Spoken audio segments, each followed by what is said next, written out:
Chapter 133. Zheng Tan didn't run away like the other cats. Before the man could react, he picked up a stool and threw it at him. Bang! Another blow. Blood flowed from the man's nose. It was sticky between his fingers. The man felt dizzy, but even so, he knew one thing. There was definitely someone inside, and judging by the strength of the thing that was thrown, it was definitely not a child. Damn, how could there really be someone inside? In the dark, Zheng Tan changed his position and stood next to another stool. If the man was still able to pick up the wrench from the ground, he would not mind swinging the stool as hard as he could. The reason he did not do so was because Zheng Tan was not sure whether it would kill the man or not. Compared to the thieves at the eastern courtyard, Zheng Tan did not have that much hatred toward them. He wasn't afraid that the man would discover him. As long as he didn't rush out and throw the stool, no one would associate him with the stool. In fact, Zheng Tan wanted to jump over and kick the man, but he didn't want to be discovered, so he tried to hide as much as possible. He just wanted to create the illusion that there was someone inside. As for the woman, she had a lot of crooked thoughts, but she didn't have much courage. What happened just now really scared her. She wanted to find some long tools on the ground to defend herself. The cats looked at the Trojans. But when she lowered her head, she directly met a pair of bright cat eyes. She saw that the cat was standing 2 steps away from her. It didn't move and just stared at her. She couldn't see much emotion from the pair of bright eyes because of the reflection of light. Whether it was friendliness, curiosity, or vigilance, they were all covered by the light. The woman was very scared and didn't care so much. She took something out of a small satchel and threw it at the cat in front of her. She didn't pay attention to what it was. In such a situation, the only cat in the east courtyard who dared to confront people directly was Depang, except for Zheng Tan. Unfortunately, the fat man was at home. If Huang encountered him, he would run away without hesitation. However, the woman was facing the sheriff, so he would also run away. But if there was a chance, he would first scratch the woman with his claws before running away.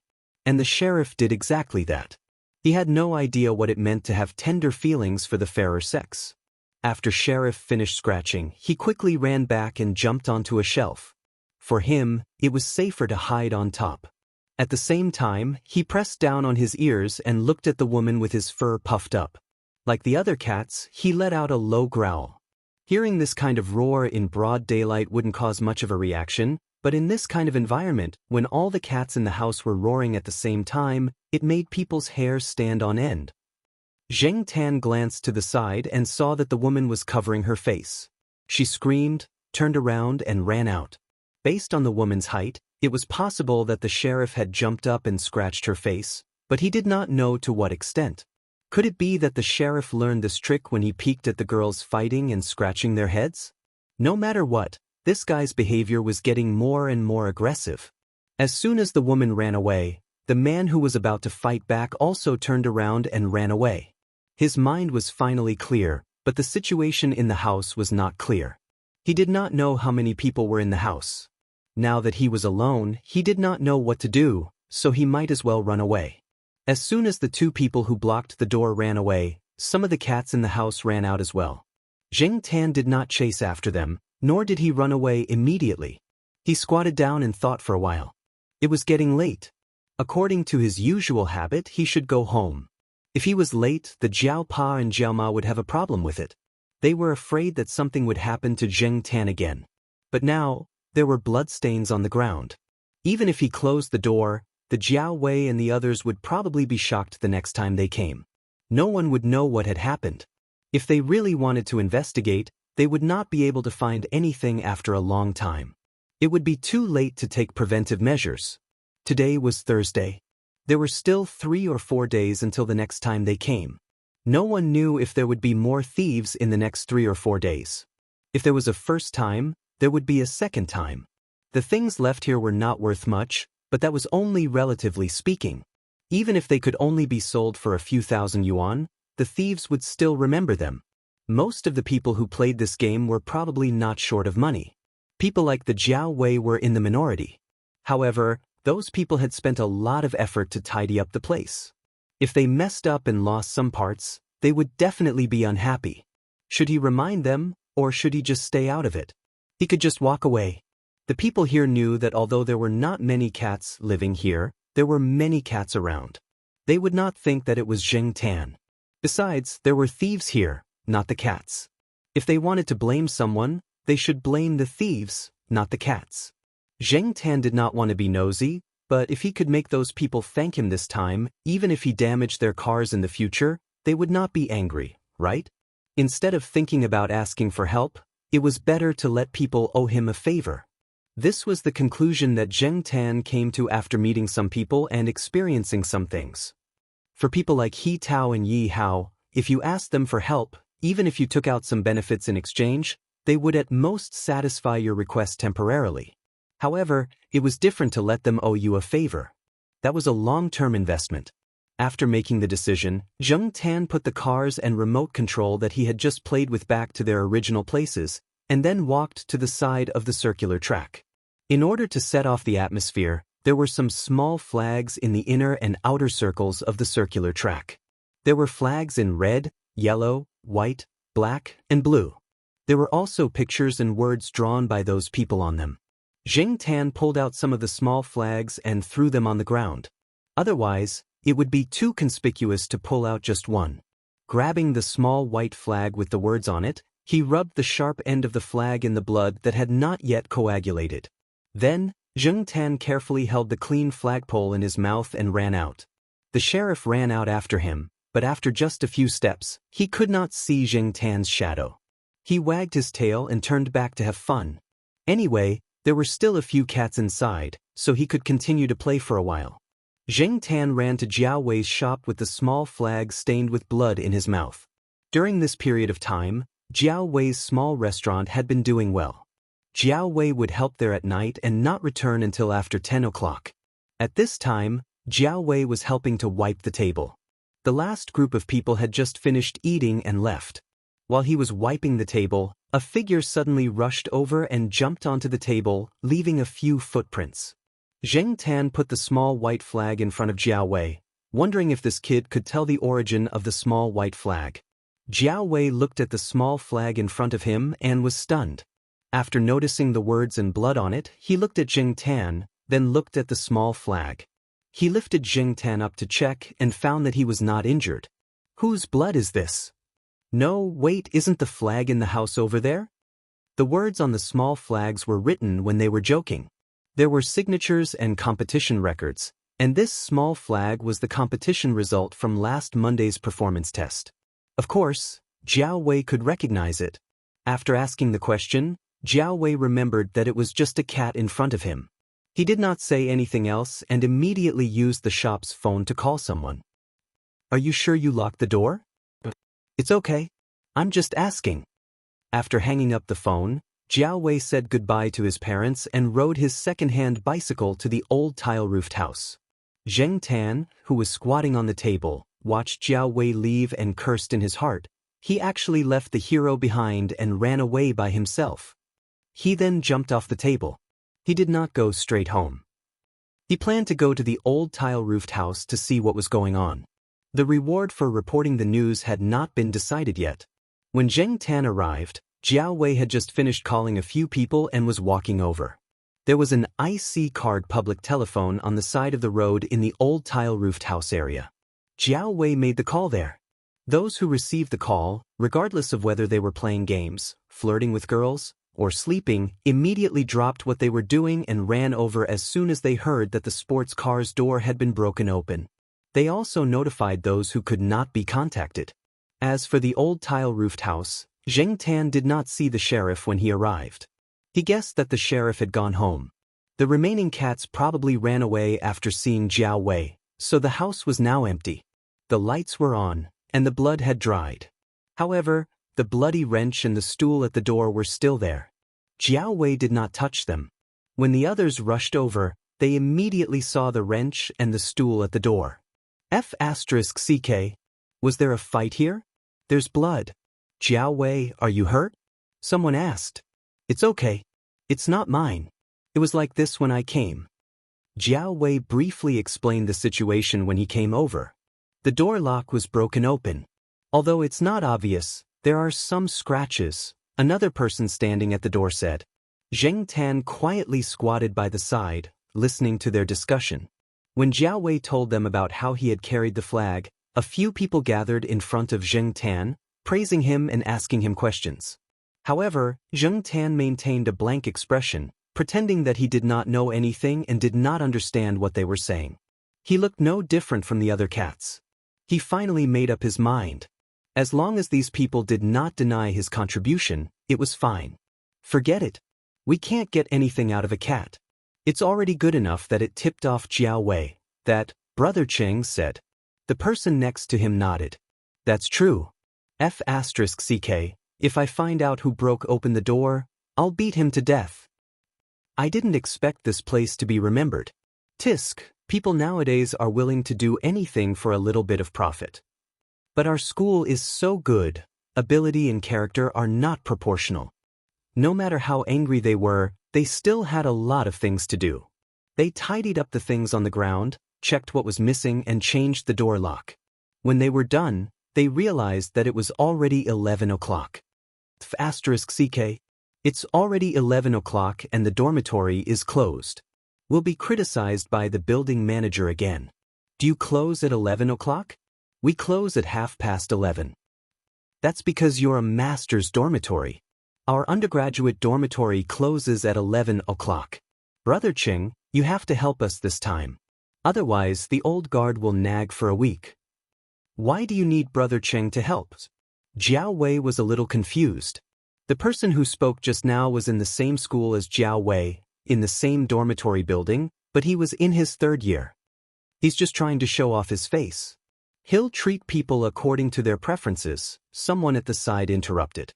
We can't afford to offend the building manager. He looks like an ordinary old man, but he might be a relative of some school leader. In the past, a student in our building quarreled with the building manager. He thought that the building manager was just a stinky old man in charge of guarding the door, a low-class employee. He didn't expect to be called by the counselor for a talk the next day. Later, we found out that the old man's son is from the school administration building. I heard that he has some power. Chapter 134. Because of the incident with the thief, the people who played with car models had a much better impression of Zheng Tan, and their tolerance for him had also increased a lot. Someone even made a simple 1/8 car for Zheng Tan to play with. But for many things, after the novelty wore off, one would get tired of it. Zheng Tan didn't like to let others control him, and when he was surrounded, Zheng Tan felt like he was a monkey in a circus, squatting on a model car and waiting for those people to control the remote control to make the car run. After playing with it a few times, Zheng Tan stopped squatting on the car and didn't feel as excited as when he first saw the toy car. So every time when it was time to go, he would stand by the window and watch those people play with the car, take a nap, and imagine his own small car. Zheng Tan himself knew very well that the car thing was just a fantasy, and it was impossible to have a special car that belonged to him. After all, he was just a cat now. Who would spend so much effort and money to make a car for a cat?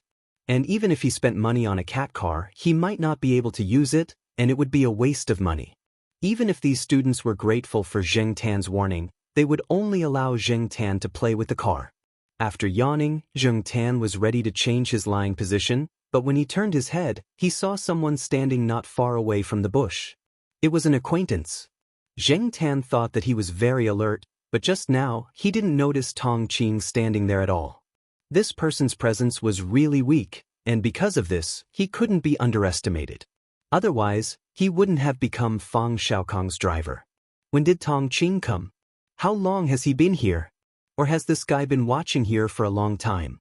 Looking around, Zheng Tan didn't see the car with 4 laps, nor did he see Fang Xiaokong. While he was thinking, someone in the old tile-roofed house called Zheng Tan over to play with the car, which distracted Zheng Tan. When he looked back out of the window again, Tong Qing was no longer there. Puzzled, Zheng Tan didn't stay there for long. He jumped out of the window and ran toward the east courtyard. When he passed by the guard, Zheng Tan deliberately slowed down to let the guard see him. If Fang Xiaokong had been here, the guard would definitely say something. Not only Zheng Tan, but also Huang, the sheriff, Sahara, and other pets passed by the door. When the guard saw them, he would say a word or two or call their names. He was probably lonely here and had no one to talk to. Whether it was the security guards or the building managers, they all had sharp eyes and good memories. They would remember who had come and who they were looking for after just one visit. Therefore, as soon as the security guard saw Fang Xiaokong's car, he knew that he was looking for Teacher Jiao's house in Block B. Unfortunately, the guard only said, "Oh, you're back so early today." He continued reading the newspaper and didn't mention the 4 circles at all. This made Jing Tan even more puzzled. If he didn't come to the courtyard to look for someone, why would Tong Qing appear at the old tile-roofed house? Tong Qing wouldn't act at will without Fang Xiaokong's instructions. In other words, Fang Xiaokong must have known that he went to the old tile-roofed house to look at people playing with cars. Then, would the third master Fang buy a car model and send it over? Zheng Tan lay on a sycamore tree and thought about the possibility of the third master Fang buying a car model. Over the next few days, Zheng Tan deliberately observed and didn't find Tong Qing. He also didn't hear Jiao Pa mention Fang Xiaokong and the car model. Now, Jiao Pa was busy again and Xian didn't see anyone. As for Su Chu, he stayed in the laboratory all day in order to shine at this year's annual academic meeting. It was the end of the semester again and the 2 children were preparing for the final exam. The people around him were busy running around. Zheng Tan felt that he was really bored out of his mind. Depang was napping on the balcony. Huang had diarrhea and was resting at home. He didn't know where the sheriff went again. When he was bored, Zheng Tan liked to walk around and see new things. Otherwise, Zheng Tan really felt like he was just waiting to die. It had been a long time since he went to the Jiaoyuan school. Zheng Tan decided to walk there. This time, he wanted to walk a little further to see. On the way to the side door, he passed by a sports field. There were many people running on the basketball court. There were also people cheering and shouting. There was probably a basketball game going on. Zheng Tan jumped up a tree and prepared to take a look. Before he could stand firm, he heard a loud voice shouting, "Brothel men! Come on!" Hearing this, Zheng Tan almost slipped down from the tree. When he steadied himself and looked over, he found that it was the Ji Institute. There was a sign next to the basketball court. Ji Institute 04 vs 04 Economic Management. Compared to middle school and elementary school students, college students were much more relaxed. After experiencing the devastation of the college entrance examination, this kind of college exam was nothing to them. Recently, there were still many people on the basketball court. Especially in this situation, the players on both sides seemed to have been injected with chicken blood because there were beautiful girls from the School of Economic Management standing around them. There were many men in the School of Economic Management and many girls in the School of Economic Management. Regardless of whether they were from the School of Economic Management or the School of Economic Management, the players on the basketball court were full of energy to show off. In the rest area, a student wearing the Ji Institute 04 uniform took 2 sips of mineral water and said to the person next to him, "In middle school, I always liked to wear the uniform of my idol in the NBA. Now, I always like to wear the stupid uniform with my name and school printed on it. I even get a little excited wearing it." As he said this, he shouted to the court, "Boys from the School of Economic Management, beat the School of Economic Management." The School of Economic Management, standing on the opposite side of the court, glared at them. The guy who shouted became more and more cocky. No matter what, the girls on the opposite side were looking over, right? Just as Zheng Tan and the boys from the School of Economic Management were looking at the girls together, in an office on a certain floor of the Department of Engineering, Cheng Zhong looked at a contract in front of him and felt a little conflicted. It was very common for graduate students to take on private jobs. Although graduate supervisors always hoped that their students would devote all their time and energy to their projects, with their meager salary and state subsidies, they couldn't even afford to buy a bag for their girlfriends. Therefore, those who could afford to take on private jobs would do so. Cheng Zhong started taking on private jobs when he was an undergraduate. He wasn't afraid of being criticized by his supervisors. After all, the supervisors knew in their hearts and just pretended not to know anything.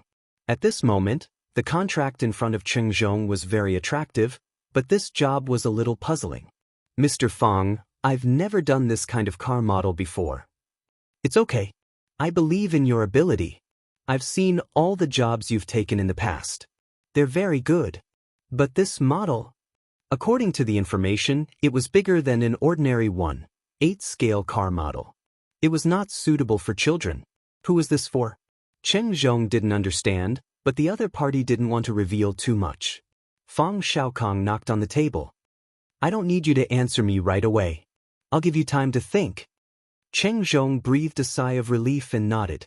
Seeing that the other party didn't do anything else, he considered his words and prepared to send him off. Then tomorrow, okay, time's up. Have you thought about it? What's your answer? Fang Xiaokong looked away from his watch and looked at Cheng Zhong seriously, waiting for his decision. Cheng Zhong. So, was this person's first sentence a fart? Moreover, Fang Xiaokong's serious expression that said, I'm not joking, made Cheng Zhong feel as if he was suffocating halfway through his exhalation. From the moment Fang Xiaokong said, I'll give you time to consider, to the moment he said, time's up, the interval between these two sentences was only 15 seconds. 15 seconds to think my asteriskis. This kind of unruly approach made Cheng Zhong feel helpless. He wiped his forehead with his fingers. If he didn't know that the person in front of him was a big shot, someone that even his own teacher had to give face, Cheng Zhong really wanted to go up and slap him. As if he knew what Cheng Zhong was thinking at the moment, Fang Xiaokong explained slowly, in the business world, there's a saying called the 15-second war in the advertising war. 15 seconds is the most common version of advertising. In a limited 15 seconds, you can forge an unlimited amount of influence. 15 seconds is enough for a person to calm down from anger and adjust their emotions. In marketing, an excellent salesperson can make a customer fall for it in 10 seconds. Now, I believe that with your brain, 15 seconds is enough for you to make a decision. Cheng Zhong picked up the contract in front of him and read it again. He quickly flipped through the materials and said, okay, I'll take this. Since he decided to take this job, Cheng Zhong raised a few questions, and Fang Xiaokong answered them one by one. As for why Fang Xiaokong looked for Cheng Zhong, it was mainly because this kid had been in contact with car models for a long time. In terms of theory and practical knowledge, he wasn't inferior to some so-called experts. Plus, he was close enough to the East Side courtyard, so if there was a problem with the car, it would be easy to find someone. Jing Tan didn't know what Fang Xiaokong was doing. He had already left the basketball court and was outside Jiao Yuan's school. Standing on the wall and looking around, Jing Tan found that some of the paper on the windows had been torn off. Now that the temperature had dropped, many people wanted to bask in the sun, so there was no need to cover the windows with paper. This way, Jing Tan could see the general situation in the classroom from the wall. It was a pity that Fu Lei was no longer sitting by the window. Perhaps it was because of his achievements in the sports competition and because he got along well with Jiao Yuan and the others. The homeroom teacher also took care of him a little and moved him forward by 2 rows. He was in the middle group. Since he didn't know anyone by the window, Zheng Tan didn't go to the windowsill. He stood on the wall and continued to walk forward. After passing by the school gate, he walked for about 10 minutes and arrived at a small neighborhood. It was a very ordinary neighborhood. There were many neighborhoods like this in the neighborhood. Originally, Zheng Tan didn't plan to stop here, but he couldn't stand the constant meow meow meow meow calls from below. Hey, where are you from? I don't think I've seen you before. You're not from around here, are you?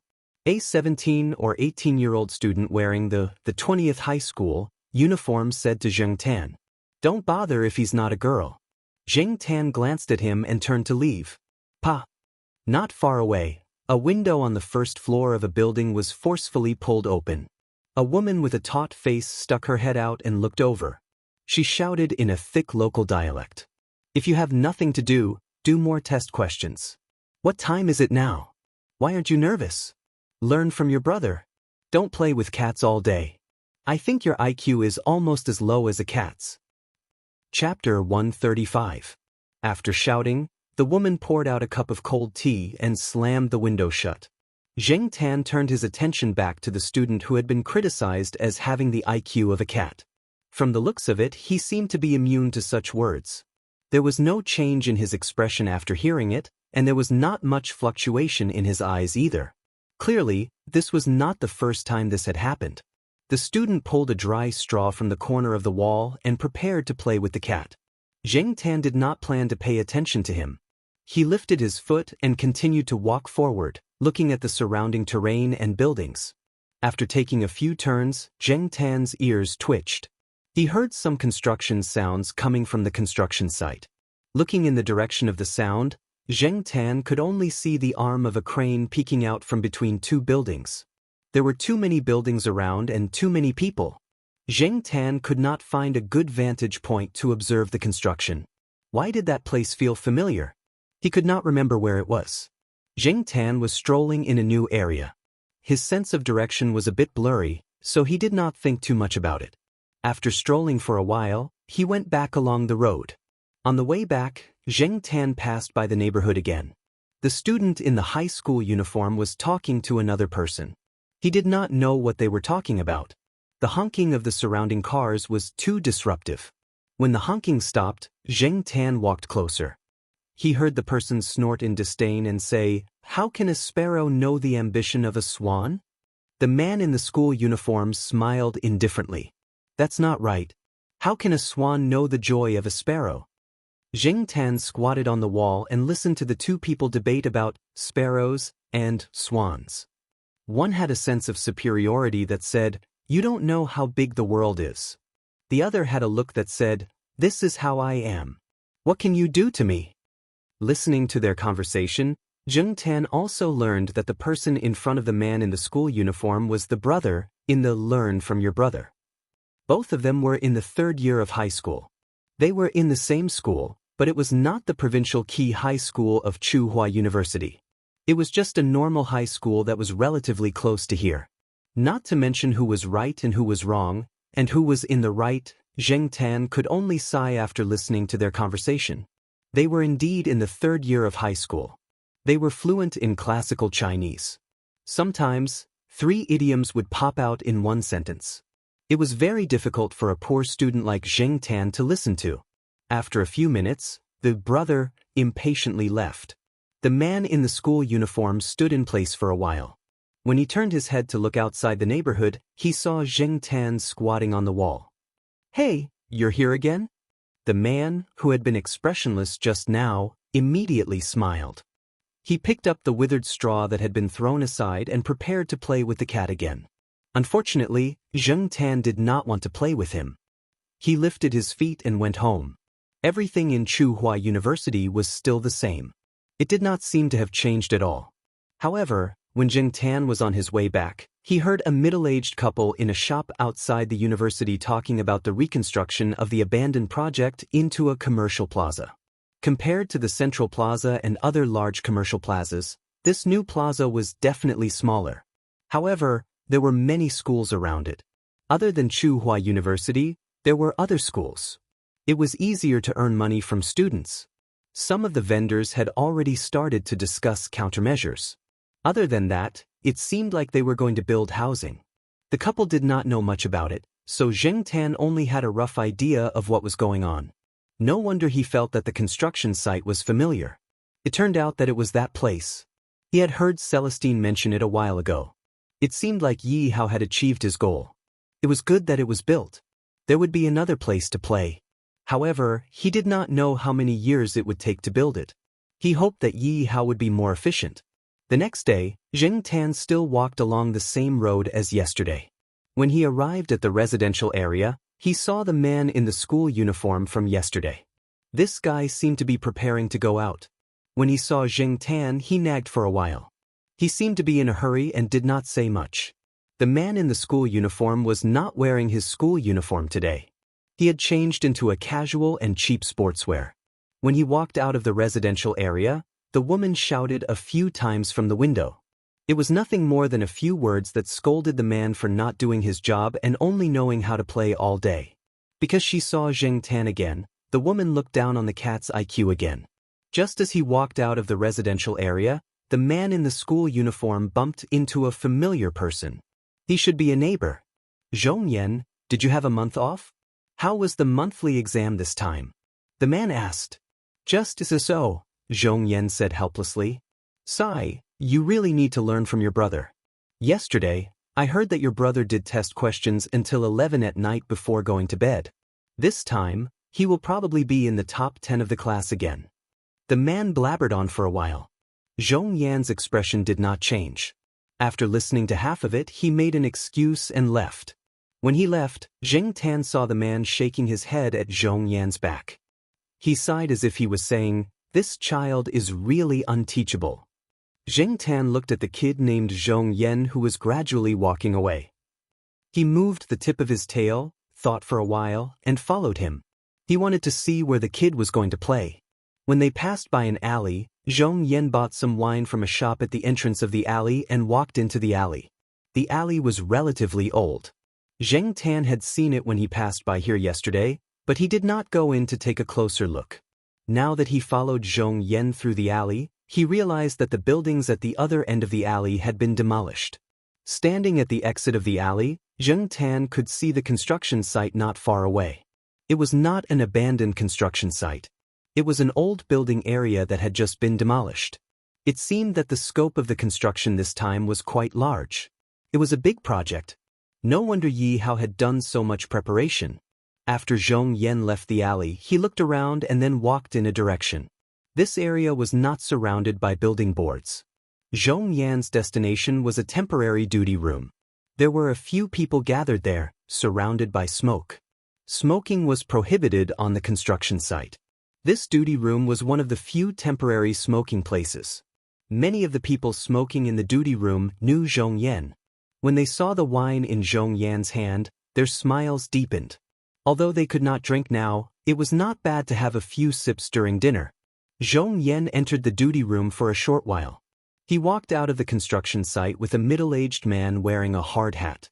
Zheng Tan stood at the entrance of the alley and looked over there. The man in the hard hat looked around and pointed at Zheng Tan's direction. He then walked over with Zhong Yan. Zheng Tan jumped onto a short building that was not demolished. He watched the two walk over. "This cat followed you here, right?" The man took off his hard hat, pointed at Zheng Tan and said to Zhong Yan, "Hey, Brother Ning, if you didn't mention it, I wouldn't have noticed. I saw this cat for the first time yesterday. I don't know whose it is. It is quite bold and not afraid of people." Zhong Yan looked at the black cat on the short building and said. Brother Ning just smiled and shook his head. He did not dwell on this issue. Instead, he asked, "How was your monthly exam?" "Not bad," Zhong Yan answered. Compared to the resident of the community, Zhong Yan seemed to be more sincere when he answered. "What do you want to do this time?" Brother Ning asked. "I really can't hide anything from you." Zhong Yan scratched his hair and said, "Winter vacation is in a month. Anyway, I have nothing to do. I want to find some work to earn some living expenses." "Brother Ning, are you short of people at the construction site?" Hearing Zhong Yan's words, Brother Ning frowned. "Why do you want to work here? Does your mother not give you living expenses? Even if she is biased, she should not be so biased. She doesn't like her own son, but fawns on other people's children." Zhong Yan rubbed his palms again and did not say anything. "Well, you'd better put more energy on your studies. Next year, you can get into a good university. Don't be like us." As for the construction site, during the spring festival, some people must go home. There is still some work here that can't be stopped.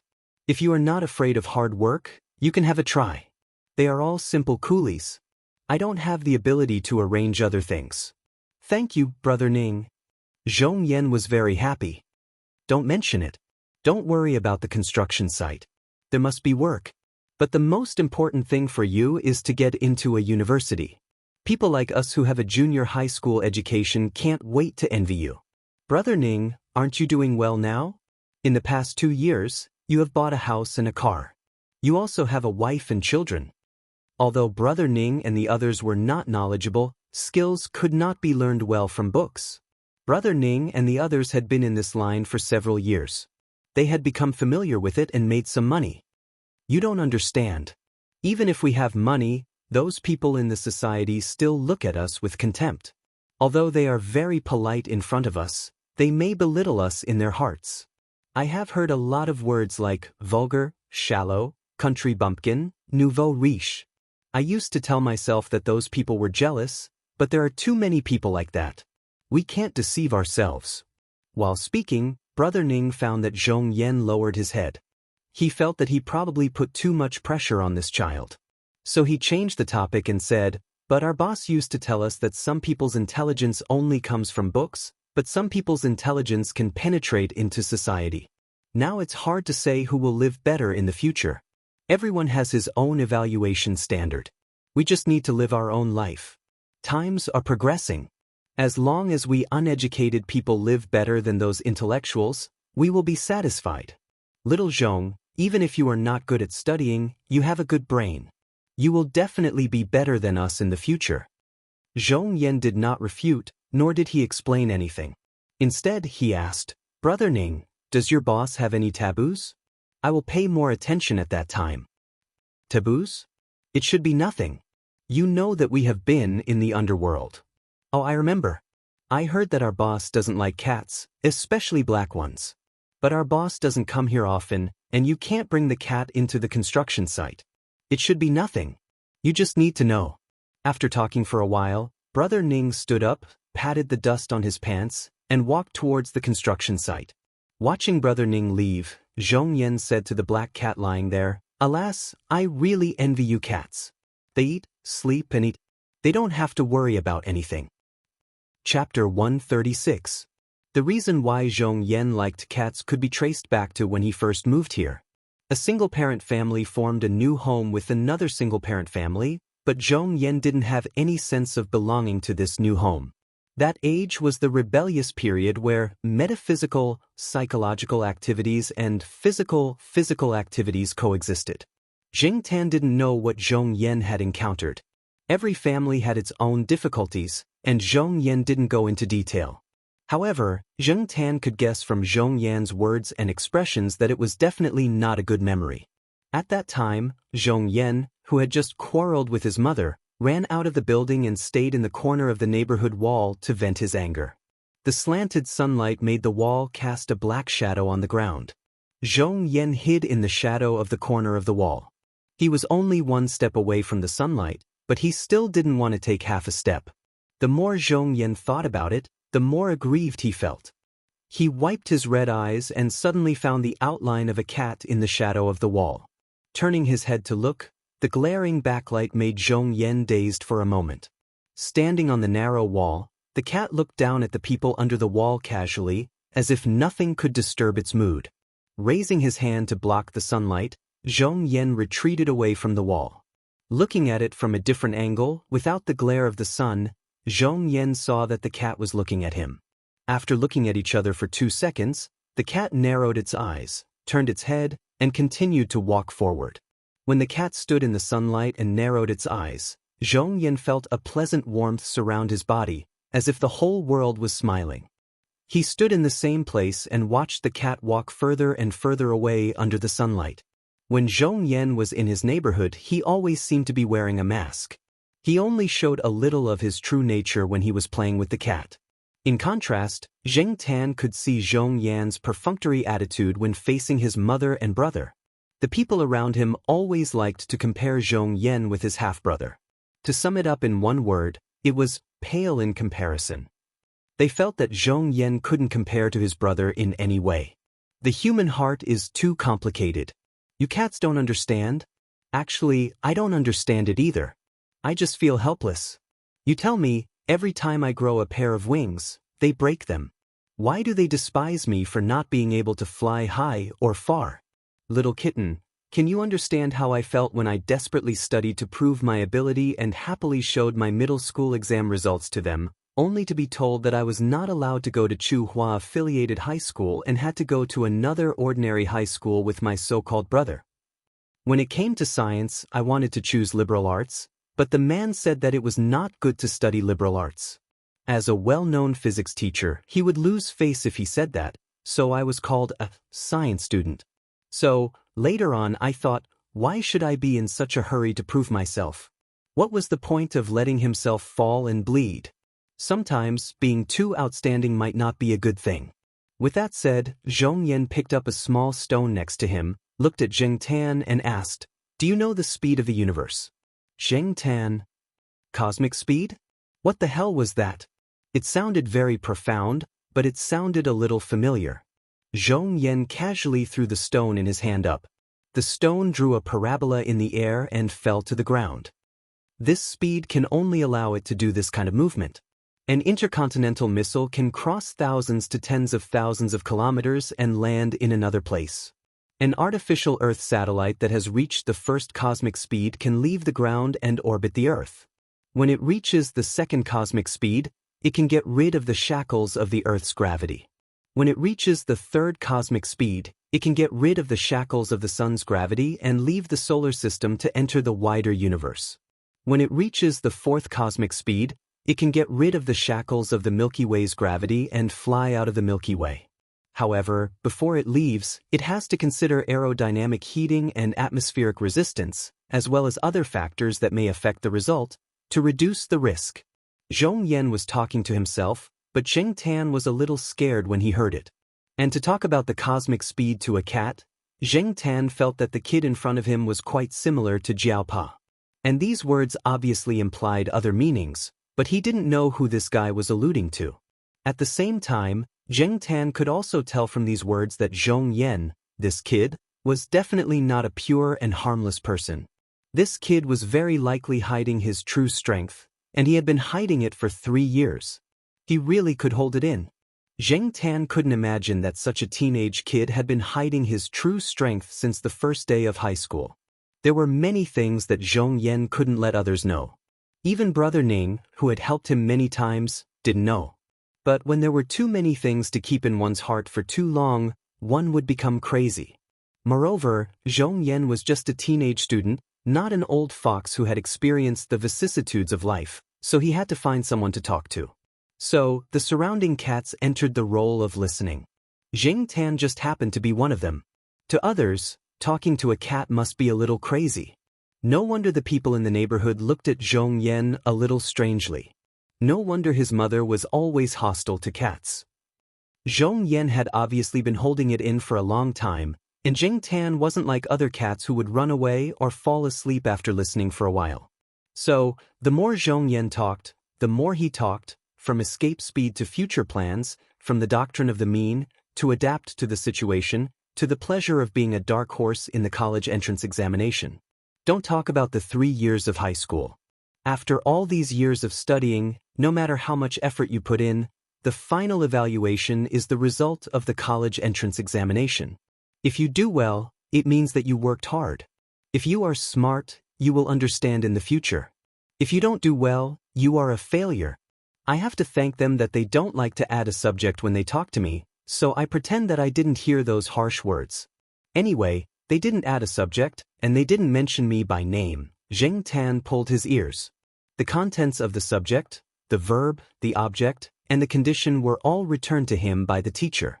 Now, Zheng Tan only knew the general meaning of the subject, and understood a little of the feelings that Zhong Yan was trying to express. As for Zhong Yan, to put it nicely, this guy didn't forget to find opportunities to step on others when he was wearing the skin of the doctrine of the mean. Just now, Zhong Yan talked about using hydrogen peroxide, potassium iodide, and detergent to punish his half-brother. In the end, no one put the suspect on him. This guy was perverted, thick-skinned, and shameless enough. Maybe it was because of his past experience that Zhong Yan's temperament became what it was today. This guy obviously wanted to leave his current family. What about after the college entrance examination? What about his future plans? He probably had his own arrangements. Whether the plan was mature or not, Zheng Tan just admired this guy's endurance. People like this always made people afraid. In the future, when he grew up, who knew what he would become? After sharing his secret, Zhong Yan picked up the pebble by his feet and threw it into the distance with all his might. The stone left Zhong Yan's hand and drew a long parabola in the air before landing behind a temporary worker's house. F***CK, who the F***CK threw it? Zhong Yan turned and ran when he heard the voice. After running 2 steps, he stopped and looked at Zheng Tan. Zheng Tan only heard the noise over there. Seeing Zhong Yan's nervous look, he knew that he probably hit someone not to be trifled with.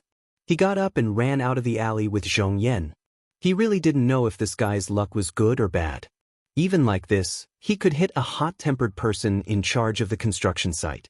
After running out of the alley, Zhong Yan leaned against a telephone pole and panted. He looked at the black cat that was looking left and right and said, "That person has a bad temper. I heard that he was somewhat famous in the underworld. Sigh, my luck is really bad. I didn't expect to hit that guy. Fortunately, I wasn't caught. Otherwise, my plan to come work during the winter break would be ruined." After resting for a while, Zhong Yan patted the dust off his clothes, looked at the sky, and walked towards the neighborhood where his family lived. Zheng Tan jumped onto the wall. It was time to go home for dinner. "I really envy you cats." Zhong Yan slowly moved his feet. He was very reluctant to go home. Was it good to be a cat? If Zheng Tan could speak, he would definitely tell Zhong Yan his personal experience.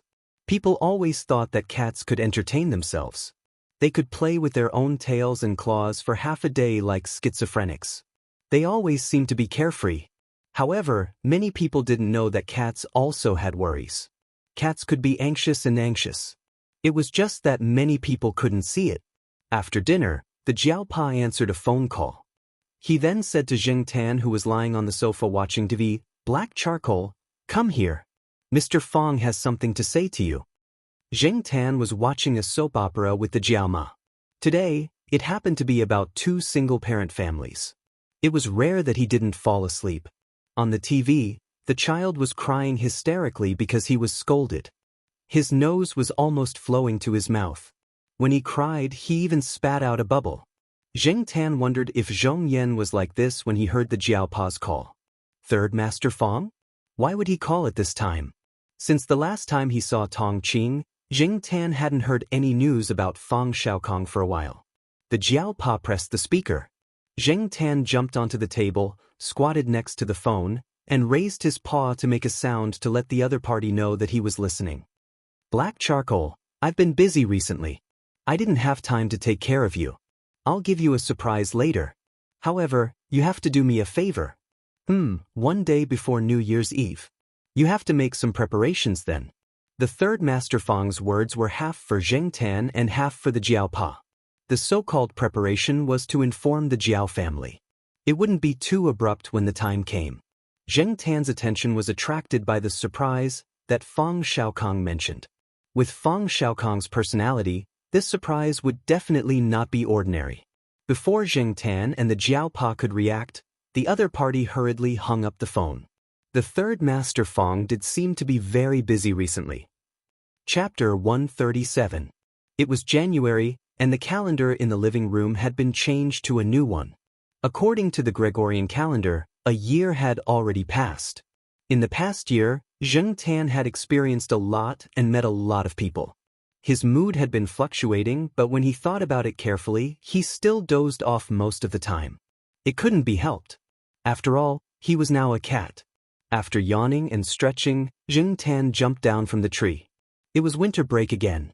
Some of the primary and secondary school students had gone home for the holidays. Little Pamela was at home doing her winter homework, and Jiao Yuan ran out to play. This year, he was going back to Jiao Pa and Jiao Ma's hometown. Last year, because of Jiao Ma's injury, he stayed in Chuhua City to celebrate Chinese New Year. According to Jiao Yuan, celebrating Chinese New Year in Chuhua City didn't feel like the Chinese New Year. Zheng Tan didn't know what the so-called more Chinese New Year meant. He was looking forward to driving to that small town to celebrate the Chinese New Year.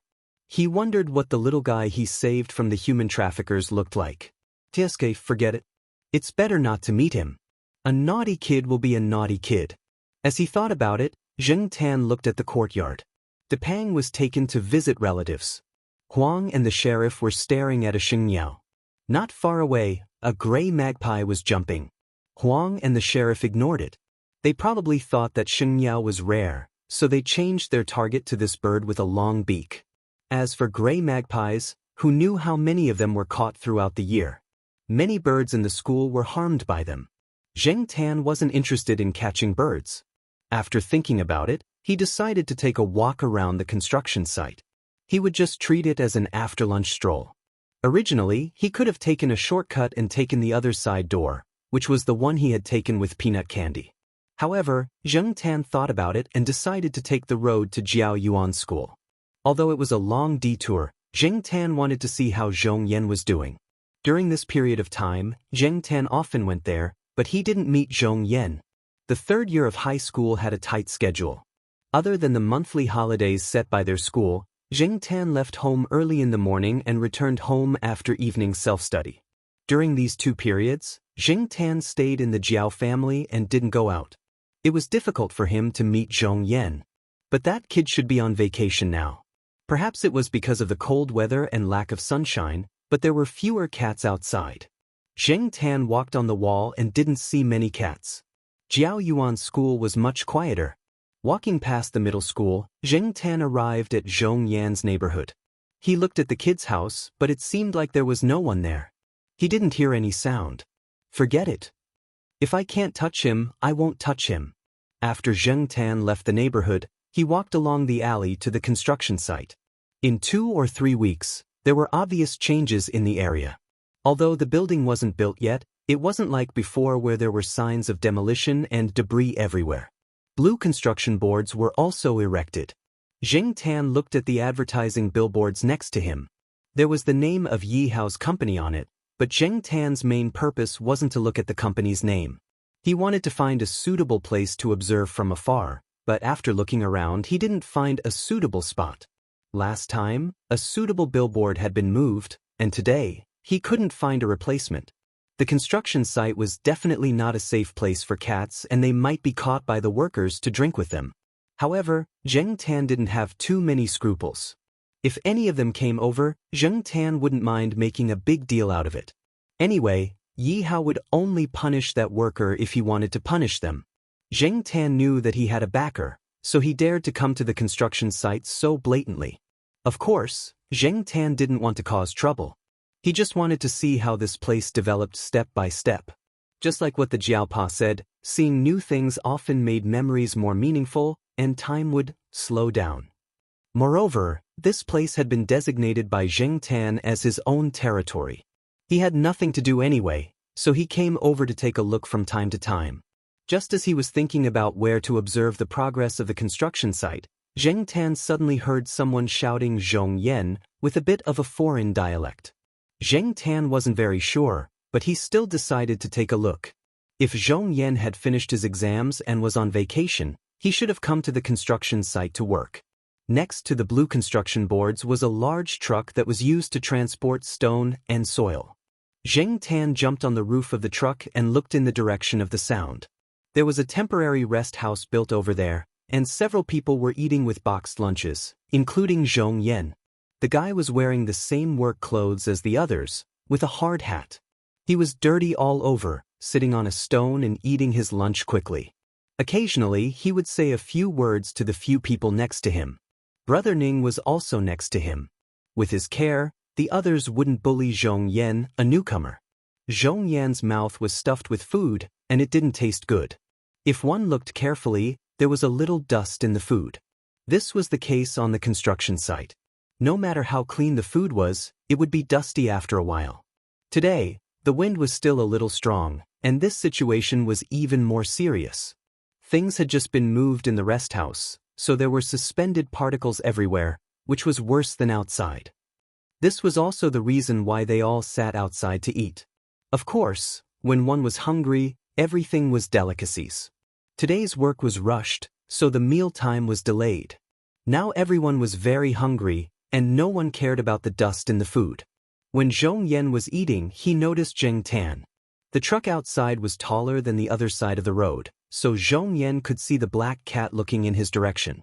After seeing Zheng Tan, Zhong Yan quickly ate a few mouthfuls, wiped his mouth, and threw the empty lunchbox aside.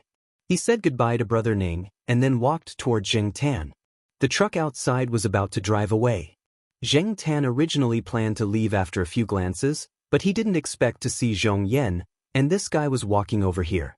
Zheng Tan simply jumped directly from the top of the truck into the construction site. Now the construction site hadn't been built yet, so it felt a little monotonous. "Hey, why are you here?" Zhong Yan recognized the black cat in front of him. Although he had seen more than one black cat, this one left the deepest impression on him. Later, because he spent most of his time in school, he didn't see this cat again. Hey, this cat is here again? Brother Ning came over and said. Again? Zhong Yan was confused. Yes, this cat has been here several times this month. A few days ago, the billboard in the south hadn't been torn down yet, and this cat was squatting on it and staring at the construction site, like a supervisor. Brother Ning joked. Several times when they had dinner and drinks at the construction site, someone had proposed to catch this cat to go with the drinks. Anyway, no one knew. It was he who recognized this cat, so that the people below would not have any bad ideas. But this cat is too conspicuous to stay at the construction site like this. It's easy to get into trouble. You know, some people who work here often do this kind of thing.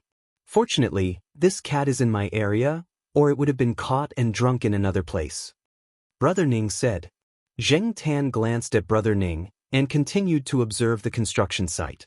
Brother Ning was talking and laughing, but after being glanced at by the black cat in front of him, he felt a little uncomfortable. What was this cat's look just now? Despise? Did cats have such a look?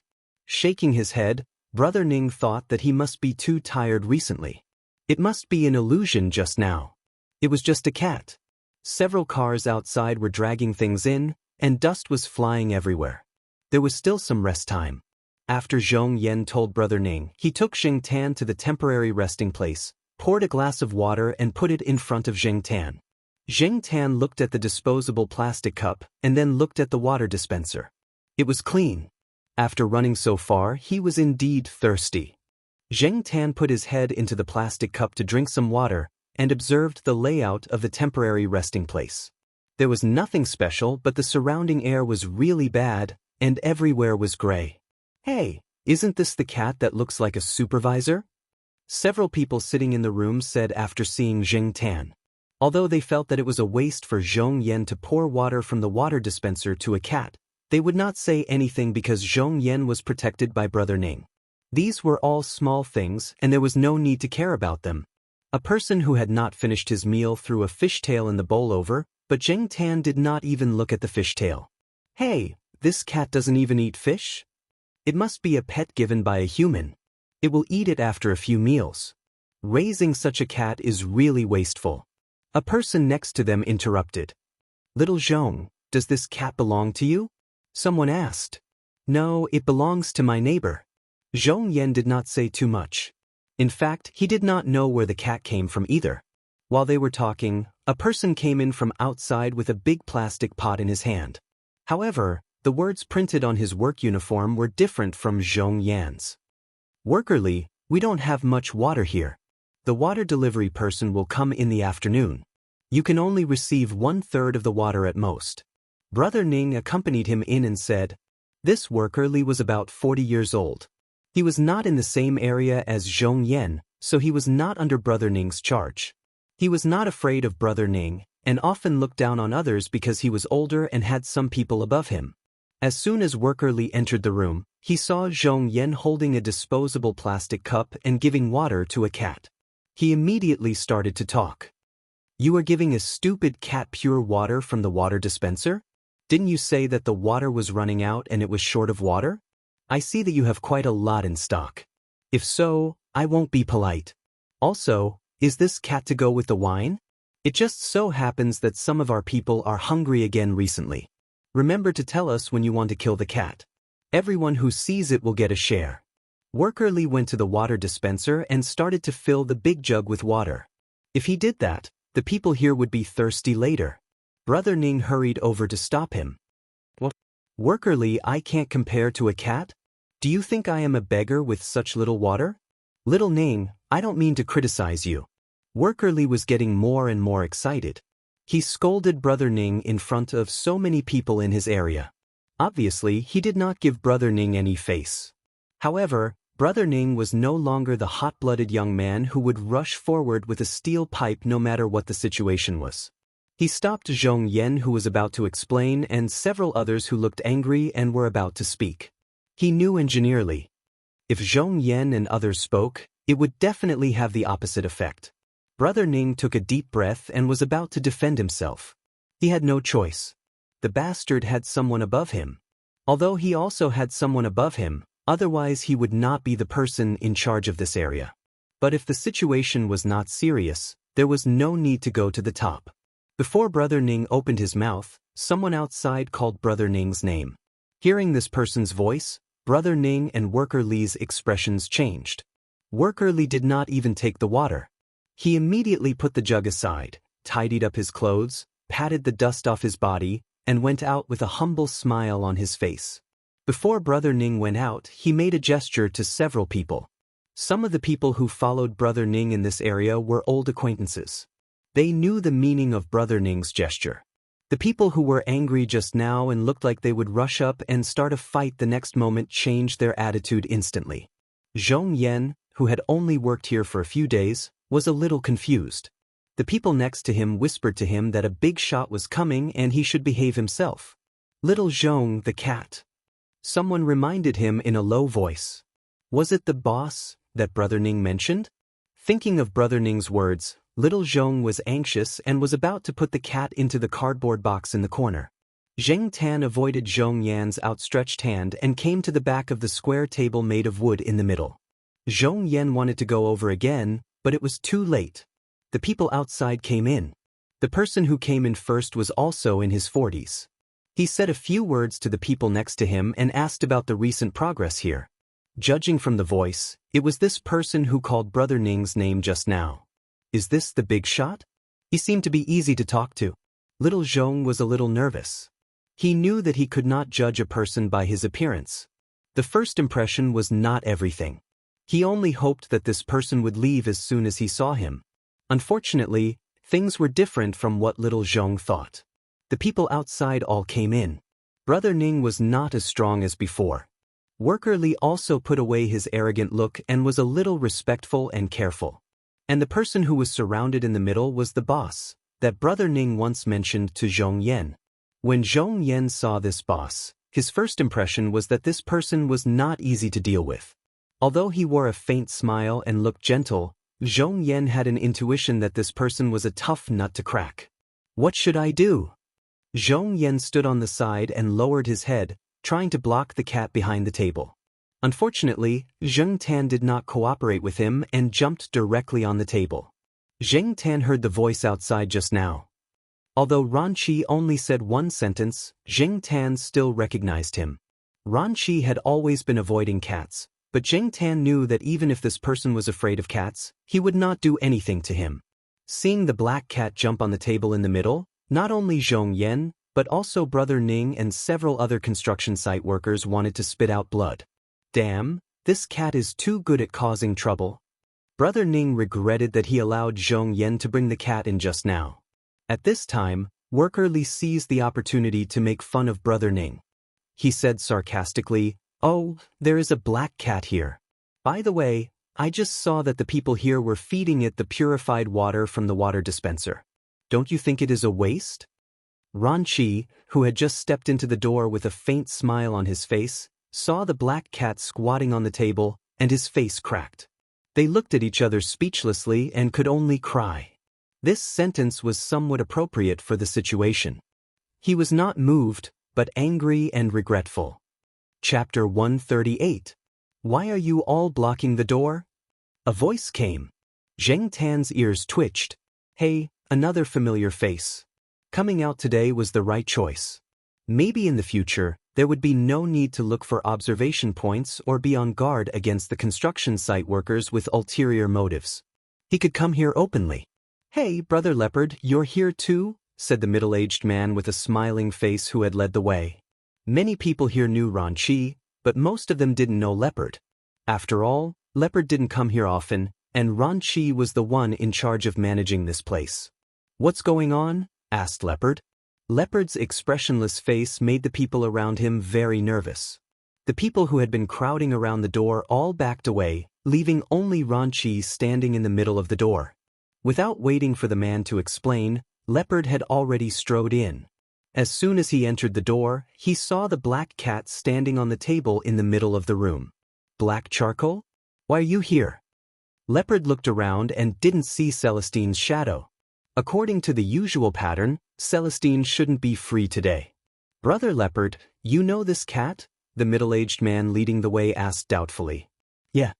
Leopard didn't explain much. Leopard had only come today on a whim. They didn't know much about construction, but Yi Hao had said that now they were all outsiders and insiders. All they had to do was go around and supervise them. Whether they knew the industry or not was one thing, whether they went to check was another. This was a matter of attitude. Therefore, Ran Qi, who didn't know much about construction, and Leopard, who happened to be free today, came to wander around. They didn't expect to meet Zheng Tan. There were a lot of people around. Even if they didn't know the details, they could guess the general situation from Leopard's attitude.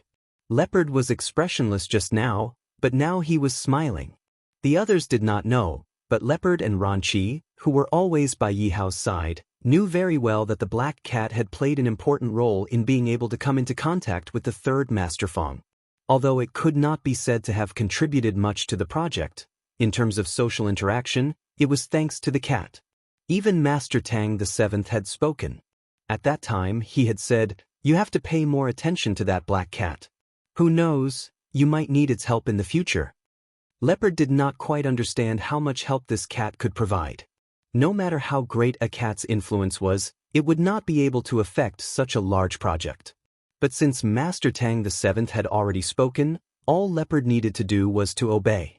Master Tang the Seventh and Yi Hao both had the same attitude, so it would not be wrong to do as they said. Zheng Tan ignored Leopard and Ran Qi. He stared coldly at Engineer Li. Leopard, who knew a little about the cat, could tell that the cat was not in a good mood. He glanced at the pale-faced Engineer Li and did not say anything. He just asked the surrounding workers to leave. It was time to go to work, and it was not a good idea to squeeze in here. Zhong Yan was also pulled away by Brother Ning.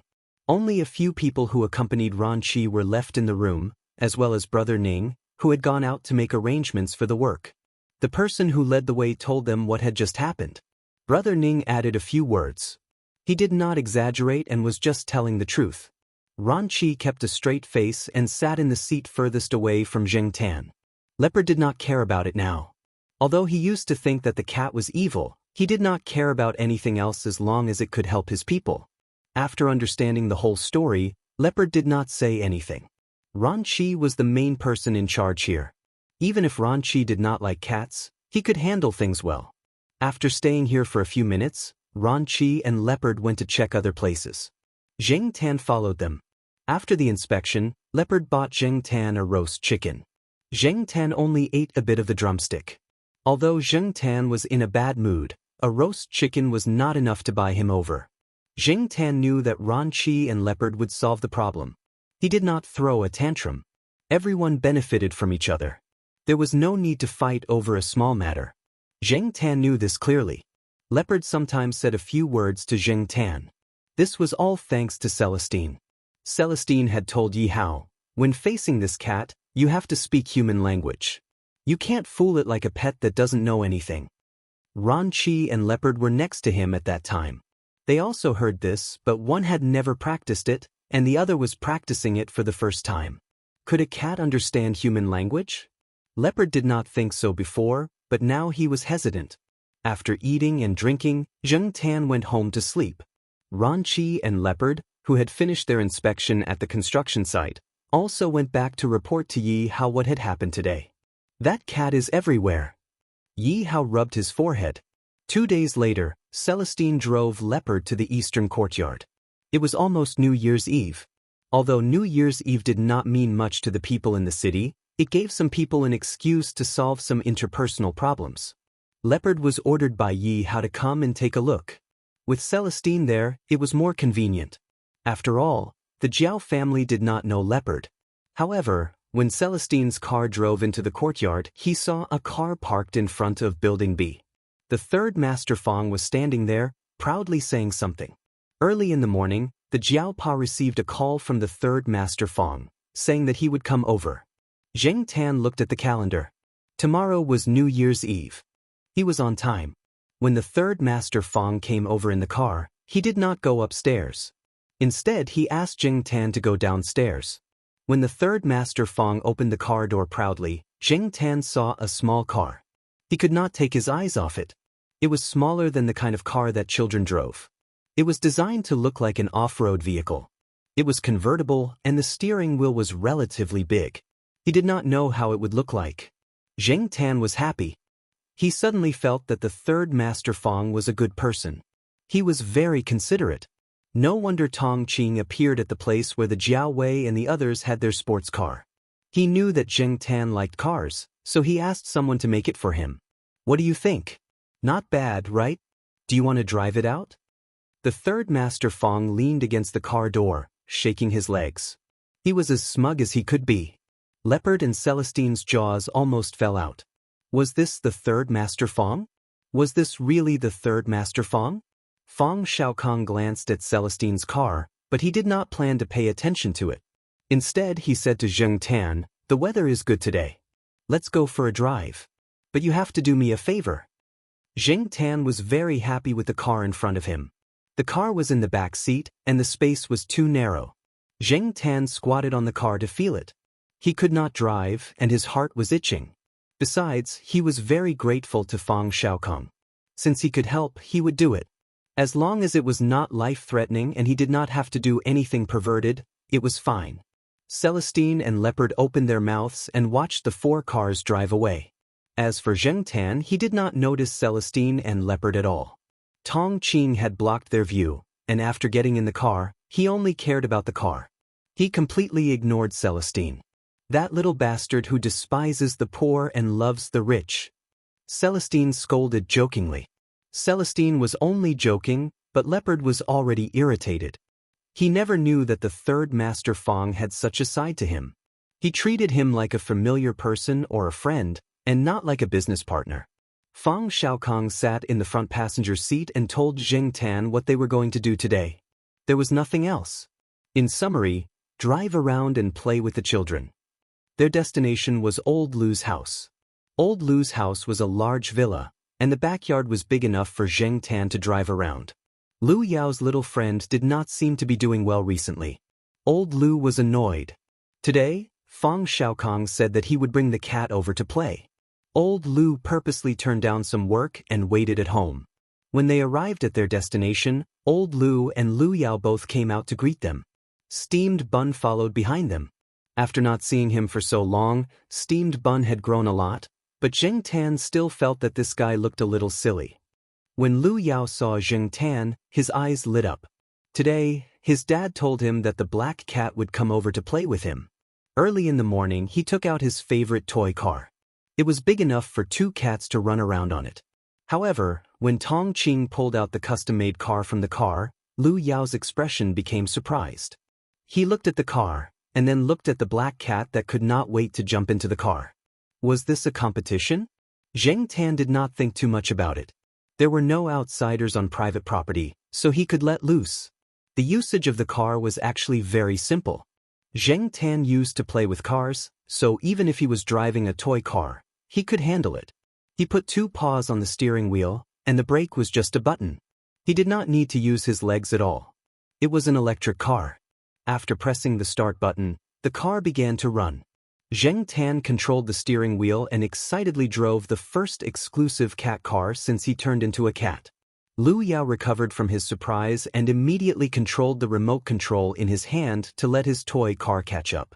As for Steamed Bun, he ran happily and jumped between the two cars. Tong Qing followed behind them just in case.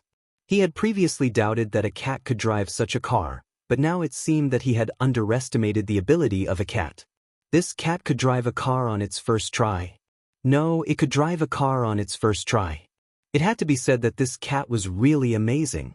However, this cat was special and could not be judged by common sense.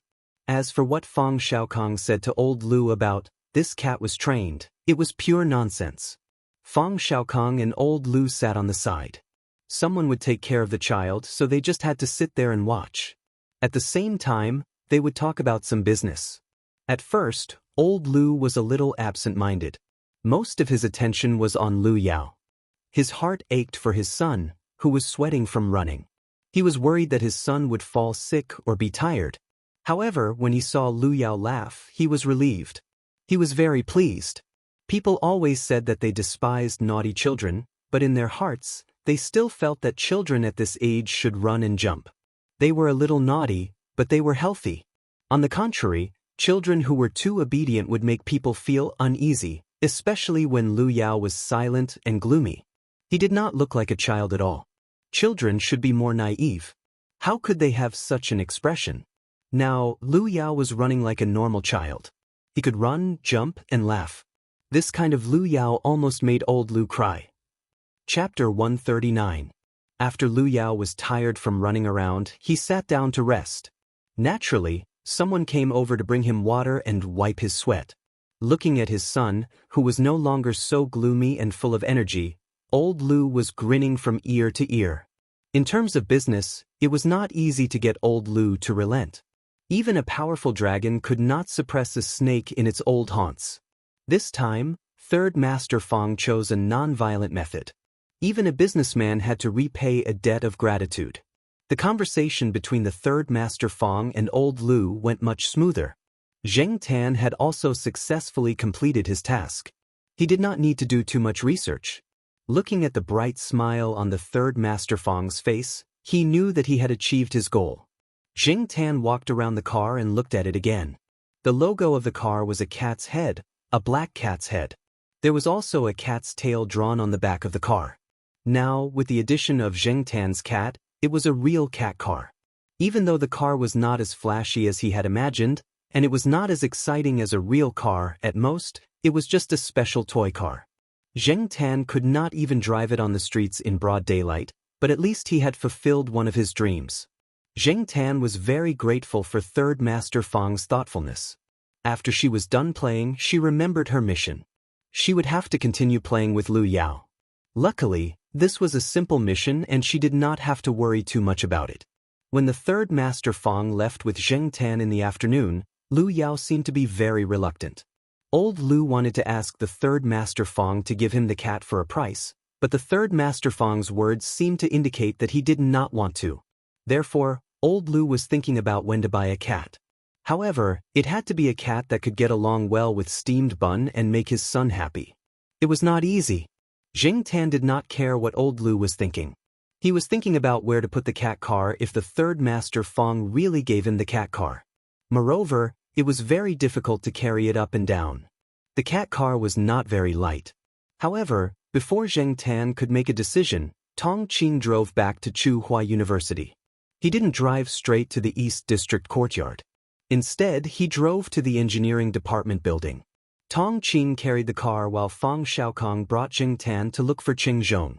Only then did Zheng Tan realize that his cat carriage was made by this senior brother Cheng. This was good too. If there were any problems with the car, it would be convenient to find someone to solve it. The car still needed to be modified. Today was just a test. Zheng Tan couldn't get the car for the time being. In a few days, the Jiao family would be going back to their hometown.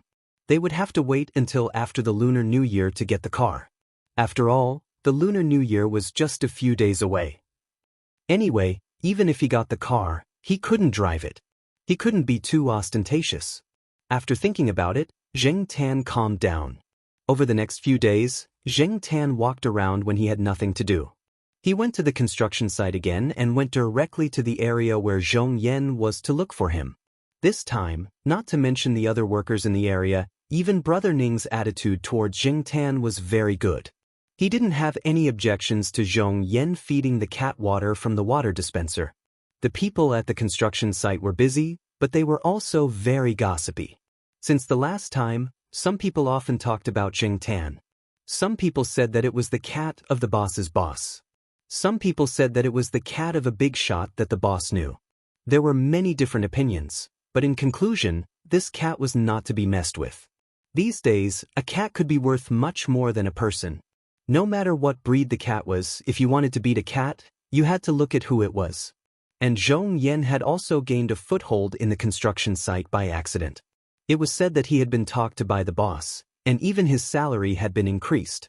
Although as a temporary worker, his salary was still not as good as the other regular workers, it was much better than before. No one at the construction site came to trouble Zhong Yan. Some people even took the initiative to get close to him, hoping to find out some secrets from him. Unfortunately, they didn't find out anything. Even Zhong Yan himself didn't know what kind of powerful background the black cat had. Zheng Tan was the only cat on the construction site that was openly wandering around. At first, many people were skeptical and opposed. The construction site was not a backyard, and accidents were easy to happen. They looked at the cat as if they were looking at a time bomb. But later, they found that their worries were unnecessary.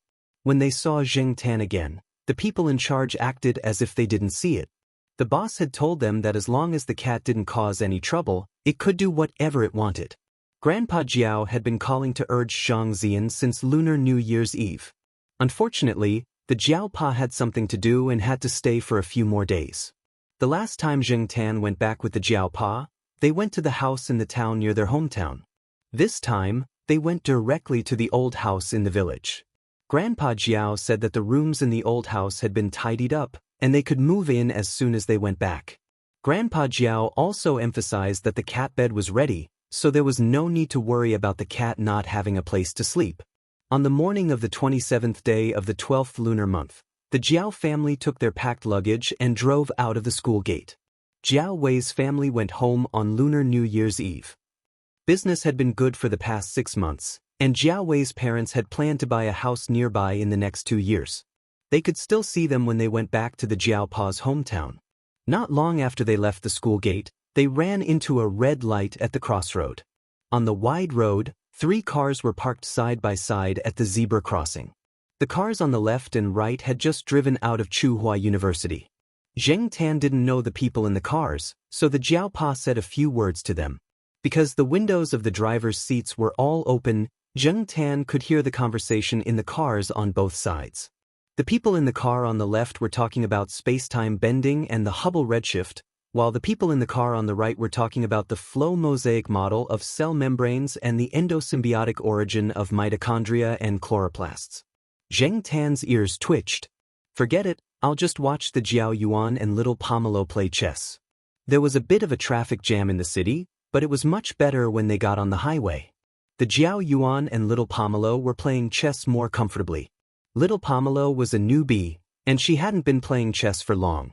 The Jiao Yuan suggested this because he felt bored in the car. To show fairness, the Jiao Yuan gave little Pomelo a rook, a horse, and a cannon each.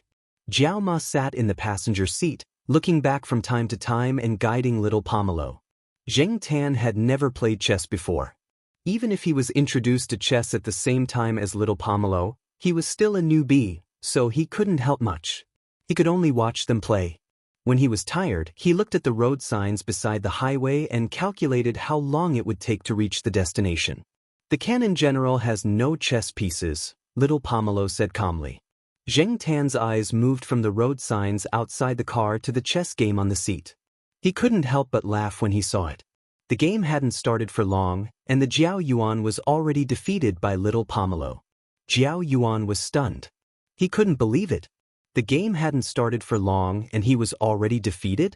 He was even defeated by a cannon. Suddenly, Jiao Yuan felt very embarrassed. He scratched his ears and cheeks. Seeing this, Mother Jiao laughed and briefly explained the game to Father Jiao. Many veterans are easily defeated by a cannon when they play against a newbie. Your father was the same. I was invited by an elder in the village to play chess with him. He also gave me a rook, a horse, and a cannon each. It was my first time playing against such a veteran, so I was excited and nervous. But not long after, the elder was defeated by a cannon. I still feel happy when I think about it. Father Jiao talked about his experience in the past. He still remembered that the elder's face turned red when he was killed by the heavy artillery not long after the game started. Who asked that elder to underestimate the enemy? But I only won that one time. After that, I didn't win against him again. Every time I went back to play chess with him, I never won. But now, the old man doesn't allow me to play rook, horse, and cannon. He only allows me to play rook, horse, and cannon. That's my improvement. Jiao Yuan rearranged the chess pieces and started another game. This time, he won 5-1. Just like what Jiao Pa said, Jiao Yuan lost the first time because he underestimated his opponent. After that, Jiao Yuan became more cautious. Little Pomelo was still a newbie, so the result was predictable. Jiao Yuan and little Pomelo were tired of playing chess when they saw the road signs on the side of the highway. They put away their chess pieces and looked at the scenery outside. Less than 2 minutes later, the car stopped. There was an accident in front, and a long line of cars was stuck here. Seeing that they would not be able to leave anytime soon, some people who were carsick got out of their cars and ran to the side to vomit. Some people also got out of their cars and walked towards the accident site. They wanted to see the situation and ask how long it would take to clear the road. Jiao Pa also got out of his car and walked forward to ask about the situation.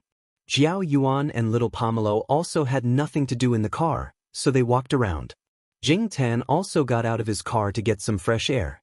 There was a BMW parked behind Jiao Pa's car. An old man got out of his car and stood by the side of the highway. He had his hands behind his back and was lost in thought as he looked at the endless fields. A man in his 30s got out of the BMW and quickly walked to the old man to persuade him. Then, he helplessly came back and bumped into Jiao Pa, who was walking over. He asked about the situation in front. The driver is fine. The truck overturned, and the fruits inside were scattered everywhere. The traffic police are trying to clear the road. It will take about 10 minutes. Jiao Pa told him what he heard. Jing Tan listened to the conversation between the Jiao Pa and the man. He did not expect that the man in the BMW was also from Huanyang. The two of them spoke in a dialect, and Jing Tan could understand some of it now. It's been more than 10 years. I guess many people don't remember me. A few years after I brought the old man over, he said to me, "Can you come back and visit when you're successful?" The old man always felt that his roots were here. No matter how big the city was, how spacious the house was, how good the quality of life was, he would always miss it and want to come back. Unfortunately, the old man's health was not very good. He had undergone surgery and did not recover, so I did not dare to bring him back. After a few years of recuperation, I finally had this opportunity. This highway was not built back then. It was so troublesome to go out. The bumpy road made me want to vomit. It was rare to leave the hometown, but when the old man came back, his accent did not change. Perhaps this was the best way to describe the BMW man's feelings at the moment. This man was also one of the people who seized the opportunity to make a fortune during the turbulent era. Moreover, it did not matter if these people were involved in culture or business outside. When they returned to their hometown, they had to make a good show of themselves. It would not make sense if they did not have a good show of themselves. Just look at this BMW and you will know. In Jiao Pa's hometown, especially in the old house, many people's impression of famous cars was probably only BMW, Samsung, and Four Circles. In many people's eyes, there was not much difference between driving a Maybach and driving a Santera. If you wanted to show that you were returning to your hometown, you had to be more direct and consider the residents of your hometown. Chapter 140. Not long after the traffic was cleared, the car entered the boundary of Shenyang.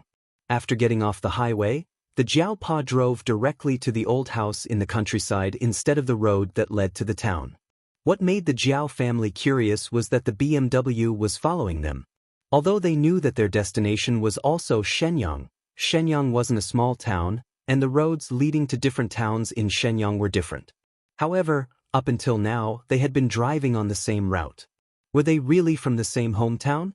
When the Jiao Pa talked with them on the highway, they talked a lot, but they didn't tell them where their real destination was or what their names were. The Jiao family was just curious. They didn't think that those people were plotting against them. After all, they didn't look like they were short of money. Just like the Jiao family, the people in the BMW behind them were also surprised. They didn't expect that they would be driving on the same route. Half an hour later, when they were about to reach the Jiao family's old house, the BMW made a turn and separated from the Jiao family's car. "I guess they're from the neighboring village," the Jiao Pa said. As for whether the BMW behind them was from the neighboring village, they didn't have much interest in it. They were about to arrive at the old house. The Jiao Yuan hadn't been here for nearly 2 years. Before the family bought a car, the Jiao Pa had something to do and didn't bring the Jiao Yuan with him. Therefore, for the Jiao Yuan, this place was a distant memory. "Hey, there's a department store over there." The Jiao Yuan pointed at a department store that they had just passed by. A department store of this scale was nothing in Chuhua City, but it was a big store here. It was convenient for many people. Yes, it was built at the end of last year. The Jiao Pa told the Jiao Yuan about the changes in the past 2 years. Little Pomelo was a little nervous. She wasn't familiar with the people here, and she had never been here before. The surrounding area was still farmland.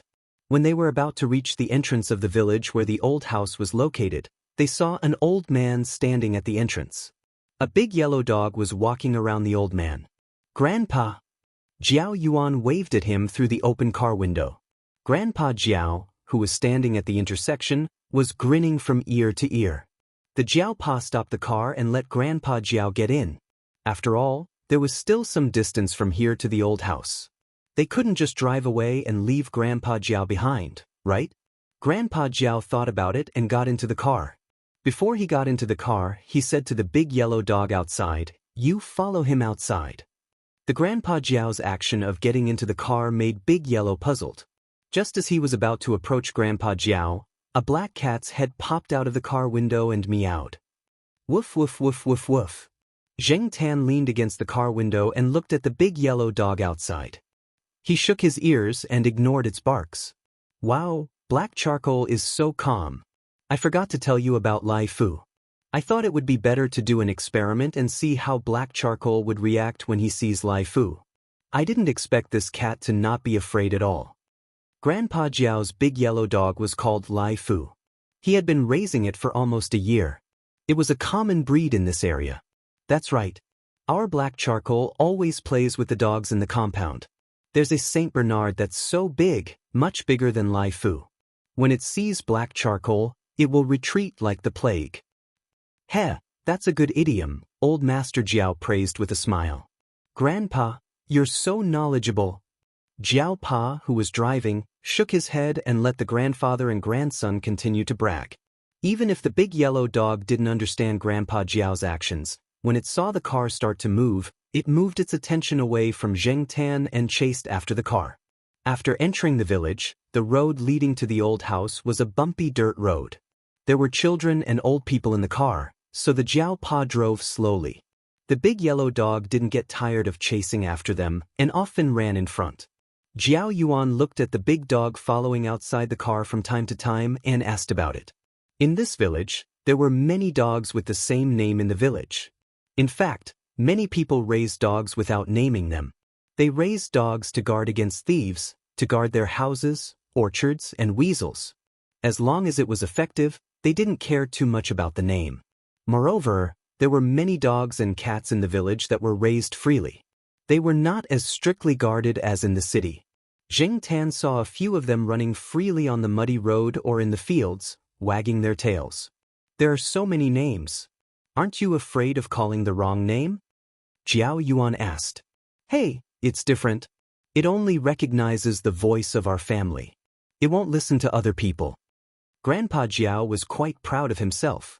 He was very confident in his dog. Jiao Yuan hadn't been here for 2 years, and he found that the village had changed a lot. Many people had built small houses, and the tiled houses with pointed roofs and chimneys were much fewer. Everyone was making money these days. A large number of people who went south to work could always bring some changes to their homes when they came back during the spring festival. The houses in the village were not as expensive as those in the city. Relatively speaking, they didn't need much money.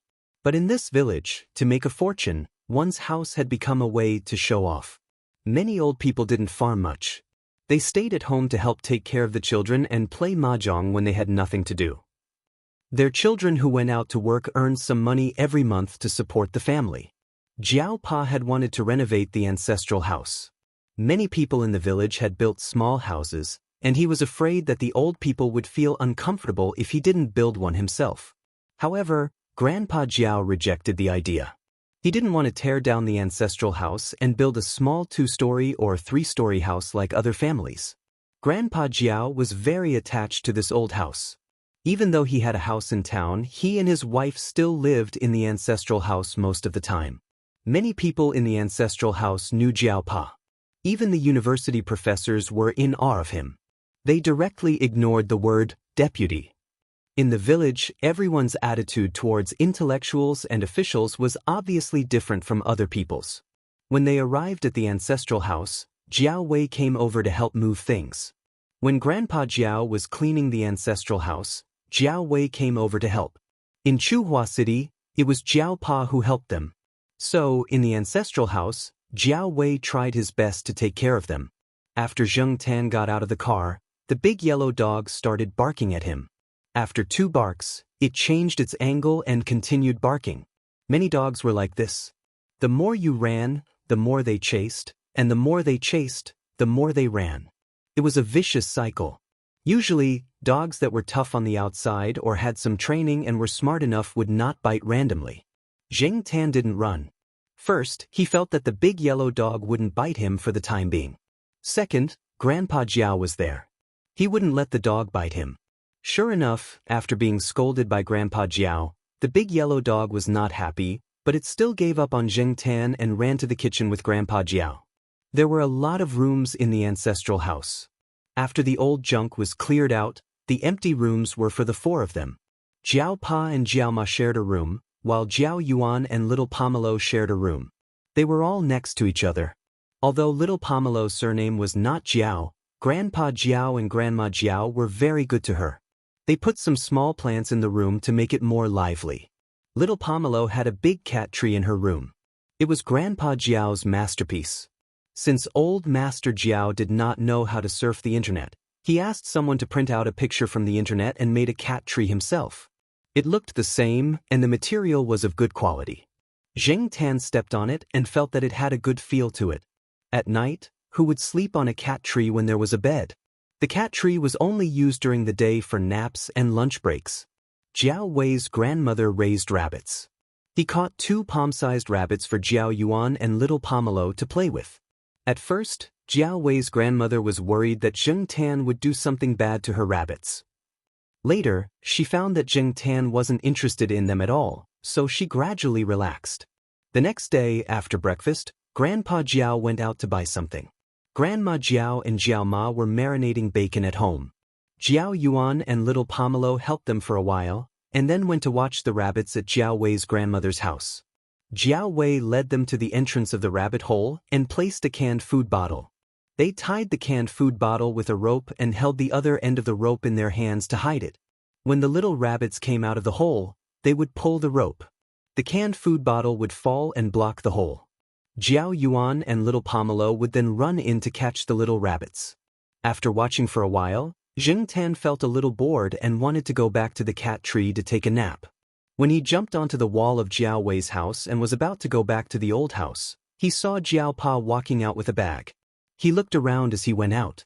Zheng Tan, who was familiar with Jiao Pa's style, felt that the Jiao Pa was acting a little strange. Since he had nothing to do, he jumped off the wall and followed him. On the way, Zheng Tan saw a few cats lying on the haystack, basking in the sun. It was cold and the cats hid their paws well. They didn't bother to respond to Zheng Tan. Zheng Tan was exposed by a big dog. It kept barking when it saw Zheng Tan. Fortunately, it was tied up, otherwise it would definitely come up and fight with Zheng Tan. The Jiao Pa turned around and saw Zheng Tan. His expression was a little complicated. He sighed. Forget it. Follow him. Don't run around. There are a lot of dogs around here. Zheng Tan was even more confused. Who was the Jiao Pa looking for? He followed the Jiao Pa for 5 minutes and came to a brick house. Looking at the house, Zhang Ziyan guessed that it had a long history. The windows were papered over, and the house looked a little shabby. Compared to most of the houses in the village, this house didn't look very well off. The Jiao Pa stood not far away and looked at the house for a few seconds before walking over. The wooden door was open, and the sun shone in. Zhang Ziyan could see the dust floating in the air. There was a wooden deck chair at the door, and an old lady was lying on it. She seemed to be sleeping. She wasn't wearing the old clothes that Zheng Tan had imagined. Instead, she was wearing clothes made of good material. However, this person didn't care about her appearance. She was a very strange person. A tortoiseshell cat that was missing a leg was lying on the old lady's lap. It was much thinner than Li Yuanba. When it sensed that someone was coming, it moved its ears and opened its eyes a little. It glanced at the person and the cat, then closed its eyes again. It looked like it didn't want to pay attention to them. The Jiaopa walked over and put down the things in his hands. There were some health products and daily necessities brought from Chuhua City. They weren't cheap. The old woman who seemed to be asleep on the recliner slowly opened her eyes. Although her face was full of wrinkles and she looked older than old Master Jiao, her eyes were bright and full of vigor. The old lady's gaze stopped on the Jiaopa for a few seconds, then moved to Zheng Tan, who was standing beside the Jiaopa's leg. Zheng Tan suddenly felt a chill down his spine. He subconsciously stepped back toward the Jiaopa. "This isn't the cat from back then," the old lady suddenly said. Chapter 141. Of course, after all, more than 20 years have passed. I don't know if the previous one is still around, but this cat is only 2 or 3 years old, said the Jiaopa unexpectedly. The old lady shook her head. This cat is male. The previous one was female. The Jiaopa was speechless. How come I didn't know that the previous one was female? Granny, you didn't mention it back then either. Not noticing the Jiaopa's expression, Zheng Tan was just confused by the words of the person lying on the recliner. What the F***CK? How did this old lady know the gender of the cat? Zheng Tan remembered that when he came over, he had been facing this direction the whole time. Also, from a human's perspective, shouldn't he have looked behind to confirm the gender of the cat? Also, Zheng Tan had never been like other cats who showed their chrysanthemum. Suddenly, Zheng Tan's thoughts raced. He didn't expect this old lady to be so wretched. Is it scolding me? The old lady lying on the recliner looked at Zheng Tan and asked the Jiaopa. Zheng Tan was speechless. The Jiaopa's face twitched, and he didn't know how to answer. The old lady didn't seem to want to wait for the Jiaopa's answer. She changed the topic and asked, "Did you buy a car?" The Jiaopa nodded. "Yes, I bought it a few months ago." "That's good." The old lady turned sideways and opened a cabinet next to the recliner. She took out a pendant from the drawer and handed it to the Jiaopa. "This is for you." Zheng Tan glanced at the ordinary-looking pendant. The students around Chuhua University had many similar pendants on the street. They were only a few yuan worth of pendants, and the wholesale price was even cheaper. Although the old lady said, "For you," Zheng Tan thought that if the Jiaopa hadn't brought a gift over, the old lady wouldn't have given him anything that was worth a few cents. After the Jiaopa took the pendant and thanked the old lady smiled and showed her fake teeth. She pouted at Zheng Tan. "Take care of this cat. It's fate that we met, and it can bring us good fortune." Zheng Tan liked the last sentence. Yuan Zi said that cats could bring him good fortune. Thinking about it, Zheng Tan was a little proud. Although Father Jiao didn't really believe in those imaginary things, he had to admit that his cat had brought a lot of good luck to the family so far. "Granny, please continue to rest. I won't disturb you any longer." Father Jiao prepared to leave. He knew that the old man had always been a man of few words, and that he would rest after talking for a while, so he decided not to stay any longer. "Before you leave the village, bring the cat here again," said the old woman lying on the recliner. Although the Jiaopa didn't know what the old lady wanted to do, he nodded in agreement. Zheng Tan looked at the old lady and the cat, then turned and left with the Jiaopa. After the Jiaopa and Zheng Tan left, the old lady, who was lying on the chair with her eyes closed, sat up and stroked the cat on her lap. She continued to look for fleas for the cat. "Oh, another big one. Next time, find a rat with fewer fleas to eat." The three-legged tortoise shook its ears. It wasn't sure if it understood the old lady. On the other side, Zheng Tan followed the Jiaopa out of the old lady's yard and walked on a different path. Seeing that the village was getting further and further away, Zheng Tan was very curious about what the Jiaopa wanted to do. He could tell that the Jiaopa was hiding something. There was a mountain near the village. It wasn't very big. After all, the area wasn't considered barren. Now that the mountain was being developed, it wasn't as wild as it was a few decades ago. Zheng Tan followed the Jiaopa to an orchard. The Jiaopa stood there and looked around. He sat down beside a tree and lit a cigarette. After smoking half of the cigarette, the Jiaopa said to Zheng Tan, who was squatting beside him in a daze, "Black charcoal, let me tell you a secret." After saying this, the Jiaopa paused and smiled. "Actually, it's not really a secret. I told some people before, but they didn't believe me." This was what he was waiting for. Zheng Tan snapped out of his daze and pricked up his ears to listen to what the Jiao Pa was going to say next. In the past, when I was still a child, I was even younger than little Pomelo. At that time, I was naughty. There was a rumor among the children that there was a treasure in the mountain. I went up the mountain with a few other children to search for it. However, we didn't find anything for a few days. Some of them gave up, but I didn't. So, one day, when my parents weren't looking, I went up the mountain alone. I didn't find anything for half a day. I was tired and hungry. After eating some bread, I lay down on the grass and slept. I didn't have much awareness of the danger. Now that I think about it, I was really courting death. When I woke up, the sky was getting dark. It was past dinner time. I was anxious and wanted to go home. However, I accidentally slipped down a steep slope and sprained my ankle. Misfortune never comes alone. After dragging my injured leg for a few steps, I fell into a hole. The hole was very deep. At least, it was difficult for me to climb out. Perhaps someone had buried something and dug it out, leaving the hole unfilled. At that time, I didn't have much strength, so I couldn't climb out. I shouted for a long time, but no one came to help. I dug the stones and mud on the wall to have a support point.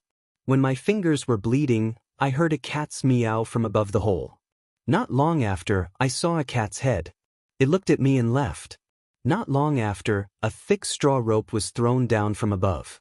I grabbed the straw rope and tried to climb up. At the same time, I felt someone pulling the rope. It wasn't very strong, but it helped me.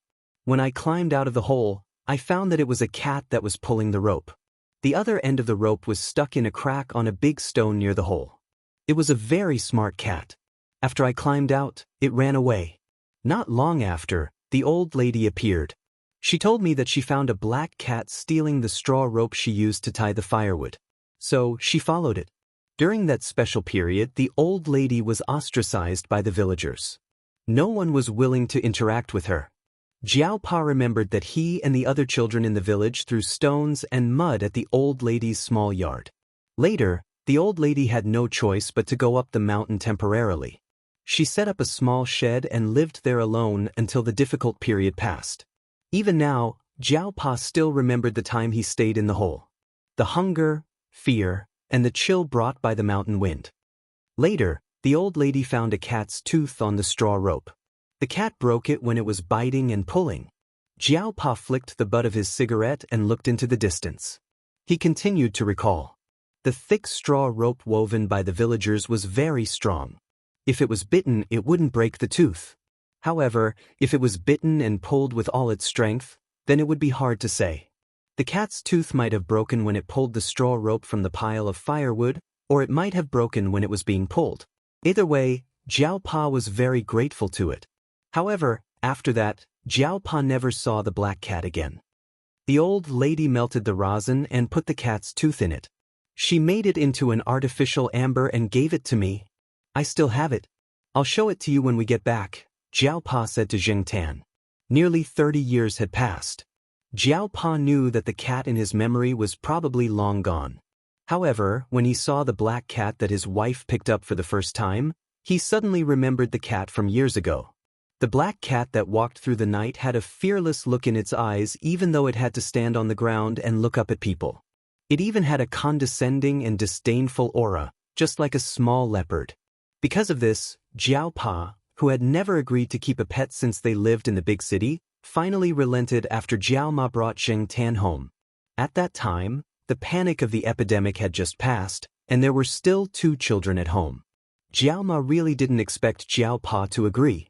The rest of the Jiao family didn't know the reason behind it either. When the old lady brought me to the village, she told me not to tell anyone. Some things are better left unsaid.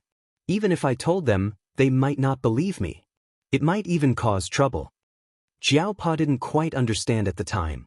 When he grew up and understood things, he realized that in that era, it was easy to link anything to demons and ghosts. If he didn't do it well, it might cause trouble. Later, the special period passed, and people's minds became more open. Regardless of whether some phenomena could be explained by science, their actions were not too extreme. Even so, Jiao Pa still didn't tell anyone about what happened back then. He used to tell people stories, but unfortunately, they didn't believe him. The cat's tooth amber constantly reminded Jiao Pa that what happened back then wasn't a dream. Jiao Pa also took Zheng Tan to see where the pothole was. Every time he came back to the old house, Jiao Pa would come to take a look, even though the place had changed a lot. The pothole had been filled in, and the wilderness had been turned into an orchard and vegetable field. After returning to the old house from the mountain, Jiao Pa went to help with the New Year's goods. Zheng Tan didn't catch rabbits with the two children because he had nothing to do. He secretly went to the old lady's house to listen to her story. Recently, many people who went out to work in the village had returned. Some people came to visit every day. The young people were more open-minded. They knew that this kind of thing wasn't as good as before. In the big city, some people were much more arrogant and bold. They could make a lot of money by talking nonsense. In comparison, this old lady was really low-key. She wasn't famous in Shenyang. She only had a little influence in the local village. It was said that she was almost 90 years old. She wasn't from this village in the early years. Now, the villagers were in awe and fear of her. Now, before people in the village went out to work, they would come to find her and ask for safety. Of course, there were also many people who didn't believe in this kind of thing. Science was popular now. Moreover, this kind of thing was divided into orthodoxy and non-orthodoxy. The non-orthodoxy was feudal superstition and was illegal. But people's psychology was always like that. They had to ask for, just in case, to be at ease. Therefore, although people said that they didn't believe in this kind of thing on the surface and didn't interact with the old lady, there were many people who gave her money and gifts in private. After a long time, everyone came to a tacit understanding. Just like some people said, there were some things that existed if you believed in it, and there weren't any if you didn't. Although Zheng Tan didn't know much about this old lady, he could understand some things based on what he had seen and heard. Regardless of whether the old lady was a scammer or not, he hadn't heard of any bad things happening. On the contrary, more and more people secretly praised her, which proved that she did have some ability. Besides, she had saved Jiao Pa. Just because of this, Zheng Tan had a better impression of the old lady. Whether she was a scammer or not was secondary to Zheng Tan. Moreover, it was because of what had happened back then, or perhaps because she had given Father Jiao a few words of advice, that Father Jiao was able to accept her as a different cat so quickly. Chapter 142. 2 days after Zheng Tan came to the Jiao family's old house, he finally knew what Jiao Yuan meant by New Year's flavor. According to Jiao Yuan's definition, New Year's flavor was the flavor of firecrackers. Bang! After the sound, the children cheered. Zheng Tan was lying on the roof of the old house, looking at the vegetable field in front of the old house. Jiao Yuan was taking little Pomelo to see the children in the village setting off firecrackers in the open space. In the city, firecrackers were strictly controlled and were not allowed to be set off randomly. However, after they came here, there were no restrictions. They could set them off however they wanted. Firecrackers were sold in the town and village markets, and they were cheap enough. Some of the older boys could even make firecrackers by themselves. The children became familiar with firecrackers after playing for a while. Other than catching rabbits, little Pomelo was brought by Jiao Yuan to play with firecrackers. Most of the time, little Pomelo just stood aside and watched. For her, firecrackers and firecrackers were different. Watching firecrackers and firecrackers were different. Including Zheng Tan, their only experience was watching firecrackers in the square. When Zheng Tan was still a human, he had asked someone to buy a lot of firecrackers for him to flirt with girls. However, he had never played with firecrackers and firecrackers like these children. This was a kind of folk entertainment that had been passed down for thousands of years. Unfortunately, it was highly dangerous, polluted, and strictly controlled in the big cities. Many children living in the big cities rarely played with firecrackers and firecrackers. Even if they played with firecrackers and firecrackers, they would only play with what the children in the village called little things. The villagers did not care much about the children. These children had been playing with firecrackers since they were young. They were very good at it and had a lot of tricks. Jiao Yuan obviously played with them every time he came here for the new year. Although he was in junior high school, he was still a teenager. He was very playful. The parents were relieved when the children around the same age as Jiao Yuan played with the younger ones. Try this. A 7 or 8-year-old child took out a shabby aluminum pot from an unknown corner, turned it upside down on the ground, and then put a firecracker in it. He squatted down and lifted the aluminum pot. The child used the burning incense to light the fuse. After lighting it, he got up and ran away. Little Pomelo and Jiao Yuan, who were standing in the distance, covered their ears. Zheng Tan, who was lying on the roof and looking over, also raised his paws to cover his ears. The sound of the firecrackers was too loud, and his hearing was good now. The impact of the sound was really great. Bang! The small aluminum pot was lifted up about 10 to 20 meters high. Unfortunately, those children weren't too satisfied, saying that it wasn't very powerful.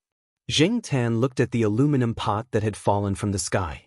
It was deformed from the explosion. This bunch of brats was really bold. There aren't many big ones left.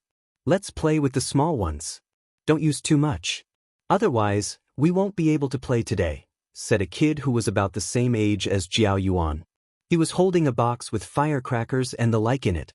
The other kids also had boxes of different sizes in their hands, but the firecrackers in them weren't as big as his. The small ones aren't fun, muttered an 8-year-old child. Why aren't they fun? Watch me. A child looked around the vegetable garden and asked for the burning incense. Then, he took the box of firecrackers and walked to a vegetable garden not far away. Because it was still a bit far from the fields allocated to each family, some of the empty land around the house had been opened up. Some people had fenced it to build a vegetable garden. In the vegetable garden that the child ran to, the cabbages were growing just right. The weather was good recently, and the temperature was quite high. Moreover, the winter here wasn't as cold as the winter in the north, which was dozens of degrees below zero. Even in the warm winter, it wouldn't snow. Finding the best growing cabbage, the child broke the cabbage leaves, put a small firecracker in it, lit it with the incense, and ran away. Since it was a small firecracker, the children didn't run too far. They didn't even cover their ears. Zheng Tan only heard a bang, and then saw the cabbage that was growing well was broken into pieces. Sure enough, it was a naughty child. If the owner saw this, he would probably be so angry that his chest would hurt. Knowing that they couldn't do too much, the older children called the child who wanted to continue to fry the cabbages over, and didn't let him destroy the cabbages. If it wasn't their own cabbages being fried, they didn't feel bad. It even felt good to see it. But if their own cabbages were fried, these children would probably beat them with a stick. What else can I fry other than cabbages? Still fry fish? No, we were scolded when we fried fish yesterday. You can only fry fish in ponds and rivers that don't have fish. You can't go to fish ponds. What's so fun about fried fish? A few children were fiercely discussing over there. Zheng Tan found it funny. These children had fried a few fish in the fish pond yesterday. When the owner saw the big fish with white bellies in the fish pond, he was so angry that his lungs were about to explode. Every year, they would make such a scene. These naughty children didn't learn from their mistakes. After being beaten, they continued to fry fish. Therefore, when the naughty children met firecrackers, it was terrible. Zheng Tan was thinking about it when they came up with another idea. The target was a water tank placed in the corner of a vegetable garden. The village had running water now, but most people still liked to use well water. Every family had this kind of clay water tank to store water. The water tank placed in the corner of the vegetable garden should have been there for a long time. The water inside was very turbid, and it even emitted a foul smell. It was probably placed there by the owner to water the plants. Hey, I suddenly thought of a story from a language book. A child said, I know. A little kid raised his arm and wiped his snot with his sleeve. It's called Sima Guang Fried Fish Tank. Zheng Tan, Jiao Yuan, Little Pomelo. Good awareness. The level had increased, and it was even more ruthless than Sima Guang. After frying the cabbages and the water tank, these naughty children really knew how to cause trouble. A child took out a small firecracker that was as thick as an adult's thumb. It was wrapped in a layer of plastic and the end was pointed. According to these children, it was called a torpedo. It was waterproof and came in different sizes. The power of the explosion was different. They used this kind of firecracker to fry fish. After lighting the torpedo with incense, the child threw it into the water tank. If it was thrown too early, it would be extinguished easily. If it was thrown too late, it would cause more accidents. As players with rich experience, they were familiar with this technique. The others stood further away. Although the firecracker was small, the water in the tank was too smelly, and these children did not want to be splashed with the smelly water. It was unknown whether it was because the water tank was too old or the power of the torpedo was too strong. In short, Zheng Tan saw a hole in the water tank. The black smelly water inside flowed out from the hole in the water tank, and the stench spread in all directions. The child who lit the firecracker did not have time to run too far. His body was splashed with water, and when he smelled the stench, he quickly went back to clean himself. It was almost lunchtime, and the firecrackers on hand were almost all set off. The naughty children went back to their homes. After lunch, they took out some more things to play with. Jiao Yuan used snacks to exchange for some firecrackers and other firecrackers with the children. He had no choice. Even if he had pocket money, he could not buy firecrackers and firecrackers in such a short time. There were no snack bars or shops nearby. Even if there were not many types of firecrackers and firecrackers. This was an inconvenient place. When exchanging firecrackers and firecrackers with the children, Jiao Yuan deliberately picked some with longer fuses. When they went back, he would give them to little Pomelo to play with. He was not at ease if the fuses were too short. Jiao Yuan knew himself well. Although he was older than those snotty brats, in terms of experience, he couldn't compare to those snotty brats. When he returned to the old house, Jiao Ma was cooking lunch in the kitchen. The kitchen had an old-fashioned stove, the kind that used firewood. The pot was also a big iron pot. Grandpa Jiao liked to use this kind of pot. The coal stove was now used to cook braised food, fried meatballs, lotus root sandwiches, and other things. It was not used on normal days, and it was only used during the New Year. Jiao Yuan took out an incense stick and lit it in the stove. "Why did you light this?" Jiao Ma frowned. "To set off firecrackers." Jiao Yuan answered. "Be careful not to hurt yourself. Also, don't scare black charcoal." Jiao Ma was worried. "It's okay. Black charcoal is not scared at all. It watched us play this morning. It even knows how to cover its ears." Jiao Yuan grinned. After lighting the incense, he and little Pomelo went to the backyard of the old house to play. The good thing about living in the countryside was that it was big and had few restrictions. There was a tall pile of firewood in the backyard. Some cedar trees were planted here and there. Grandpa Jiao had already cleaned the weeds and leaves on the ground. There was also a water tank here, but Jiao Yuan did not dare to blow up his own water tank. Grandpa Jiao had bought some fish and put them in this water tank for the new year. Yesterday, he marinated the fish, washed the water tank, and put some water in it. He did not touch it for now. The old lady sat at the back door of the kitchen, frying lotus root sandwiches. She looked at the two children in the backyard from time to time. Although the children in the village often played with firecrackers, her grandson was different from the rascals in the village. He had little contact with firecrackers, and the old lady was worried. Zheng Tan jumped onto the pile of firewood and looked down. Jiao Yuan poked a small hole in the ground with a metal stick and stuck the small firecracker in it. He let it stand upright so that it was easier to light it. After it was lit, the firecracker made a pop sound. These were all small firecrackers. Jiao Yuan did not dare to play with big ones in his own yard. First, it was dangerous and would scare the old lady. He was just doing it for fun. In the backyard, Jiao Yuan and little Pomelo were much more relaxed. They each held an incense stick and played with the firecrackers. After playing for a while, little Pomelo looked at Zheng Tan, who was climbing on the pile of firewood, and said, "Black charcoal, do you want to play?" Zheng Tan moved the tip of his tail. It seemed that his claws were a little itchy. "Here, black charcoal, you play too." Jiao Yuan stood on tiptoe and handed the incense stick in his hand to Zheng Tan. Zheng Tan looked at the incense stick, turned his head, and jumped down from the pile of firewood. Little Pomelo took out a tissue, wrapped one end of the incense stick, and handed it to Zheng Tan. Little Pomelo was so considerate. Zheng Tan bit the incense stick wrapped in the tissue, and walked towards the firecrackers that were already placed. Jiao Yuan's mouth twitched. His cat's obsession with cleanliness was really awkward. When he lit the firecracker, Zheng Tan was a little nervous. Although it was a small firecracker that was not very powerful, he had too little experience with firecrackers, so he was a little excited. When the firecracker emitted sparks, Zheng Tan turned around and ran. Puff! It was a success. The old lady, who was sitting in the house, scooped up the fried lotus root with a colander. While she was dripping oil, she took the time to look at the situation in the backyard. She happened to see her son's precious black cat holding an incense stick to light firecrackers. Her hand suddenly trembled, and a few pieces of lotus root fell out of the colander. Chapter 143. As for the two children setting off firecrackers with the cat, the old lady felt that it was fortunate that it was in her own yard and only her family members knew about it. If it was seen by others and met with gossips, it would probably cause some trouble. In the village, it was fine if these animals were smart, but if they were too smart, it might not be a good thing.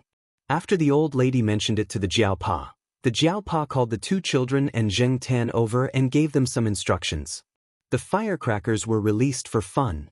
Zheng Tan did not need to play with them all the time, so it was fine if he restrained himself.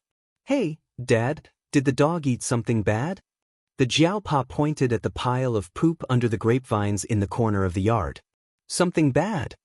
Grandpa Jiao walked over to take a look. It's true. Compared to the usual dog poop, the pile of poop under the grapevines was much thinner. However, the Jiaopa and Grandpa Jiao looked at the big yellow dog, who was squatting beside the coal stove, full of energy, waiting to pick up the leftovers. It did not look like the dog was suffering from diarrhea at all. "It's fine. It looks like it's been eating too much food. The dog has been eating a lot for the past few days. Just don't feed it too much food." Old Master Jiao was no longer worried when he saw that. There were not many rules in the village when it came to raising dogs. Cats and dogs often ate with people, and the villagers did not have the energy to care if the food was harmful to the cats and dogs. In fact, most of the cats and dogs here did not live to a normal age. There were many people who tricked the cats and beat the dogs, or some people who sold the dogs for some reason. However, cats were not worth much, and people did not care if they did not want to raise them. In short, the lives of cats and dogs were cheap. No one would spend time on them. If people could not take care of them, how could they take care of them? In comparison, Grandpa Jiao was good enough. "Should we tie it to the side?" "It's not good to keep squatting there," the Jiaopa said. If the dog was squatting there, there would definitely be spills for it to pick up. She still had to fry meatballs later. The old lady's hand shook again, and the dog became happy again. If you keep it at home, it can hum and sing for a long time. Let it out to play. You don't have to look for it. It will come back when it's time to eat. Many dogs in the village are like that. Aren't you afraid that the dog beaters will take it away? Who would come to beat the dog in broad daylight? Besides, Lai Fu won't go far. It's just taking a walk in the village. There are people watching. The person who beat the dog won't come at this time. Just tie the dog up at home at night. Don't worry about it during the day. Grandpa Jiao was very confident in his dog. As he spoke, Grandpa Jiao walked over and pushed the dog out of the door. "Go play by yourself. Come back when it's time for dinner."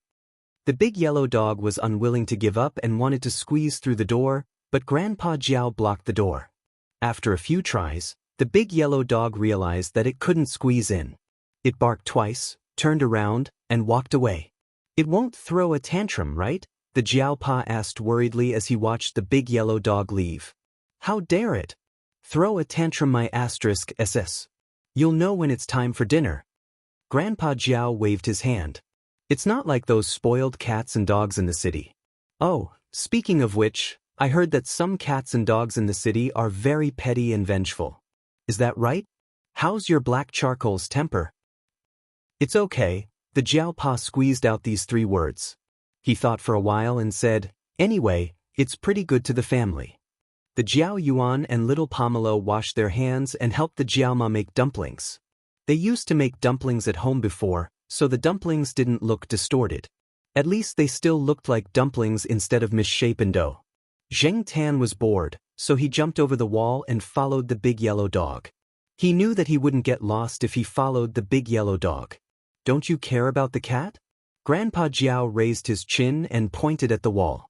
It's okay. It's smart. The Jiao Pa wasn't worried.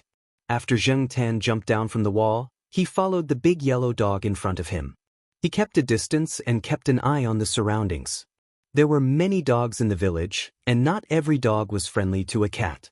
The big yellow dog, who came out of the Jiao family, was familiar with the place. It walked around the village and asked for food by smelling. It knew which family would give it food and which family wouldn't. Animals were sometimes much smarter than people thought, but most of the time, their intelligence was ignored by people. A cat lying on a wooden bucket and sunbathing with its paws opened its eyes a little when it saw the big yellow dog. It didn't run away, and when the big yellow dog walked far away, it closed its eyes again and continued to sunbathe. Looking at Big Yellow collecting food while walking, Zheng Tan really admired this guy's ability. Not only was he thick-skinned, but he was also a little smart. These two traits would make him the type that wouldn't starve even if he was a human. While thinking, Zheng Tan suddenly heard a dog barking in front of him. Boof, boof, boof. There was a warning growl in the dog's barking. This barking was different from when the big yellow dog saw the Jiao Pa and the others. It was obviously vigilant and aggressive. This kind of barking only appeared when it was facing certain dangerous people. Sure enough, when Zheng Tan raised his head, he saw the big yellow dog baring its teeth at a person not far away. Not far away, the man's appearance was passable, not to the extent of being unsightly. However, coupled with the scoundrel aura that he exuded, the impression he gave others had plummeted to the negative. The person had a toothpick in his mouth and was shaking his legs. When he saw the big yellow dog, he wasn't afraid at all. He even laughed, then picked up half a brick on the ground and threw it at the big yellow dog. Judging from the strength of the brick, if it really hit the big yellow dog, it would probably break a few bones.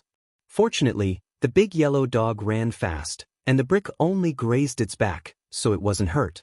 No wonder the big yellow dog's attitude was so bad, and it was even a little afraid of that person. This person was obviously not a good person. Zheng Tan looked at the people around him. Obviously, some people had seen this scene, but they didn't care. In their opinion, it was not worthwhile to provoke this scoundrel for a dog. Fortunately, the toothpick man didn't want to continue wasting time with the big yellow dog. He gathered his coat and walked away with his head held high. The big yellow dog didn't relax until the toothpick man was far away. It seemed like it had suffered a loss before. Wah, a child's cry was heard. Zheng Tan looked over and saw that the toothpick man had snatched 2 firecrackers from a child who was playing with firecrackers. Then he played with them. When he threw the firecrackers, he threw them into the vegetable field and blew up a few healthy cabbages. The people who saw this scene only said a few words and didn't argue with the toothpick man. Zheng Tan pulled his ear. Forget it, it's better not to meddle in this kind of business. Jiao Pa already told us to keep a low profile. When it was almost time for dinner, the big yellow dog came home on time. Zheng Tan couldn't help but feel that animals' sense of time was really good. They couldn't look at the time on their phones like humans, and most people hadn't started eating yet. Therefore, no one told the big yellow dog that it was time for dinner. When the big yellow dog came back, it was obviously a lot lighter. Just like Grandpa Jiao said, it didn't throw a tantrum at all. Zheng Tan was still not far behind it. He watched it run into the old house's gate, and then it ran out in a few seconds and barked at the gate. Zheng Tan ignored the big yellow dog and went straight into the house. He saw the toothpick man snatching a piece of fried fish from little Pomelo's hand. F***ck your grandpa. Zheng Tan immediately became angry. If he didn't see the Jiao Pa coming over, he would have slapped that guy a few times. Zheng Tan could pretend that he didn't see anyone bullying other people, but Zheng Tan couldn't tolerate anyone bullying his own family. When the big yellow dog came in, it went straight to the kitchen. When little Pomelo saw the big yellow dog coming back, she knew that Zheng Tan must have come back too. She picked up a piece of fried fish and walked towards the gate to give it to Zheng Tan. However, the toothpick man snatched it away when she was in the hall. Little Pomelo pursed her lips and stared at the annoying stranger in front of her. She hesitated whether she should throw the chopsticks in her hand at him. Grandpa Jiao was also angry when he saw this. He grabbed the shoulder pole and chased the man out. The man shouted as he walked out, "I heard that Brother Ming Sheng and the other professor's projects are worth at least 1,000,000 yuan, so I came to see how rich they are." "What are you doing?" "Don't talk nonsense. Most of that money is from the country. It's used for research. If you talk nonsense again, I'll send you to the police station." Grandpa Jiao swung the shoulder pole at the toothpick man. The villagers valued seniority very much. For the toothpick man, he didn't care about his peers or juniors, but he didn't dare to hit the older generation. Previously, he hit an older person and was ganged up on by the villagers. He was almost sent to the police station. Although the toothpick man was chased away by his grandpa, Zheng Tan's anger didn't subside. He was thinking about when he should go and deal with that guy. However, tomorrow was New Year's Eve. Zheng Tan thought about it and decided not to cause any trouble. He would go and find that toothpick man in a few days. The villagers ate dinner early, and there weren't many entertainment activities. Everyone was used to sleeping early. Since New Year's Eve was coming, everyone was busy, so they slept later. Grandpa Jiao heard that a family's sow had given birth to piglets, so he wanted to go and take a look. Jiao Yuan wanted to go, so Grandpa Jiao brought him along. Little Pomelo stayed in the room and watched TV with Jiao Ma. She didn't go to see what was going on. Zheng Tan was curious, so he followed them. Grandpa Jiao took a shortcut behind the house. Zheng Tan followed him for a while and suddenly stopped. He moved his ears and tilted his head. He followed the direction of the sound and saw the toothpick man who snatched little Pomelo's fish. He was standing there with a cigarette in one hand and a phone in the other. He was talking on the phone, showing off a box of torpedoes he stole from the market today. He tested 2 of them and found that they were quite powerful. He was going to sell them to the children in the village at a higher price tomorrow. "Okay, I'm not talking to you anymore. I'm going to take a dump." The toothpick man turned off his phone and took a deep puff of the cigarette between his fingers. He threw the cigarette but far away and walked into the outhouse while humming a tune. Zheng Tan narrowed his eyes and wagged his tail a few times before heading in that direction. Compared to watching a sow give birth to piglets, Zheng Tan was more willing to take this opportunity to teach the toothpick man a lesson. Zheng Tan ran into the toothpick man's house. According to what the toothpick man said on the phone, he found a box of torpedoes in his room. It was a medium-sized type. Zheng Tan carefully opened the box and took out 2 of them. He closed the box and ran back to the toothpick man's outhouse. It was already dark, and no one saw a cat walking upright.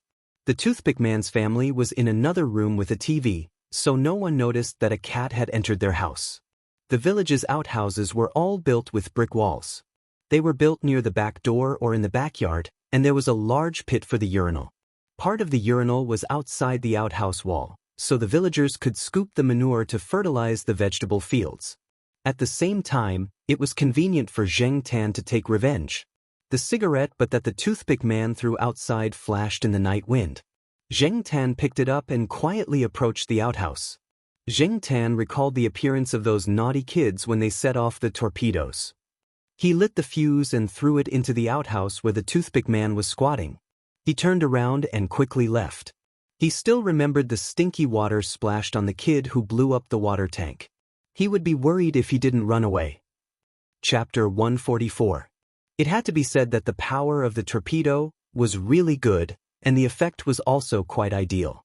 Zheng Tan heard a lot of splashing sounds, as well as particularly abrupt and sharp shouting and cursing sounds at night. The stench spread everywhere, and the toothpick man didn't even pull up his pants completely before he rushed out of the outhouse. After running for 2 steps, he was tripped by his pants and rolled on the ground. Then he got some feces on the ground and rushed into the house with a body full of feces. The impact of the torpedo on the feces pit was too large, even the firewood was splashed a little. Zheng Tan was glad that he used the firewood as a shield, so he didn't get hit. The trees in the yard of the toothpick man's house were splashed.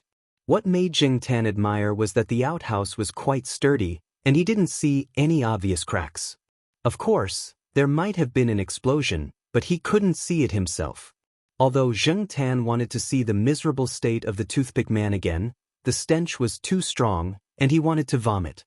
He didn't want to continue to stay here for a second. The noise here had already disturbed some people, and the house of the toothpick man had already started to become noisy. Zheng Tan quickly left the backyard of the toothpick man's house, and when he left, he had to avoid the smelly drip. The villagers living in the surrounding area didn't care about the explosion at first, they just thought that some naughty kid was blowing up a puddle or something like that. Who knew that after the explosion, there would be shouting and cursing. When they opened the door to see what was going on, the night wind blew in, bringing with it the smell of the outhouse. Zheng Tan took 2 torpedoes from the box of the toothpick man. He blew one up and there was an extra torpedo in the spare. Zheng Tan hid it under a tile, and if he didn't lift the tile, he wouldn't be able to see it. And no one would lift the broken tile in the corner of the yard for no reason. If he saw the toothpick man provoking his family in the future, then he could use it again. When Zheng Tan returned to the backyard of the old house, he still felt that there was a smell of the outhouse on his body. He didn't know whether it was psychological or the stench was still there. To be safe, Zheng Tan squatted on the pile of firewood outside for a while. While squatting on the fireplace, Zheng Tan saw the 3-legged tortoiseshell cat. It was holding a fat rat in its mouth as it ran briskly past the backyard of the old house. Even with 3 legs, it was able to move faster than some cats. Were hawksbill turtles that powerful? Zheng Tan's ears twitched. No matter what, he admired that 3-legged cat. About 20 minutes later, Grandpa Jiao returned with Jiao Yuan. Zheng Tan followed them into the house. Grandpa Jiao and Jiao Yuan both smelled like a pig pen. Therefore, even if Zheng Tan smelled of the outhouse, it wouldn't be obvious. After all, he wasn't the only one who smelled of the outhouse. Zheng Tan sniffed around Grandpa Jiao and Jiao Yuan and sneezed. Then he sniffed around Zheng Tan and wanted to lick him. Zheng Tan slapped him a few times, and then he obediently ran to the old lady and squatted beside her. The Jiao family didn't pay attention to Zheng Tan's movements. Those who stayed at home thought that he was taking a walk outside with Grandpa Jiao. Grandpa Jiao and Jiao Yuan thought that he had been staying in the backyard, so they didn't notice anything unusual about him. That night, Zheng Tan leaned on the small wooden bucket and asked Jiao Ma to boil some water for him to take a bath. Otherwise, he would feel weird and embarrassed to crawl under the covers. The next day was Chinese New Year's Eve. Early in the morning, the 4 adults of the Jiao family got up and got busy. Zheng Tan crawled out of bed and went to the kitchen for breakfast. Jiao Pa and the others had already eaten. Zheng Tan sat alone on a chair and ate the breakfast that Jiao Ma had prepared for him. As he ate, Zheng Tan listened to the conversation between Grandpa Jiao and Jiao Pa. "I told you. Our dogs are in good health. They're not that fragile. They're full of energy after a walk." The old man of the Jiao family pointed at the big yellow dog in the yard. The big yellow dog was jumping around in front of a plastic toy duck. "Aren't you going to give it breakfast?" Jiao Pa asked. "Breakfast? No, it's not your cat. Who would give it 3 meals a day?" After talking about the dog, Grandpa Jiao grinned and told Jiao Pa about the toothpick man. Early in the morning, many people in the village knew that the toothpick man had been set up by someone while he was taking a dump. However, until now, they still didn't know who did it. According to the toothpick man's own memory, he didn't hear anyone opening the door to his backyard. The only thing he heard was the sound of firecrackers being lit. He couldn't remember anything else. In addition, the new cell phone that the toothpick man bought not long ago was also affected. At that time, he was so scared that his new cell phone with a flip cover fell into the cesspool. It was difficult to get it out, and even if it was, it couldn't be used. No one would use it again. The toothpick man was so angry that his liver hurt. He couldn't sleep the whole night. His mouth didn't stop, and he kept scolding people until dawn. Some people in the village were secretly gloating. The toothpick man had attracted too much hatred. Not many people sympathized with him, especially that cell phone of his. He didn't get the money to buy it properly. After he bought it, he always showed off in front of people. He was so arrogant that he thought he was rich just because he had a cell phone. Since it was New Year's Eve, the village started to set off firecrackers in the afternoon. In the afternoon, Grandpa Jiao and Jiao Pa told them not to go out. They had to set off firecrackers everywhere today. It was dangerous to set off firecrackers, especially for people like the Jiao Yuan and little Pomelo.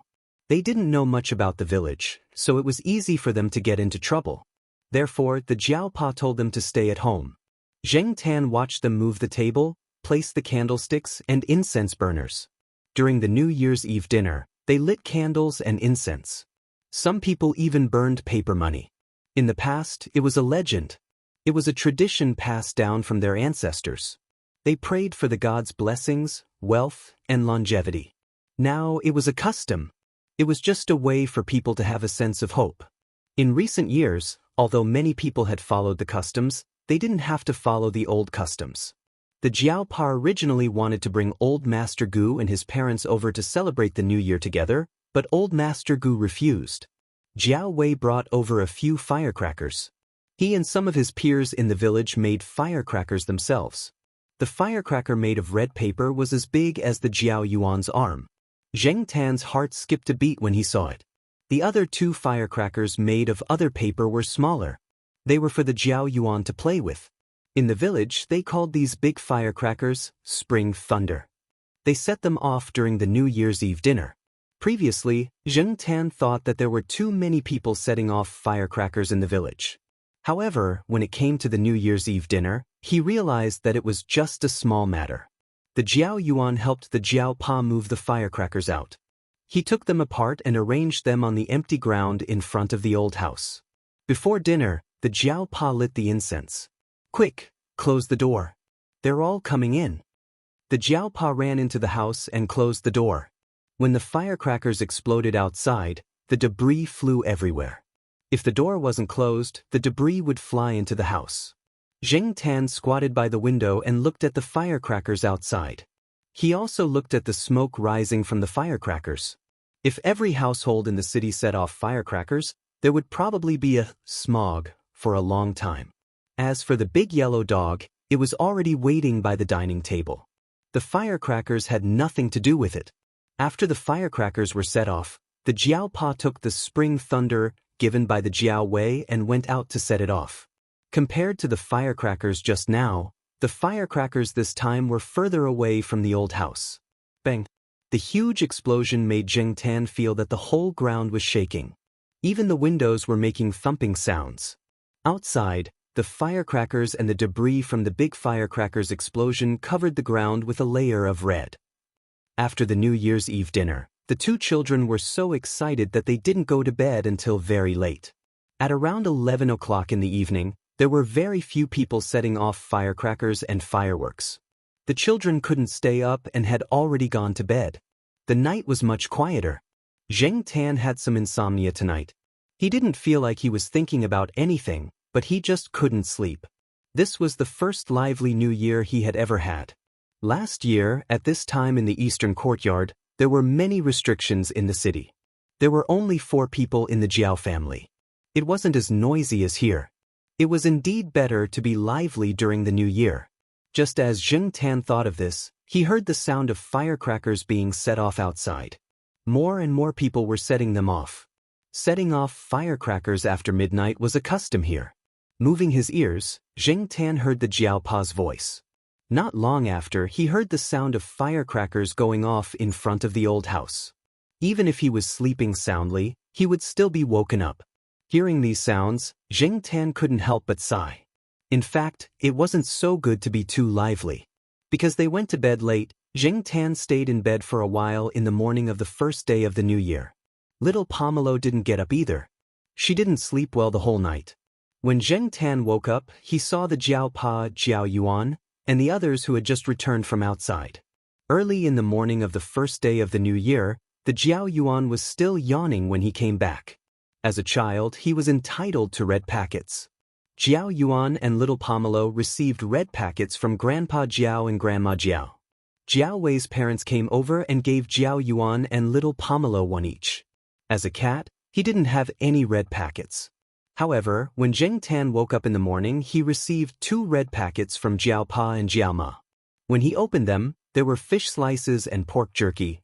Zheng Tan didn't have much to do on the first day of the New Year. He basically slept on the cat tree that Grandpa Jiao had built.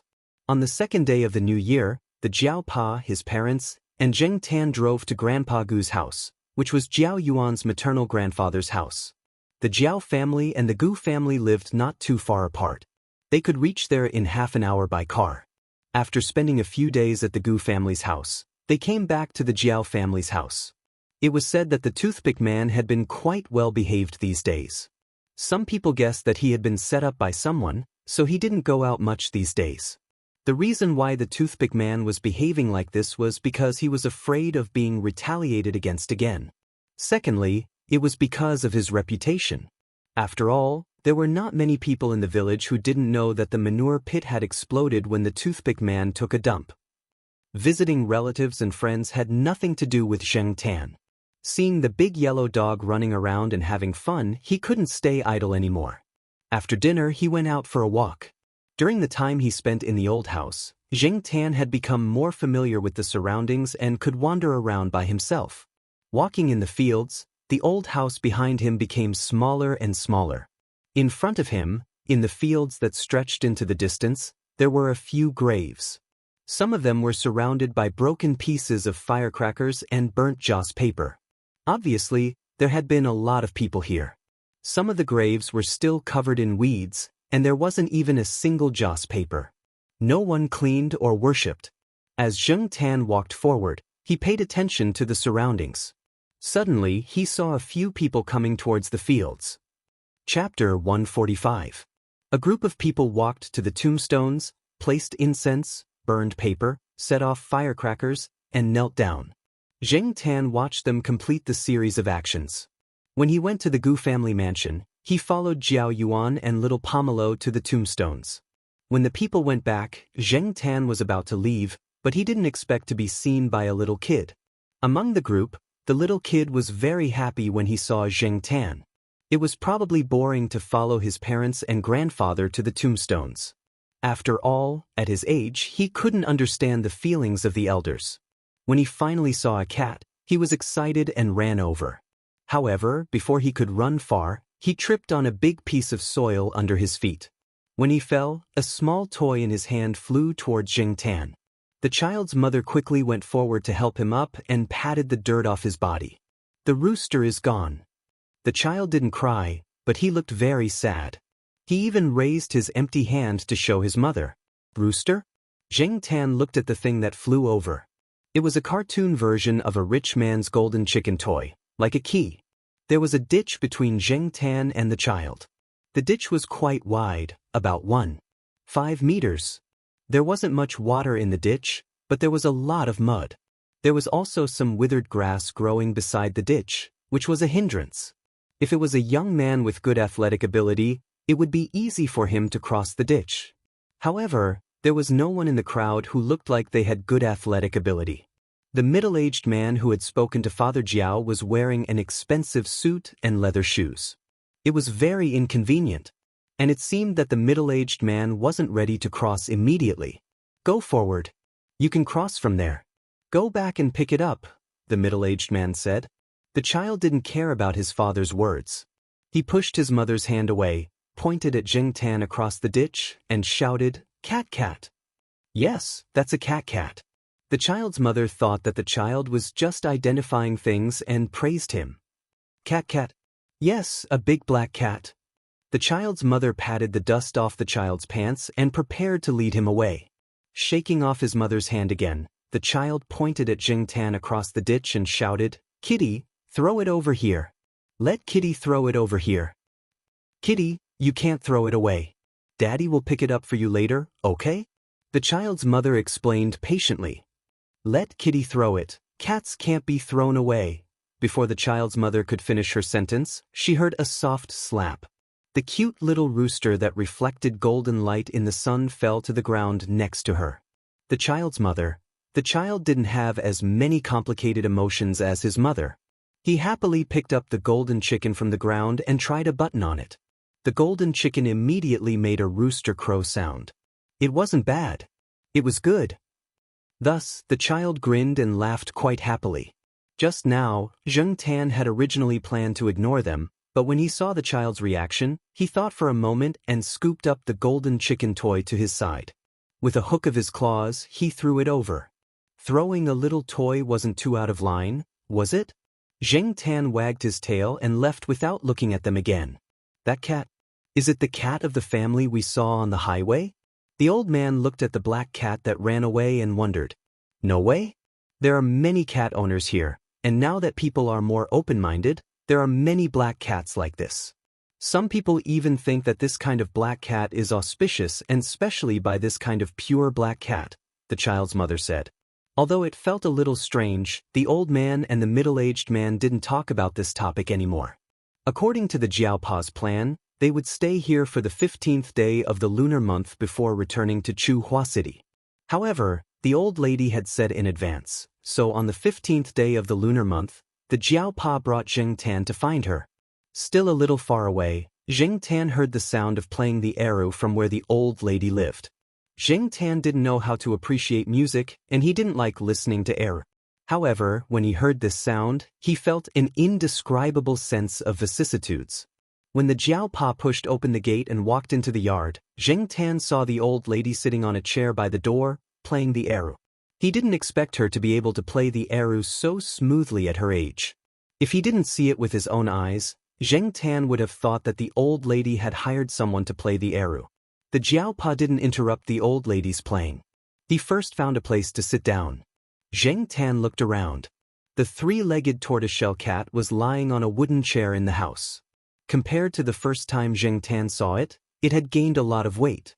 It closed its eyes and seemed to be taking a nap, but its ears twitched along with the sound of the eru. There were a lot of gifts on the table in the house. It seemed that many people visited the old lady during the new year.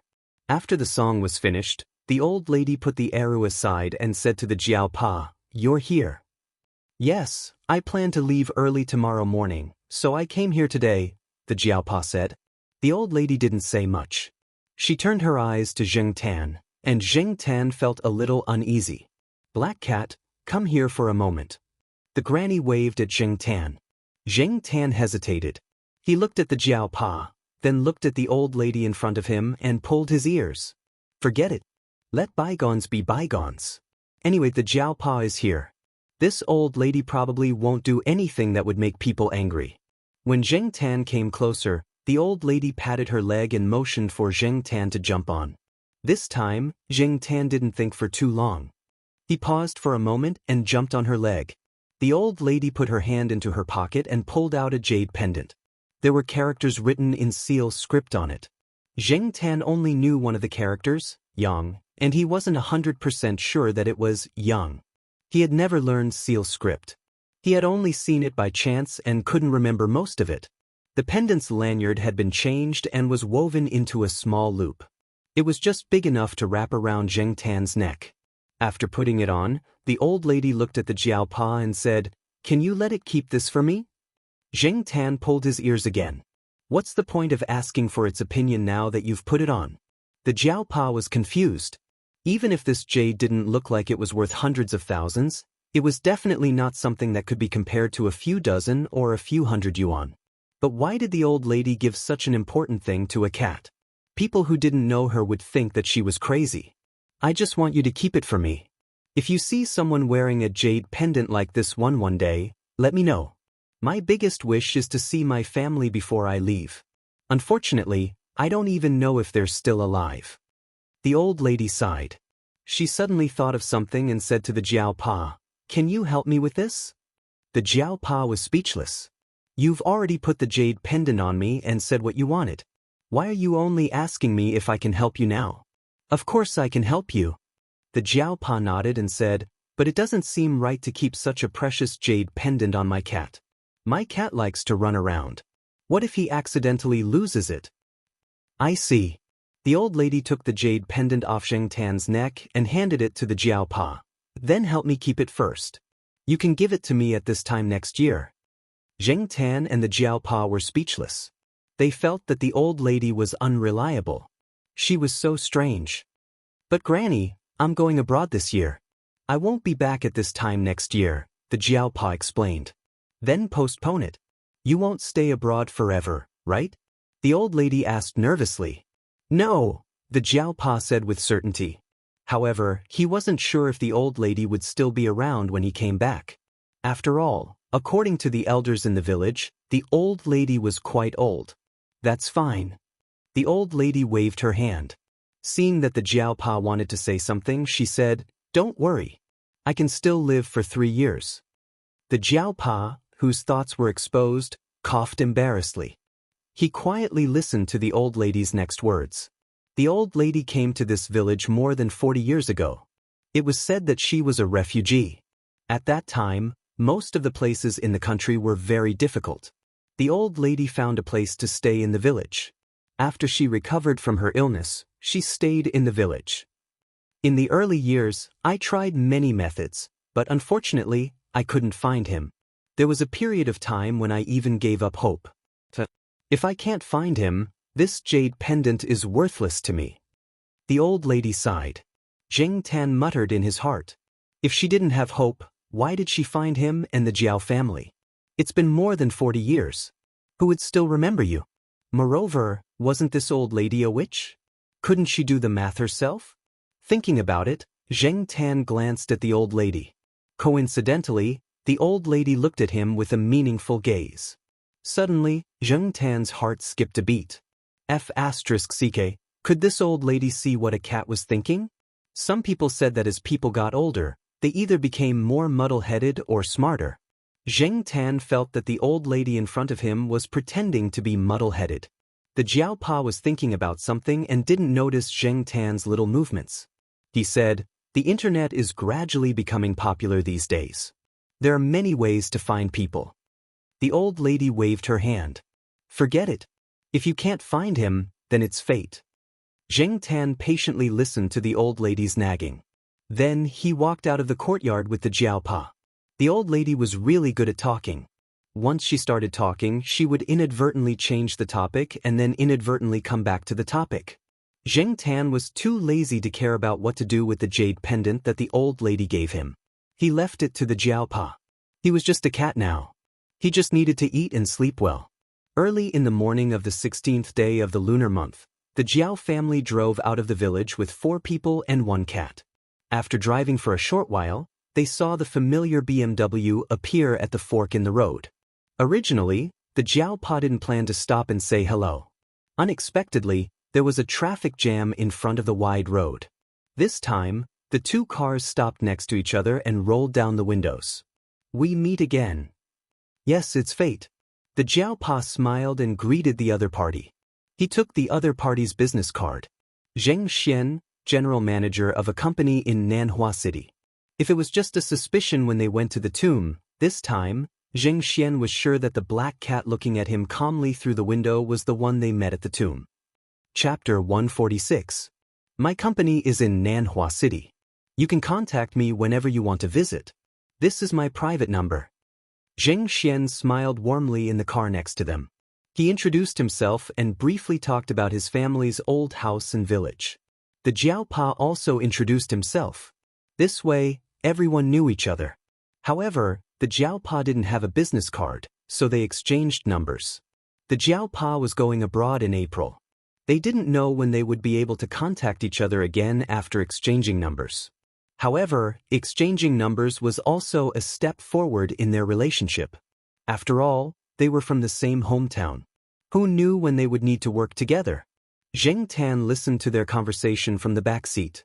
Because they had the same surname, Zheng Tan paid more attention to them. Coincidentally, he saw the look in Zheng Xian's eyes. From his eyes, Zheng Tan knew that he recognized him. Also, from the half-open car window, the little brat waved his shiny golden chicken at Zheng Tan. Zheng Tan ignored him. Moreover, after this, everyone would go their separate ways. However, Nanhua City and Nanqing, would he be able to go there again in this lifetime? Selfishly, Zheng Tan wanted to go back and take a look. However, he had no choice. Once the Jiaopa left the country, the remaining Jiao family members living in the Eastern District courtyard wouldn't travel far. In short, they wouldn't be able to go there again for at least a year. After the traffic started, the 2 cars' routes overlapped. They only separated when they reached a certain section of the highway. The Jiao family and Zheng Tan didn't take this little episode to heart. Things changed too quickly. No one knew if they would have the chance to meet again. They could only say that they would meet again if fate brought them together. If not, then there was no need to force it. When they returned to the Eastern District courtyard, The winter sweet in the courtyard was still blooming. The children in the courtyard liked to pick flowers. Lan Tianzhu corrected Su An's misunderstanding. Wintersweet is wintersweet. Plum is plum. These two are different species. Even their families are different. The plum blossom belongs to the apricot family of the rose family, while the wintersweet belongs to the camphor family of the wintersweet. As they were talking, the two of them saw the Jiao family's car coming over. They didn't care about the wintersweet and plum blossoms anymore. They called the Jiao Yuan and the three of them gathered together to discuss tomorrow's school. Zheng Tan had seen the weather forecast. It said that in 2 days the temperature would drop and it would snow again. The children were very unhappy about this. No one wanted to snow right after school. It was cold to ride a bike. Moreover, this kind of weather was actually very suitable for huddling in bed instead of braving the cold wind, rain, and snow to go to class in the cold classroom. Unfortunately, the weather wasn't something that could be changed just because you said so. After school started, everyone started to get busy. Jiao Pa was now mainly busy with his plans to go abroad. Before he went abroad, he still had a lot of work to do, especially for Exin and Su Chu. As for the new graduate students this year, Jiao Pa did not ask the other teachers to help him choose. He had already made up his mind to only accept one graduate student. He would not be able to take care of more than one graduate student while he was abroad. All he had to do was to wait for the results of the postgraduate entrance examination to be announced. The remaining places were given to other teachers. This new graduate student was different from Exin and Su Chu. This time, Jiao Pa originally planned to recruit a female graduate student. This was also because when he was not at home, Jiao Ma would have more people to help her. After all, there were more restrictions on male graduates. It was more reliable to recruit a female graduate student. Before the postgraduate entrance examination, Jiao Pa had selected some applicants from his mailbox. After the results of the postgraduate entrance examination were released, there would definitely be more applicants who would promote themselves. However, Jiao Pa did not have that much free time. Fortunately, he found a satisfactory candidate. The third candidate was Zheng Jing, who had switched majors from the school.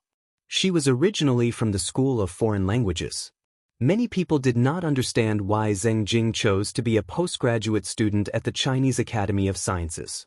This gap was too big. Although many students from the Chinese Academy of Sciences would also choose to be a postgraduate student from other schools, such as the School of Medical Sciences, the School of Chemistry, the School of Electronics and Information, or the School of Economics and Management. However, very few girls who were purely in liberal arts would choose to be a postgraduate student.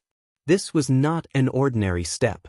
Moreover, even if they could pass the entrance examination, some teachers would not be willing to accept them. After all, the teachers wanted to recruit students who were quick to learn and strong in theoretical knowledge. Tsinghua University's strength meant that the competition was strong. There would not be a shortage of students. According to the cutoff score of 120% in the past 2 years, a group of people would be eliminated in the postgraduate entrance examination. Some of them had good scores. Therefore, many people said that they would not be confident if they did not score more than 10 points higher than the cutoff score. Su Chu was a special student. Many students in the same batch as Su Chu said that he was lucky. Zheng Tan had never met Zheng Jing. He only heard about her from the Jiao Pa and the Jiao Ma when they were chatting. Besides, the cutoff score and cutoff score were not out yet. It was uncertain whether Zheng Jing would be accepted. Therefore, the Jiao Pa only mentioned Zheng Jing casually and did not elaborate further. However, the Jiao Pa was not a person who would compromise. Therefore, there must be a reason why Zheng Jing was accepted by the Jiao Pa. Zheng Tan was looking forward to it. After staying at home for 2 days, Zheng Tan could not hold it in anymore. There was no news about the cat carriage. He guessed that it was not ready yet. He could not stay at home all day and sleep in a daze. The weather forecast said that it would snow. It had been 2 days, but there was still no snow. Zheng Tan looked at the sky. Who cares? Let's go out for a walk first. Zheng Tan chose the road leading to the Jiao Yuan school. He wanted to see how the Jiao Yuan school was like in class. Unfortunately, the windows were full of water vapor. He could not see what was going on inside. He could only hear the teacher's voice. Zheng Tan did not stay at the school gate for long. He went to Zhong Yan's house. Zhong Yan must be in class at this time. There was no one at home. There were not many people walking around in the neighborhood. He could not hear any gossip. After leaving Zhong Yan's neighborhood, Zheng Tan went to see the construction site developed by Yi Hao. Compared to before the new year, there were not many obvious changes. It was probably delayed by the new year. After the new year, the progress would be accelerated. It was still early. Zheng Tan was not in a hurry to go back. He looked at the fork in the road and walked in a direction. He had not been there before. He wanted to explore the terrain and expand the area he was familiar with. Chuhua City was a relatively old city. Although the city was developing rapidly, there were still many old residential areas. However, with the development of the city, these old residential areas would gradually be demolished. After walking through the streets of the old residential area, Zheng Tan came to a neighborhood with elevator houses. This area had only been developed for a few years. It was like a crane in a flock of chickens in the old residential area. The greenery in the neighborhood was not bad. Zheng Tan saw some wintersweet trees in the neighborhood. The wintersweet was blooming. If it was not blooming, Zheng Tan would not be able to recognize it even if he stood in front of the wintersweet trees. There were not many people walking around in the neighborhood. They were either at work or too lazy to go out. Even if it was not snowing, it was cold enough. Although it was not as cold as in the north, it was still unbearable for many people. Chuhua City's winters were wet and cold. Some people from the north and the south coast who came to the city to study in university suffered from frostbite in their first year. They were not used to the weather here. There were not many people and there were not many animals outside. He could only hear a few dogs barking occasionally. As for cats, Zheng Tan had not seen a single one for the time being. As he was walking, it started to drizzle. Zheng Tan cursed the bad weather in his heart. He wondered if he should go back or find a place to hide. After all, it would take some time to return to the east courtyard from here if he calculated using the catwalk, unless he ran all the way back. Before Zheng Tan could make a decision, there was a crackling sound around him. It was the sound of falling snow. Looking at the raindrops and snow falling faster and faster, Zheng Tan estimated that it was going to snow soon. Forget it. I'll find a place to hide first. At this time, he would be wet and cold. It would not be comfortable to be hit by the snow. He looked around. The bottom of the elevator was a parking space, so the first floor started from the floor above the parking space. Many residents had installed anti-theft nets on their balconies and windows. Some of the nets were too dense for Zheng Tan to squeeze through. After looking around, Zheng Tan chose a balcony on the first floor of a building. Zheng Tan could only squeeze through this balcony. It was also a good place to block the wind and rain. The height of the parking lot was not difficult for Zheng Tan to climb up. After jumping up, Zheng Tan walked to the balcony with the help of a piece of empty space and went in. There were a few cardboard boxes on the balcony of this house. There was a layer of dust on the boxes. It seemed that no one had touched them for a long time. After listening to the movements in the house and confirming that there was no one, Zheng Tan pulled 2 cardboard boxes down and used them as walls to block the wind. He squatted on the other side of the cardboard boxes. This way, he could use the cardboard boxes to block the wind and also pay attention to the weather. Today was unlucky. 2 days ago, the rain and snow did not fall. Today, as soon as he went out, the wind and rain came. While squatting there waiting for the rain to stop, Zheng Tan heard the sound of the door opening. After a while, footsteps came closer. Zheng Tan adjusted his posture and prepared to leave immediately if the owner of the house rejected the cat. The door on the balcony was opened. A middle-aged man in a black coat walked to the balcony. As soon as he took a step, he noticed the black cat squatting next to the cardboard boxes. The man was stunned. When he met the cat's eyes, he did not show any sense of rejection. Suddenly, he thought of something and turned back to the room. The door was not closed. Zheng Tan moved his ears and heard the sound of people walking back and forth in the house. Then, there was the sound of the microwave. After a ding sound, the man came out with a cup of milk in a disposable paper cup and put it in front of Zheng Tan. Sure enough, there were more kind people. Zheng Tan sighed in his heart. However, many people did not know that cats could not be fed milk casually. Many cats were lactose intolerant.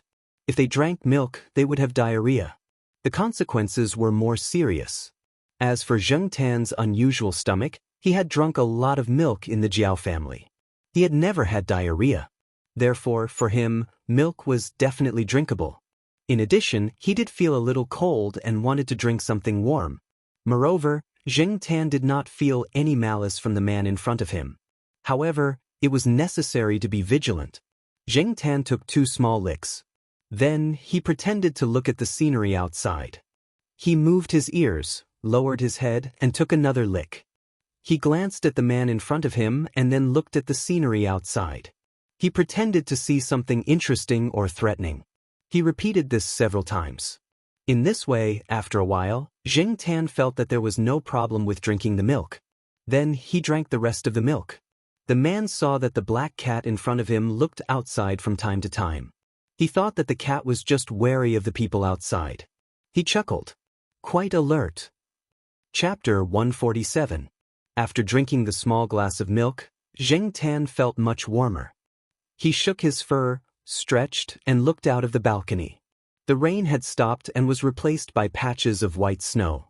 From the looks of it, the ground would soon turn white. Seeing that the glass was empty, the man squatted down to pick it up and walked into the house. After taking 2 steps, he turned around and said to the black cat in the corner, "Come in, it's cold outside." Zheng Tan hesitated. Should he go in to avoid the wind? The wind outside seemed to be stronger. Zheng Tan didn't respond. Seeing this, the man thought that the cat in front of him didn't understand, so he stood at the door and waved his hand, pointing at the glass of milk. Perhaps realizing that his actions were ineffective, the man walked into the house, but the door to the balcony was not closed. Most places in Chuhua City didn't have heating. People were used to using air conditioners and other heating devices. The air conditioner in the house was on. Zheng Tan walked to the door and could clearly feel the warm wind coming from the house. Compared to outside, the house was too warm. Zheng Tan looked at the snowy sky outside and walked into the house. Inside the house, the man had already taken off his jacket. He stood in front of the microwave and continued to warm a glass of milk. When the milk was warm and ready to be taken to the balcony, he realized that the black cat had already entered the house and was curiously looking at the furnishings in the house. Zheng Tan roughly scanned the house and felt that the man should be a cultured person. There was a bookshelf in the room. Most of the books on the bookshelf were in English. They covered a wide range of subjects, from literature, history, geography, agriculture, medicine, and so on. This kind of person shouldn't be a threat.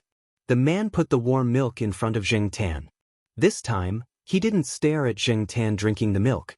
Instead, he walked to the table next to him, turned on the computer, found some documents, and started working. Zheng Tan drank the milk and observed the man. Although he couldn't see the things on the table clearly from his angle, Zheng Tan could tell that the man was a translator. He helped people translate books and articles. Zheng Tan didn't know if translating was his main job or his side job. There were 3 rooms in the house. Only one of them was open, which was the room Zheng Tan was in. The other 2 rooms were closed, and it was unknown if anyone lived there. There was a 1-meter-long drawing board in the room. There were many small notes and notes stuck on the drawing board. Zheng Tan couldn't understand a single thing written on it. Could that be English cursive? But the English cursive script shouldn't be so cursive, right? Regardless of whether it was English or English cursive, he couldn't understand it anyway. The door leading to the balcony was not closed. Gusts of cold wind blew in, and Zheng Tan shivered again. The man also felt the cold wind blowing in from outside. He got up and closed the door. When he closed the door, he looked at Zheng Tan, as if to make sure that the cat would not throw a tantrum after closing the door. Zheng Tan did not lose his temper. Instead, he jumped onto the desk. The desk was next to the window, and there was an open book in front of the window. There were some bookmarks in the book, and there were many notes on the pages. Zheng Tan did not squat on the desk. It was obvious that this was a book that the owner of the house needed. It was better to behave in someone's house. Since he couldn't squat directly in front of the window, Zheng Tan squatted beside the thick book and looked out the window with his neck tilted. He could only wait for the snow to stop before going home. He couldn't stay outside like this forever. If he couldn't go home in time for dinner, Jiao Ma would nag him again. There was the fragrance of wintersweet in the room. The tea in the man's teacup was also wintersweet. Zhang Zian wondered if the wintersweet used to make the tea was picked from the wintersweet trees in the neighborhood. After translating the planned task, the man stretched his arms and twisted his neck to look at Zheng Tan. When he saw the black cat looking out the window without blinking, he smiled, took out a pen and paper from the drawer, and drew a simple drawing. From the drawing, Zhang Zian could tell that the man had learned how to sketch before. His drawing skills were not bad. After the drawing was done, the man showed it to Zheng Tan. Zheng Tan was not interested. He glanced at the drawing and continued to look out the window. He calculated the time.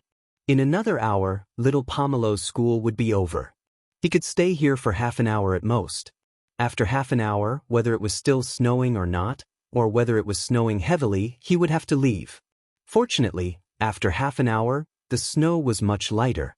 Although it was still falling, it was not as heavy as before. Zhang Zian could make do with it. Zheng Tan moved his neck and stretched. He had been in this position for too long, and it was a little sore. After jumping down from the desk, Zheng Tan stood in front of the door. He raised his paw and knocked on the door. Then he looked at the man. The man had been paying attention when Zheng Tan jumped down from the desk. When he saw Zheng Tan like this, he smiled. Thinking of leaving? As he spoke, the man opened the door and let Zheng Tan out. Zheng Tan could open the door himself. However, in front of someone he had only met once, Zheng Tan did not want to appear too special. Moreover, Zheng Tan felt that the man should like to smile. However, he always felt that the man's smile was a little uneasy. He could not tell why, but it was just his intuition. After opening the door for Zheng Tan, the man watched as Zheng Tan squeezed out of the anti-theft net on the balcony. When he jumped onto the ground, he saw a footprint on the ground. When he saw that the black cat had gone far away, he went back into the house and closed the door. After leaving the neighborhood, Zheng Tan ran in the direction of Tsinghua University. The snow on the ground was a little cold. The people around did not care about the black cat running on the sidewalk. Their attention was on the thin layer of snow that had accumulated on the ground. When Zheng Tan passed by a crossroad, he stopped because there was a lot of traffic. At the same time, he noticed that 2 police cars were driving towards the street he came from. However, he did not have time to be curious. After he crossed the road, he quickly walked across the street with the other pedestrians. When Zheng Tan reached the entrance of Futong Elementary School, the school bell rang. Fortunately, there was no delay. At this time, the snow began to fall heavily again. During this period, both little Pomelo and Jiao Yuan were in low spirits because of Jiao Pa's impending departure. They were not very excited about the snow. When the other children walked out of Futong Elementary School, they were very excited when they saw the thin layer of snow on the ground. However, there were many people and the snow was thin. When they stepped on it, they could not see the white layer. There was only snow mixed with the sand on the ground. It snowed for 2 days. When the weather cleared up, the snow began to melt quickly. The weather forecast said that there would be no rain or snow for the next few days. The temperature would gradually rise. When the snow had almost melted, Zheng Tan went out for a walk. He still walked along the road that led to Jiao Yuan School. Zheng Tan was now familiarizing himself with the section of the road. Just like the day of the snow, he walked from Jiao Yuan School to Zhongyan's neighborhood. Then, he went to the construction site to take a look. Then, he walked further and familiarized himself with the area. Before he knew it, he had arrived at the neighborhood with the elevator house. When Zheng Tan walked into the neighborhood, a few middle-aged women happened to be returning with daily necessities from the supermarket. Hey, is there a conclusion to the case? I don't think so. I didn't hear any progress. Hey, didn't they say that they committed suicide by jumping into the lake? Wasn't it suicide? How could it be? It was so cold. Also, I heard from a nephew who works nearby that the person was found naked. Even if they wanted to commit suicide, they wouldn't have done it in such a way. At this time, another middle-aged woman walked in from outside the neighborhood. She should know these people. When she saw them, she quickly walked over and asked, "What are you talking about?" "What else?" It's about the day of the snow. What happened at the lake? Listening to their conversation, Zheng Tan remembered the 2 police cars he saw at the crossroads when he was rushing back on the snowy day. It should be related to what these middle-aged women were talking about. However, Zheng Tan felt that those things were too far away from him and had nothing to do with him. Such cases happened every day in the world. There was no need to worry so much. Besides, he was not like those middle-aged women who had nothing to do, who were gossiping and looking for fun to pass time. Zheng Tan decided to go to the house of the person who drank wintersweet flower tea. Maybe he could get a cup of warm milk to drink. When he came downstairs, Zheng Tan looked up. He could see that the lights were on in the house. The person should be busy with work at this time. Jumping over the parking space, Zheng Tan squeezed into the balcony. He saw that the balcony was different from the first time he came here a few days ago.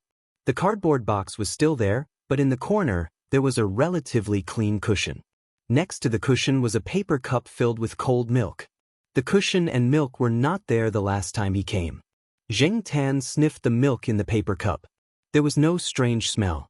In this weather, it was not easy for there to be strange smells. Zheng Tan could not guess how many days this cup of milk had been there. Looking at the furnishings, people who did not know would definitely think that the owner of this house had a pet. Zheng Tan was not in a hurry to scratch the door. He first sniffed around the balcony to see if there were any other animals to prepare himself in advance. If there were, he would carefully consider whether or not to scratch the door, especially if the owner had a dog. It was better not to make a fuss. Many people believed that a dog's nose was much more sensitive than a cat's nose. Otherwise, why would there be so many police dogs that detect drugs but no police cats that detect drugs? Others believed that a cat's nose was comparable to a dog's nose. However, because of a cat's personality, it was not easy to train and was not willing to be manipulated by people. Many of the functions in its body were fully performed when it was beneficial to itself, and many of the commands of people were dismissive. Because of this, people more often could only make use of a dog's sense of smell, but not cats. Zheng Tan did not know whether a dog's nose or a cat's nose was more sensitive. At least, he thought that his current sense of smell was quite good. At least, it was much more sensitive than when he was a human. After sniffing around carefully, Zheng Tan was sure that, just like last time, other than the smell of the owner of the house, there was only the smell left from when he squatted in the corner and rubbed the cardboard box out of boredom. There was not even the smell of a girl. That person was really a homebody. Zheng Tan walked to the door and raised his paw to knock on the door. Just as he was thinking about whether or not to scratch the door, he heard footsteps coming from inside. The next moment the door opened. Chapter 148.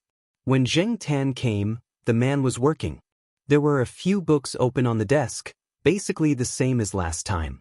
After putting a cup of warm milk in front of Zheng Tan, the man sat back down at the desk and started working again. Zheng Tan looked at the paper cup of milk in front of him. It was newly taken out from the packaging bag. This was one of the reasons why Zheng Tan had a good impression of the man. The man never used a dirty cup to drink milk, even though Zheng Tan was just an ordinary cat now. After drinking the milk, Zheng Tan didn't disturb the man and walked around the room. Compared to last time, there was an extra picture on the bookcase in the room. It was a pencil drawing with no color. It was a picture of several children surrounded by wintersweet flowers. There was a date on the bottom right corner of the picture.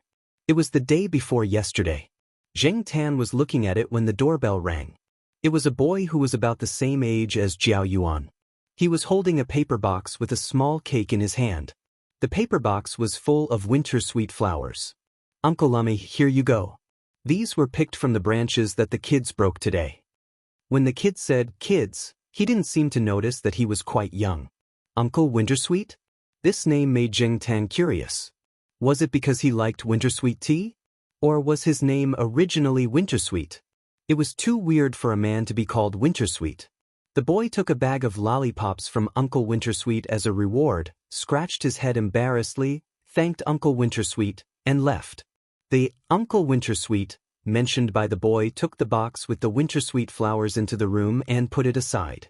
Seeing Zheng Tan staring at the box, he smiled and said, "There are many children in the community who like to break branches, especially the wintersweet flowers that are still blooming. I told them that if they accidentally break a branch, they can pick the wintersweet flowers and give them to me. Zheng Tan understood. No wonder there were so many wintersweet flowers in Uncle Wintersweet's room. The group of children probably broke some on purpose to exchange for lollipops. Uncle Wintersweet should know, but he didn't point it out. I drew that drawing the day before yesterday when they came over.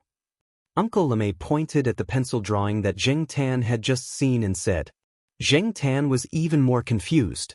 Although Uncle Lemay seemed to be very gentle and close to children, he rarely spoke to people, but he could talk so much to a cat.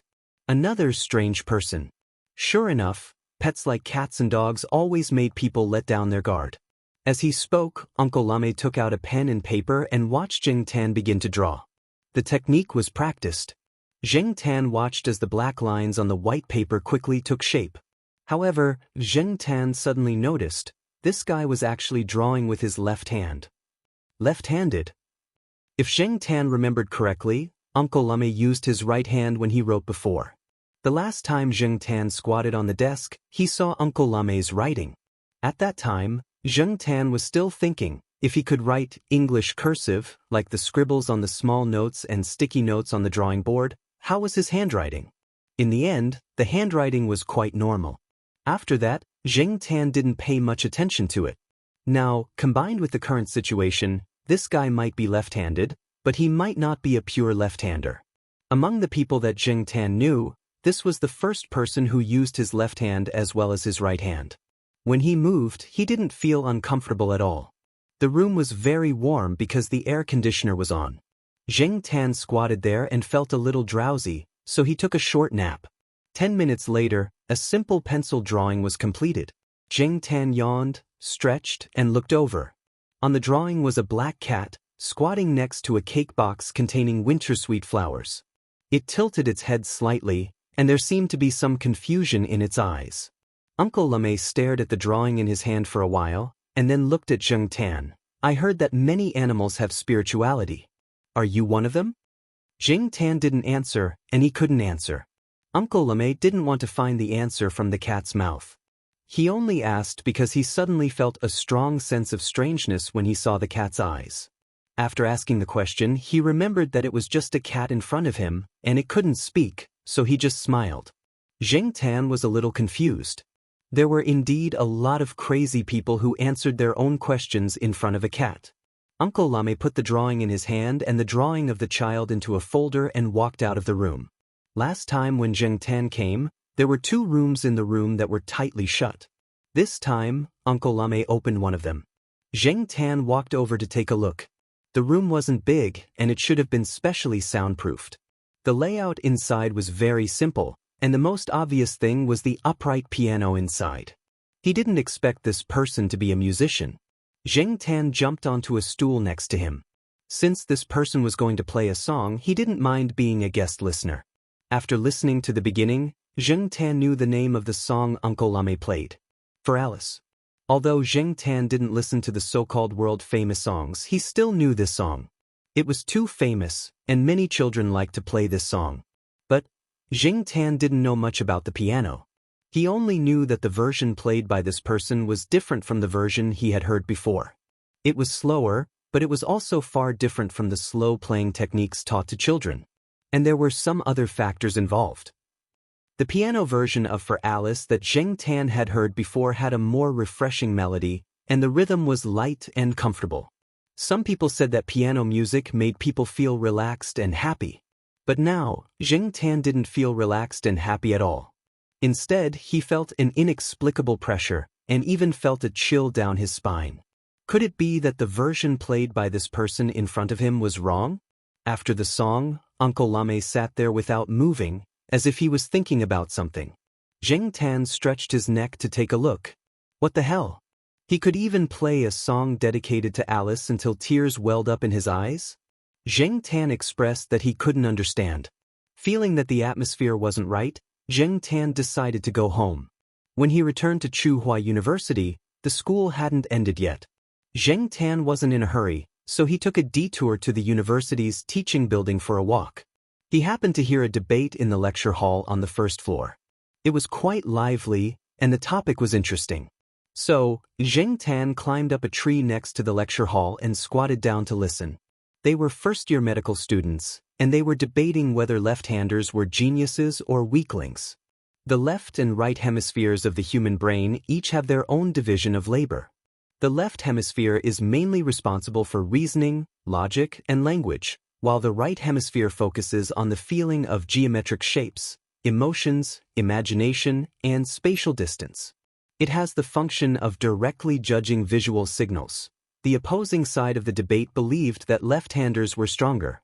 Many left-handers in life were intelligent and quick-witted people, especially in occupations that required imagination and spatial distance. Left-handers were often the best talents among them, such as Mozart, Beethoven, and Bach in the field of music, Caesar and Napoleon in the field of politics and military, and Einstein and Newton in the field of science. In addition, they also used the example of seeing to illustrate. They compared the neural response route of right hemisphere of the brain, left hemisphere of the brain, right hand, with the neural response route of right hemisphere of the brain, left hemisphere of the brain, with the neural response route of right hemisphere of the brain, left hand. They believed that left-handers had an advantage over right-handers in terms of agility. The opposing side of the debate believed that left-handers were weaklings in life. Otherwise, they wouldn't be so small in the large human population. As for the distinction between left-handers and left-handers in history, it was still controversial and not convincing enough. At the same time, the opposing side of the debate cited a new hypothesis put forward by the Swiss scientist, Dr. Irwin. Irwin believes that in ancient times, the probability of human ancestors using their left and right hands was the same as that of other animals. It was only because they didn't know the plants around them that they accidentally ate the poisonous parts of the plants. Left-handed people had a weak tolerance for plant toxins, and eventually, due to the severe impact of plant toxins on the central nervous system, they couldn't continue to survive. On the other hand, right-handed people, with their strong tolerance, eventually gained the ability to survive in nature. In addition, some foreign scientists have also used experiments to prove that many left-handers have a weak autoimmune system. In fact, 65% of autistic patients are left-handed. Zheng Tan squatted on the tree and watched the students argue until their faces turned red. He found it funny. If this continued, it would probably be the same as a street brawl. After all, they were only first-year students. Most of them had never participated in a formal debate before. At the beginning of the debate, they paid attention to the rules of the debate. However, towards the end of the debate, it became a little chaotic. However, the teacher on the rostrum did not stop them. Instead, she smiled. The reason she organized this class debate was to arouse the interest of the students. Aside from interest, the rules were secondary. After all, it was not a formal debate venue. In the end, the teacher on the podium gave everyone a conclusion. In the biological world, only humans and apes have a distinction between left-handed and left-handed people. Moreover, only humans would discuss which one is better. In fact, so far, many people have conducted research on the differences in intelligence, immunity, lifespan, and even the prevalence of mental illness between left-handers and right-handers. However, the results are still indisputable. The second half of the teacher's sentence was the conclusion of the entire debate. Zheng Tan had always felt that debates were elegant and sharp quarrels. The topics of the quarrel were so far without an absolute answer. What a pain in the ass. While despising the students, Zheng Tan lowered his head and looked at his two front paws. He raised his paws and bent them. Suddenly, Zheng Tan felt a little depressed. Just as the teacher said, other than humans and apes, there didn't seem to be a distinction between left-handed and left-handed animals, including Zheng Tan himself. Thinking back to when he was still a human, he was used to using his right hand. But now, there didn't seem to be much of a difference. If he hadn't listened to the students' debate today, Zheng Tan wouldn't have noticed this change in himself. After thinking about his changes, Zheng Tan thought of the scene when he saw Uncle Lame painting today. Was that person left-handed or not? Well, I should pay more attention next time I go there for a walk. Zheng Tan had originally planned to go to Uncle Lame's place on Saturday, but Celestine came to Zheng Tan and took him to the night building to play. Chapter 149. On the way to the night building, Celestine still didn't stop talking. Zheng Tan also learned from him that Ajin and the others had now moved from the most ordinary North District to the South District, which was a good progress. It was not in vain for them to leave their hometown and come here, and it also proved their ability. Now, they were much more relaxed and had rented a bigger apartment. Even the stray dog that Ajin had picked up was now fat and full of energy all day long. Ajin and the others were now passionate and motivated enough. Some of the people who often went to the night building already had supporters of their band. The person in charge of the night building also thought highly of them, and Zheng Tan was also happy for them. Now, the person in charge of the night building had been changed. Ranchi and Leopard had been sent by Yi Hao to be in charge of several important projects, such as the land near Chuhua University. Therefore, Yi Hao transferred another person to replace Ranchi's position. The night building was still so lively at night. When Zheng Tan followed Celestine into the private room on the third floor, there were two other people besides Yi Hao, Leopard, and Ranchi. Zheng Tan had seen one of them before. That person was called Tiger Liang, and Yi Hao and the others called him Huzi. He was also the person in charge of the night building. As for the other person, Zheng Tan didn't know him. However, those who could stay here must be Yi Hao's confidants or trustworthy people, and their mouths were tight enough. Knowing Yi Hao and Celestine's way of doing things and means, Zheng Tan didn't have to worry too much about it. He still did what he had to do before. No, there was another difference. It was the one lying on the single sofa. On the way here, Celestine also talked about the Monsignor. Rumor has it that the Monsignor has performed a meritorious deed again. During the new year, the Monsignor had been by Master Tang VII's side the entire time. Even though Master Tang VII had retired, his influence behind the scenes was still not small, so he would not be too idle during the new year. Coincidentally, someone had taken advantage of a loophole and attempted to harm Master Tang VII. That person had been scratched half to death by this big cat. For this reason, Master Tang VII was even more gratified. This also caused the Monsignor's status in the family to soar. After the new year, Master Tang VII did not go out much. Now that his safety was guaranteed, he had Yi Hao look after the Monsignor outside. Perhaps he could be of some help. As a result, Zheng Tan saw the Monsignor in the night tower again today. Glancing at the Monsignor who was resting on the sofa with his eyes closed, Zheng Tan looked at Ranchi. Sure enough, that guy was sitting the furthest away from the Monsignor. Moreover, when he saw Zheng Tan, Ranchi's face clearly stiffened. As usual, when Ranchi saw Zheng Tan and the Monsignor, he felt that something was wrong.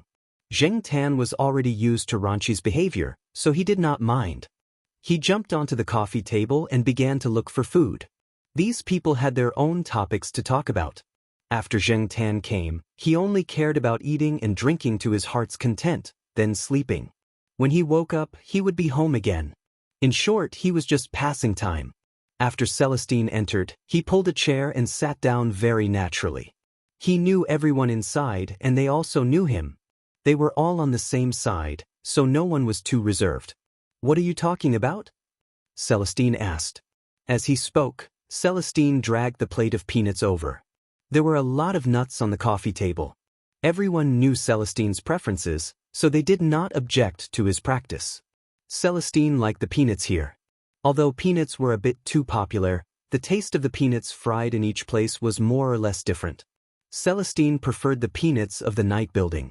Every time Zheng Tan came here, he ate a lot of peanuts. Anyway, he just had to wait by the side. He peeled a peanut and put it in front of Zheng Tan. Then Celestine peeled another one for himself, waiting for Yi Hao's answer. Yi Hao did not say much. He handed a folder to Celestine. "Take a look at this first." Zheng Tan was also curious and leaned over to take a look. On the top was a photo of a young woman in her 20s. It was probably taken in a bar. The woman in the photo was dancing. Her curves were fully displayed, and her flying hair could not hide her gorgeous face.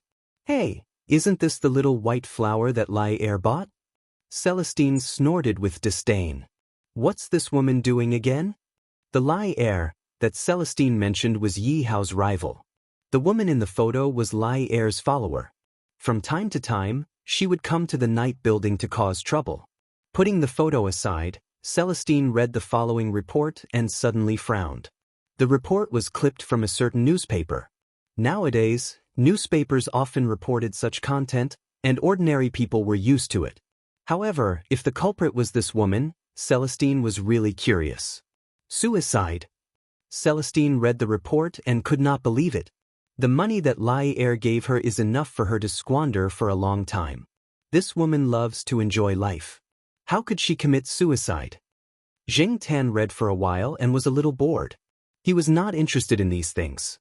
When he was about to leave, Celestine flipped through another document. There was also a photo. There were 4 people in the photo. 3 fat men and a cute girl of 14 or 15 in a princess dress. Even if the 2 men inside weren't 1.8 meters tall, they were considered to be of average height in Chuhua City. However, looking at the father and son, both of them seemed to weigh more than 100 kilograms, and their bodies were full of fat. When the 3 fat men stood together, they indeed looked like a family. Because of this, the little girl on the right looked even more outstanding. Zheng Tan glanced at the photo. His eyes fell on the girl in the princess dress for a while, then moved to the fat man standing on the far left. He felt that the fat man was a little strange. Yi Hao lit a cigarette and pointed at a fat middle-aged man in the photo. This man is called Chen La. When I came to Chuhua City to follow Master Qi, Chen La was quite famous in Chuhua City's business circle. Lai Er stepped on him to become famous and was put in an important position by Lei Tu. 10 years had passed since then. Who would still remember that fat merchant named Chen La from back then? Who still remembers Lei Tu, who was in the same era as Master Tang VII and Ye 19? Celestine raised his eyebrows and looked at Yi Hao. He did not interrupt and waited for Yi Hao to continue. He knew that Yi Hao was not saying all this to reminisce. Zheng Tan was also listening attentively. Every now and then he stuffed 2 peanuts into his mouth and listened while eating. After Yi Hao sighed for a while, he said to Celestine, "Look at the article at the bottom." Zheng Tan glanced at it while Celestine was flipping through the materials. It was also a newspaper clipping. Zheng Tan knew what it was talking about. He had heard it from a few aunties in the neighborhood where Uncle Lame lived. Back then, Chen La had a loyal helper. One day, he suddenly disappeared and was later found in the lake, Yi Hao said. Celestine looked at the article in his hand. The same situation as here? The same lake, the same way of death? Yi Hao nodded and continued. Back then, a few days before the Chen family's accident, Chen La's youngest daughter committed suicide by jumping off a bridge. Chen La doted on his youngest daughter very much. The little girl's dream was to be a musician. In order to make her look more Western, Chen La even gave his daughter an English name, Alice. Hearing Yi Hao's words, Zheng Tan, who was chewing peanuts, choked. It was not good to cough at the coffee table, so he turned his head and coughed in the opposite direction. After coughing, he realized that the Monsignor was lying there. When Zheng Tan coughed, he spat out some peanuts. Lord Zhu glanced at Zheng Tan with half-opened eyes. He tugged at his ears, shook his fur, and shook off the peanut crumbs stuck to his fur. After shaking off the peanut crumbs, he rested his chin on the sofa and closed his eyes again to rest. Everyone's attention was mainly on Yi Hao and Celestine. No one paid attention to whether a cat choked or not. Celestine only glanced at Zheng Tan and found that he was just choking on peanuts. It was not a big deal, so he turned his attention back to the materials in his hand. Celestine turned the materials in his hand to the woman from before. This woman, same bridge, same place on the bridge, Yi Hao said. It seems that there are a lot of things that we don't know about, Celestine said after reading the materials.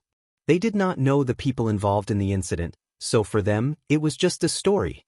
According to what we know, the woman said a lot of nonsense before she jumped off the bridge.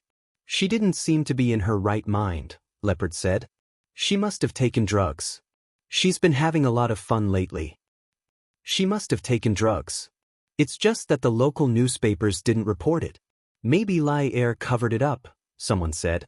Those drugs can make her excited, but they also make her more receptive to suggestions, Ranchi said. They used to come in contact with those drugs in their business, but they never touched them again after they cleared their names. However, they still knew a lot about those drugs. Suggestions? Suggestions to commit suicide? When I did some research, I learned that this woman really hates bridges and things like that. Sometimes she would ask people to take a long detour to avoid a big bridge. If she really had something to do with what happened back then, what Ranchi said might be true, Leopard said. In any case, someone did want to deal with them, Celestine concluded. So, Wei Ling, when you have time, help me ask your senior about the progress of the investigation so that we can take action as soon as possible.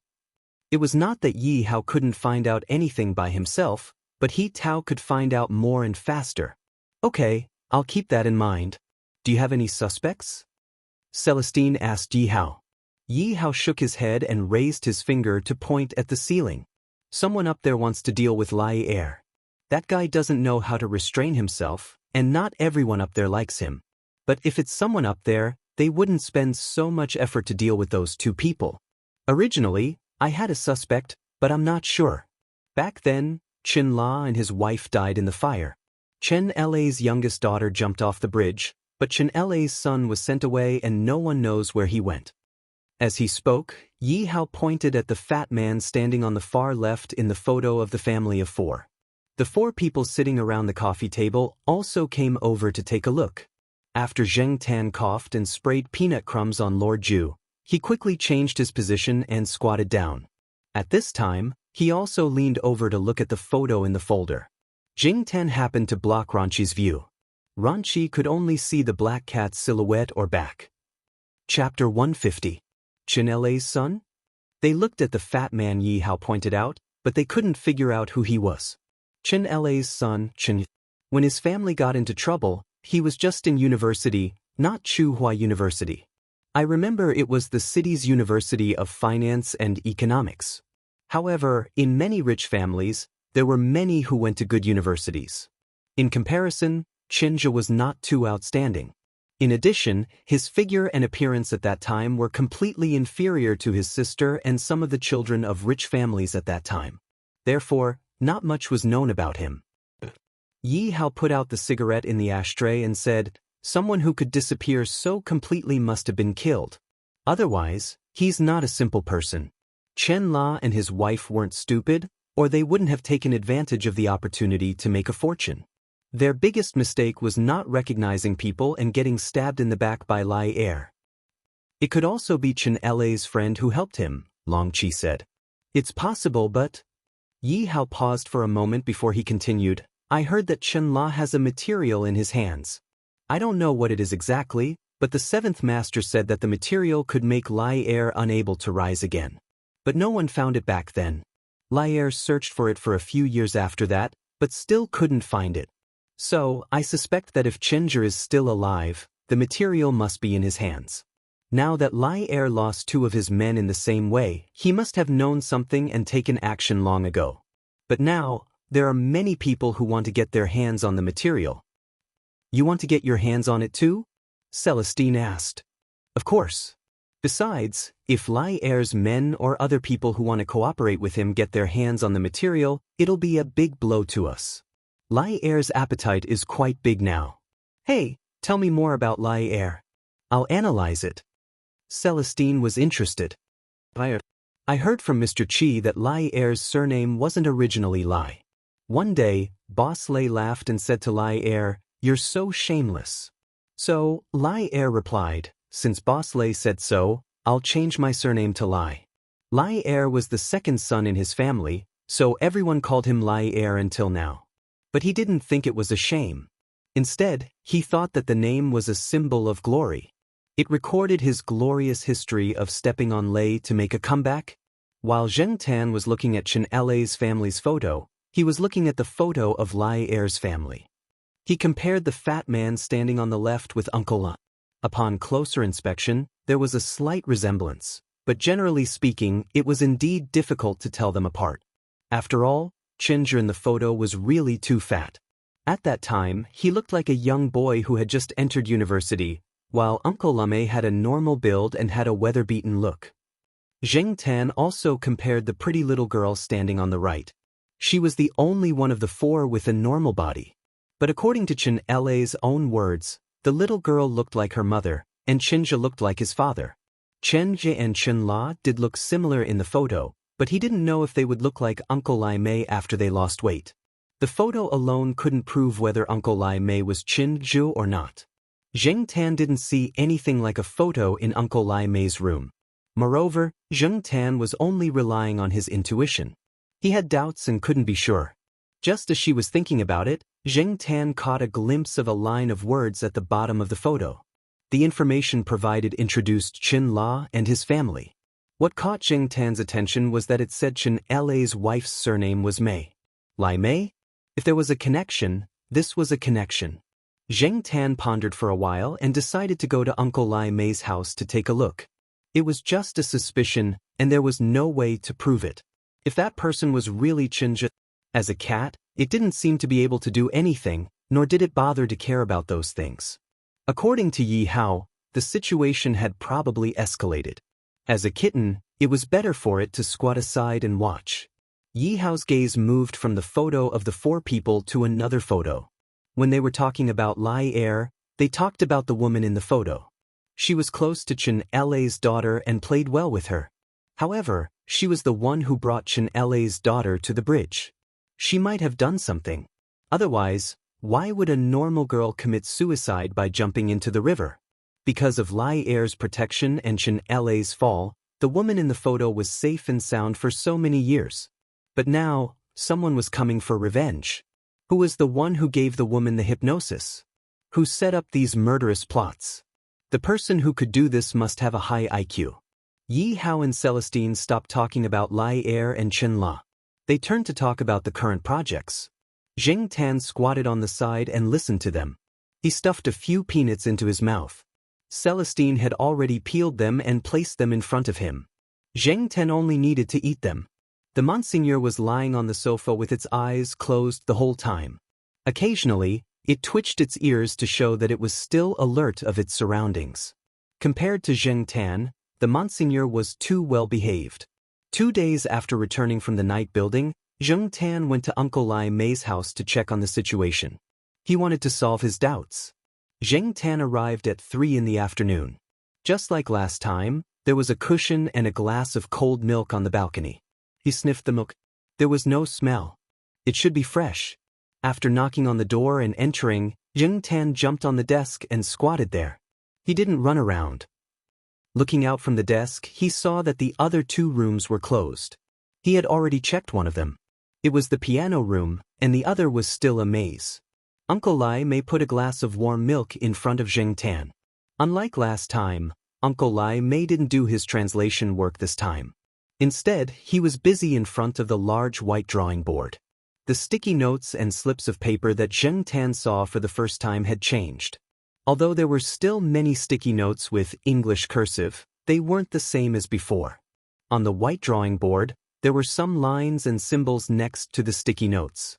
Uncle Lai Mei used a marker to write and draw on the sticky notes. There were more and more lines and English cursive on the white drawing board. What made Zheng Tan depressed was that he couldn't understand a single word. Although he didn't understand, looking at Uncle Lai Mei's serious expression, Zheng Tan felt that the slips of paper on the drawing board were probably explaining some secrets. Besides Uncle Lai Mei, Zheng Tan was the cat closest to this secret. Unfortunately, even if he squatted in front of the drawing board, Zheng Tan couldn't see anything from the drawing board. Not wanting to disturb Uncle, Zheng Tan squatted on the desk and looked over quietly. Unlike when he was working as a translator, Zheng Tan sensed that other than the seriousness on Uncle Lai Mei's face, there was a sense of oppression and heaviness around him. There was also a hint of murderous intent. Nowadays, Zheng Tan was sensitive to the surroundings, but he was still a bit restless. To relieve the pressure, Zheng Tan moved his eyes away from the drawing board. There were many books on the desk, and not far from where he was squatting, there was an open magazine. These days, some magazines were quite popular, and many people still had the habit of reading magazines. Unlike in the future, when computers and phones were everywhere, everyone liked to look at their phones. Walking to the open magazine, Zheng Tan squatted down and looked at the content of the magazine. He wanted to divert his attention and get rid of the oppressive and heavy feeling. However, when he saw the content of the open page, The oppressive and heavy feeling didn't go away but became stronger. The overall content of the magazine covered many aspects. It was divided into several sections, including emotions, technology, current affairs, and so on. The page that was opened was an article on psychology. How did a good person become a demon? This was the core question of the article. The article was very long, and it wasn't finished on both sides of the open page.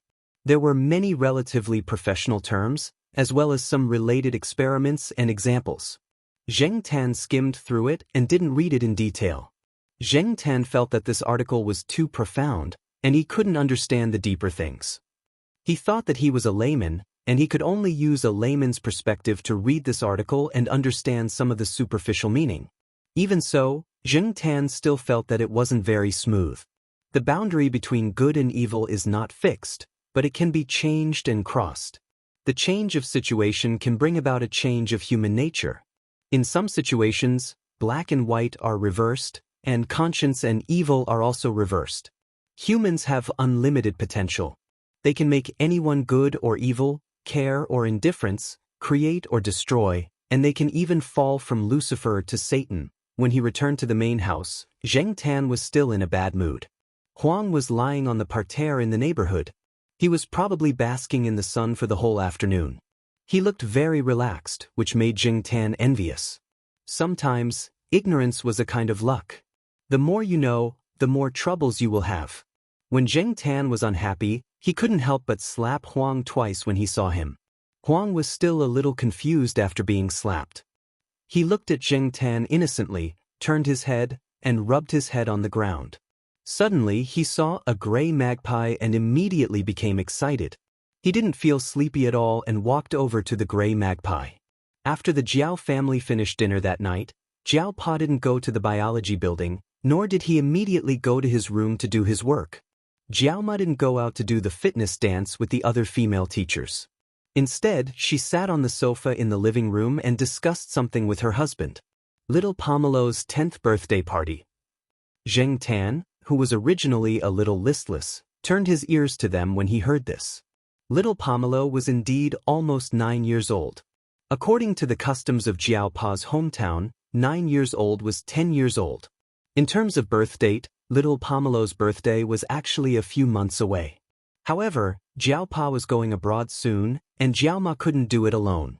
After asking for little Pomelo's opinion, they decided to hold the party next week. Chapter 151. Zheng Tan wasn't prepared when he heard about little Pomelo's birthday party. If he had known about it a few days earlier, he could have thought of a way to prepare a birthday present. But now, time was tight, and Zheng Tan didn't want to make a perfunctory gift. Since he couldn't think of a good way and couldn't find a good gift, Zheng Tan decided to keep it in mind and give it to her when the time came. As for little Pomelo's irresponsible mother, Auntie Jiao had called her and told her that she was going to hold a birthday party for little Pomelo. She did not say much about it and transferred some money over. The Jiao family didn't expect Pomelo's mother to say anything. They didn't expect much, but they weren't disappointed either. After confirming the time, they had to book a hotel. Originally, the Jiao Pa was going to find a hotel near Tsinghua University. Unexpectedly, Third Master Fong called and asked the Jiao Pa to book a private room at the Shaoguang Hotel after he found out that little Pomelo was going to hold a birthday party. He didn't even need to show the Jiao Pa his membership card. The Third Master Fong just had to say hello. The Jiao Pa wanted to refuse, but after the Third Master Fong talked to the Jiao Pa on the phone, the Jiao Pa didn't say anything more. No matter what the Third Master Fong said, Zheng Tan felt that the Third Master Fong was quite nice. At the same time, he also told some relatives and friends that the Jiao family valued little Pomelo a lot. They didn't want to neglect this little girl who didn't have parents by her side. In addition, there was another reason.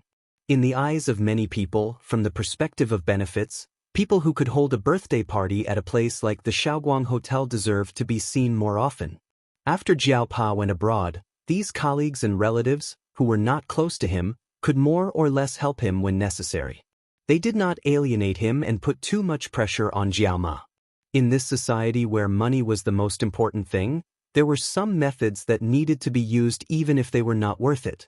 Perhaps the third Master Feng had mentioned these factors to Jiao Pa when he was on the phone. After the location of the birthday party was confirmed, Jiao Pa started to prepare the invitations. He even bought some cartoon invitations for little Pomelo to invite her classmates. This kind of birthday party could also bring little Pomelo closer to her classmates. With the help of Yulisha and Xia Xian from the Western compound, Jiao Pa wasn't worried at all. Of course, it was inevitable that this matter would be criticized. Several relatives who worked in Chuhua City had already criticized Jiao Pa for being extravagant and wasteful after finding out the location of the birthday party. She was not their biological daughter, so why bother? In this regard, Jiao Pa did not explain anything. In the Jiao family, little Pomelo was already a member. He did not need to explain more to anyone. Zheng Tan did not have a good impression of those nosy relatives. If those people came to the Jiao family, Zheng Tan was too lazy to pay attention to them. However, when they were not paying attention, Zheng Tan threw a few dead cockroaches into their bags. The cockroaches were found next to the bag of trash in front of Chu Xiangyang's house. Chu Xiangyang probably found the cockroaches when he was rummaging through the cabinets and boxes and smacked them to death. Otherwise, how could cockroaches run around arrogantly in this weather and temperature? There were also many people who could not attend the birthday party, but sent gifts early in the morning, such as Zhao Lu, Yuan Ziyi, and some people from the Western compound. Although Yuan Ziyi was busy with work and could not attend, he generously arranged for a company bus to pick up the children who were going to little Pomelo's birthday party and take them to Shaoguang Hotel. This way, the parents could rest assured. As for the postgraduate students in Jiaopa, the results of the postgraduate entrance examination had already been released, but the cutoff line had not been set. However, according to the admission ratio, Zheng Jing's score was still within the safe range. Now, this female student who came from another major was already working with her two senior brothers. The sooner she familiarized herself with the laboratory, the faster she could get the hang of her own experiments in the future. With this new junior sister, Xian was promoted from senior brother to senior brother, and Su Chu was promoted to second senior brother. Zheng Tan met Zheng Jing when the three of them came to visit the Jiao family. She was a girl who was not skinny and was almost 1.7 meters tall. She was good-looking and cheerful, but in some people's eyes, she was a little strong. Zheng Jing had played basketball and soccer on behalf of the School of Foreign Languages, so her physical fitness was quite good. Perhaps because of this, the Jiao Pa relaxed the requirements for this student. Otherwise, if he recruited a student who was often sick, not only would she not be able to help take care of the Jiao Ma and the two children, but she would also be the one to take care of the Jiao Ma. It had to be said that many times when the Jiao Pa selected students, besides looking for a good character and real ability, he also looked for a good housekeeper. Zheng Jing did not know about this at all, and the two senior brothers who knew kept their mouths shut. It was better not to talk about this kind of thing, as it would ruin their tutor's image. On the day of the birthday party, the Jiao family definitely did not have much free time to care about Zheng Tan, so Tong Qing was sent over. With him, the Jiao family did not have to worry too much. After all, they all knew that their cats would not stay at home obediently on the day of the birthday party. The day was Saturday, and early in the morning, little Pomelo's classmates were brought over by their parents to the eastern courtyard. Everyone agreed to meet there, and then went to the school gate to get on the bus and go to the hotel. There was a side door next to the eastern courtyard, and the bus was parked there. The children's parents were relieved when they saw the bus. It was not a second-hand car, but a bus used by Yuan Ziyi's company to send its employees to and from work. There were always spare cars in the company's garage, and they did not need them during this period of time, so they transferred them over to help. As the birthday girl, little Pomelo felt a little awkward facing so many people today, but she was already mentally prepared. With the help of Yulisha and Xia Xian, she quickly got used to it. Seeing that Zheng Tan was led by Tong Qing, she was relieved to entertain her classmates. As for Zheng Tan, Tong Qing, the cat's housekeeper and bodyguard, drove the car. Zheng Tan was the only one in the car, which made Celestine jealous. Tong Qing drove the car and followed the bus in front of them. Zheng Tan was bored to death, lying on the back seat and thinking about something, the tip of his tail moving from time to time. There was a luggage bag next to him. Jing Tan would have to squat inside and be carried to the hotel. Although the third Master Fang did not say that Jing Tan should hide, the Jiao Pa and Jiao Ma felt that they should not cause trouble for others. If they were seen by others, it would be bad. After all, most people were against pets entering hotels these days, not to mention a high-end hotel like this. They could only let Jing Tan suffer for a while. Fortunately, the luggage bag had been modified. There were a few nets added to it, and it was breathable enough to let Jing Tan see the situation outside through the nets. If the people outside the bag did not look carefully, it would be difficult to see that there was a cat in the bag. Celestine was on vacation today, so he came to the hotel to play a few games at the card table. After lunch, the children all went to the amusement park, and some of the adults also left. The people who stayed wanted to enjoy the entertainment facilities of the five-star hotel. Celestine was bored, so he called Jing Tan to go to the night building. There were not many people in the night building at this time, so Celestine did not mind. He was going to sing some songs and then find a chance to fight with Tong Qing. He could see that Tong Qing was also from the army, and he was itching for a fight. Jing Tan squatted in the bag and was carried by Tong Qing. He and Celestine walked out of the hotel together. When they came out of the elevator, there were a few people in front of them. Jing Tan did not plan to pay attention to these people. There were too many people here, and there was nothing to see. However, when Jing Tan heard a name, he had to pay attention. "Hey, Lai Er, coming here to eat at this time of the day?" The person who came out of the elevator on the other side said to the person who was protected in the middle of the group. Jing Tan had seen this person before. He was also at the banquet of the third Master Fang, but Jing Tan forgot his name. Not knowing the name did not stop Jing Tan from hearing the main point. Lai Er? Jing Tan was immediately interested. He looked out of the luggage net, wanting to see what the Lai Er that Yi Hao mentioned looked like. The small holes on the net did not stop Jing Tan from seeing the famous person clearly. He did not look special. If he had not heard Yi Hao and the others talk about him, Jing Tan would not have connected this successful middle-aged man with the Lai Er that Yi Hao mentioned. However, people could not be judged by their appearances. If one took a closer look, they could see a hint of ruthlessness in the man's eyes. Other than Lai Er, Jing Tan also glanced at the people around Lai Er. Other than the plump secretary-like woman beside Lai Er, the others were all men who did not smile. They were probably bodyguards. Tong Qing did not know Lai Er. Even if he did, he would not care about Lai Er. He walked straight to the door. Jing Tan did not want to look at the man who was willing to stab his brothers in order to climb up the social ladder. He even changed his surname to curry favor. In the end, he killed his former boss. Soon, Jing Tan could no longer see Lai Er and the others. However, he could hear Lai Er and the rich businessman mocking each other. The rich businessman seemed to be mocking Lai Er for being so afraid of death that he brought so many people with him for a meal. Lai Er was mocking the businessman for his recent investment failure. Jing Tan could guess from the rich businessman that many people knew about Lai Er's current situation. They knew that Lai Er was being watched. Well, there was no such thing as a permanent secret in the circle. Since Yi Hao knew about it, he would not be a fool. However, Tong Qing did not walk far before Celestine told him that something came up and changed his mind. He asked Tong Qing to take Jing Tan for a walk while he went back to the hotel. Jing Tan roughly knew why Celestine went back to the hotel. He was curious as well. Was Lai Er here to talk business, meet someone, or just for a meal? Jing Tan couldn't find out the reason why he didn't dare to do so. Jing Tan did not go for a walk. She walked around the area and then slept in the back seat of the car for the whole afternoon. Tong Qing listened to the traffic radio for the whole afternoon and did not say a word. Chapter 152. The birthday party on Saturday went smoothly. The Jiaopa's goal was achieved. Many people approached the Jiaopa in private and told him that they would take care of Jiao Ma and the two kids.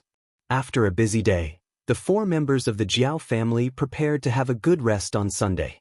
However, Jing Tan was not one of them. On Saturday, Jing Tan slept the whole afternoon.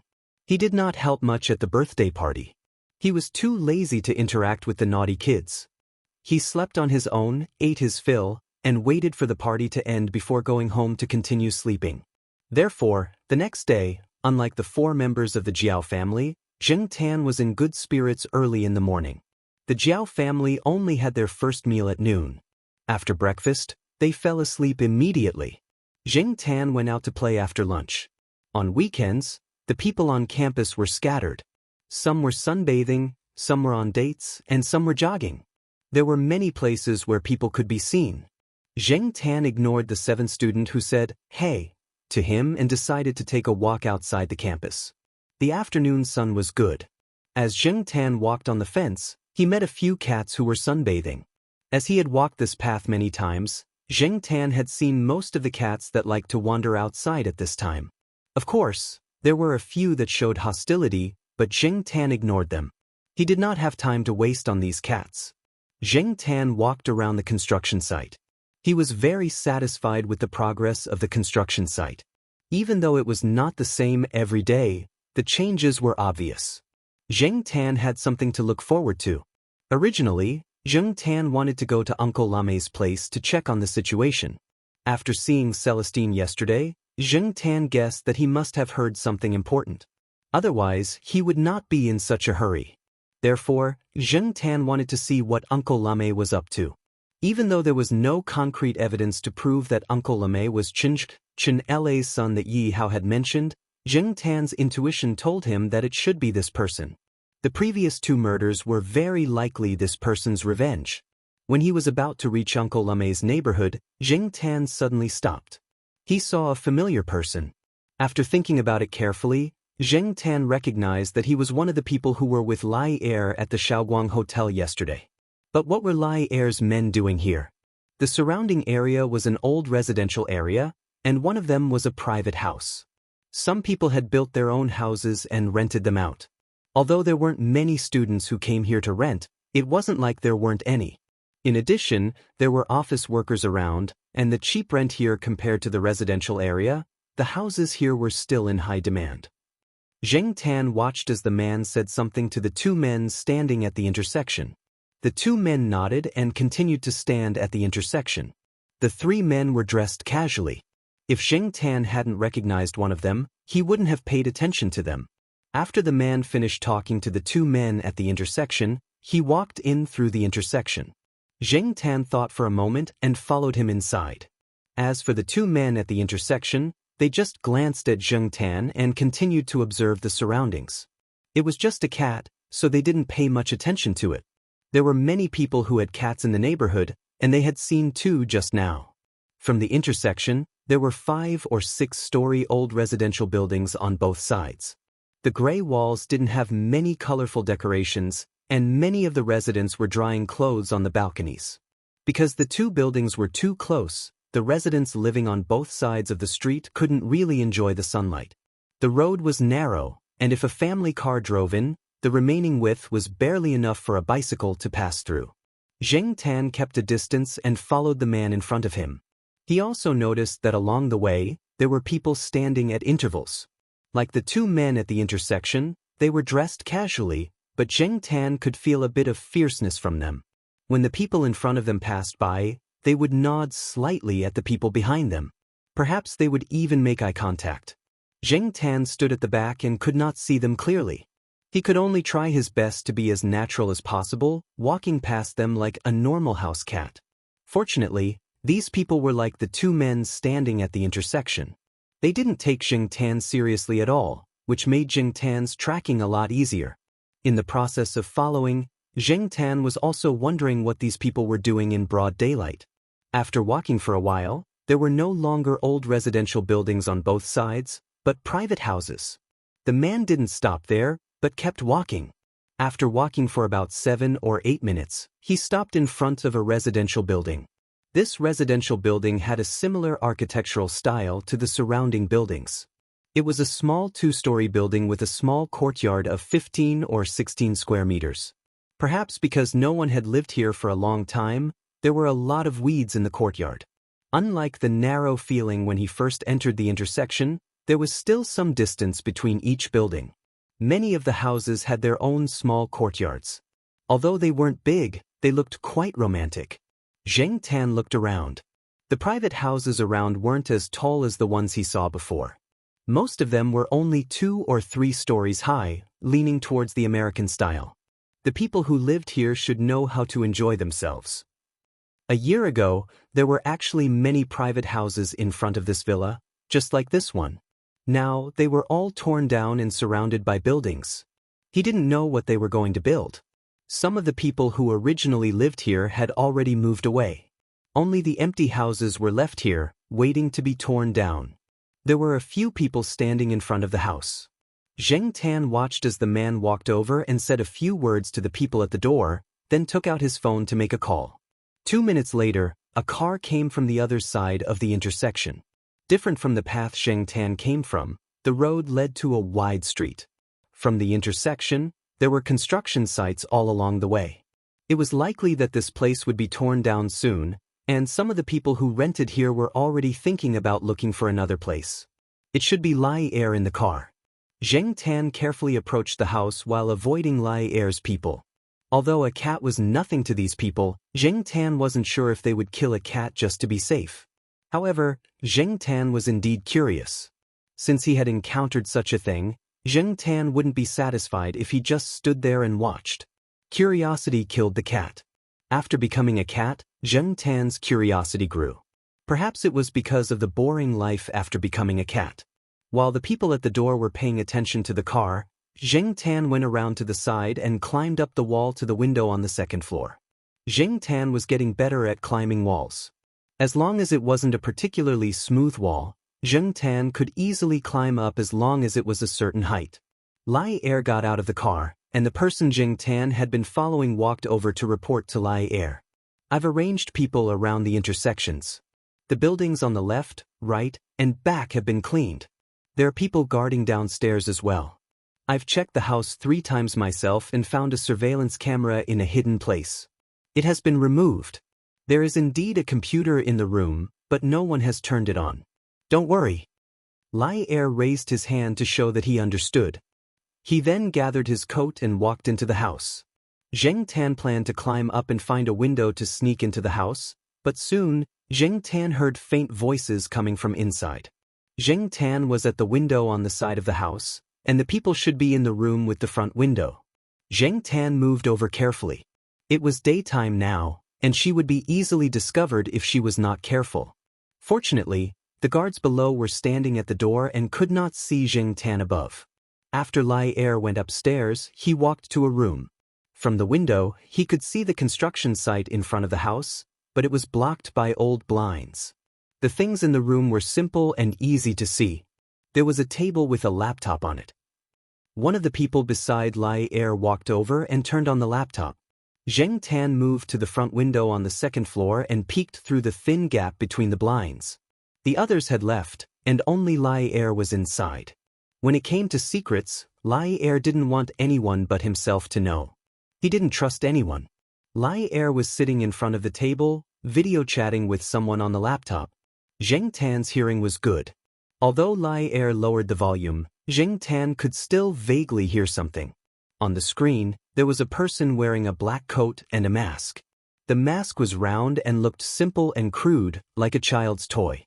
"Uncle Chang, long time no see," said the person on the screen. "Chinzhe." Lai Er stared at the person on the screen and gritted his teeth. When Zheng Tan heard Chinzhe's voice, he knew it was Uncle La. "Oh, I almost forgot. You should be called Lai Er now.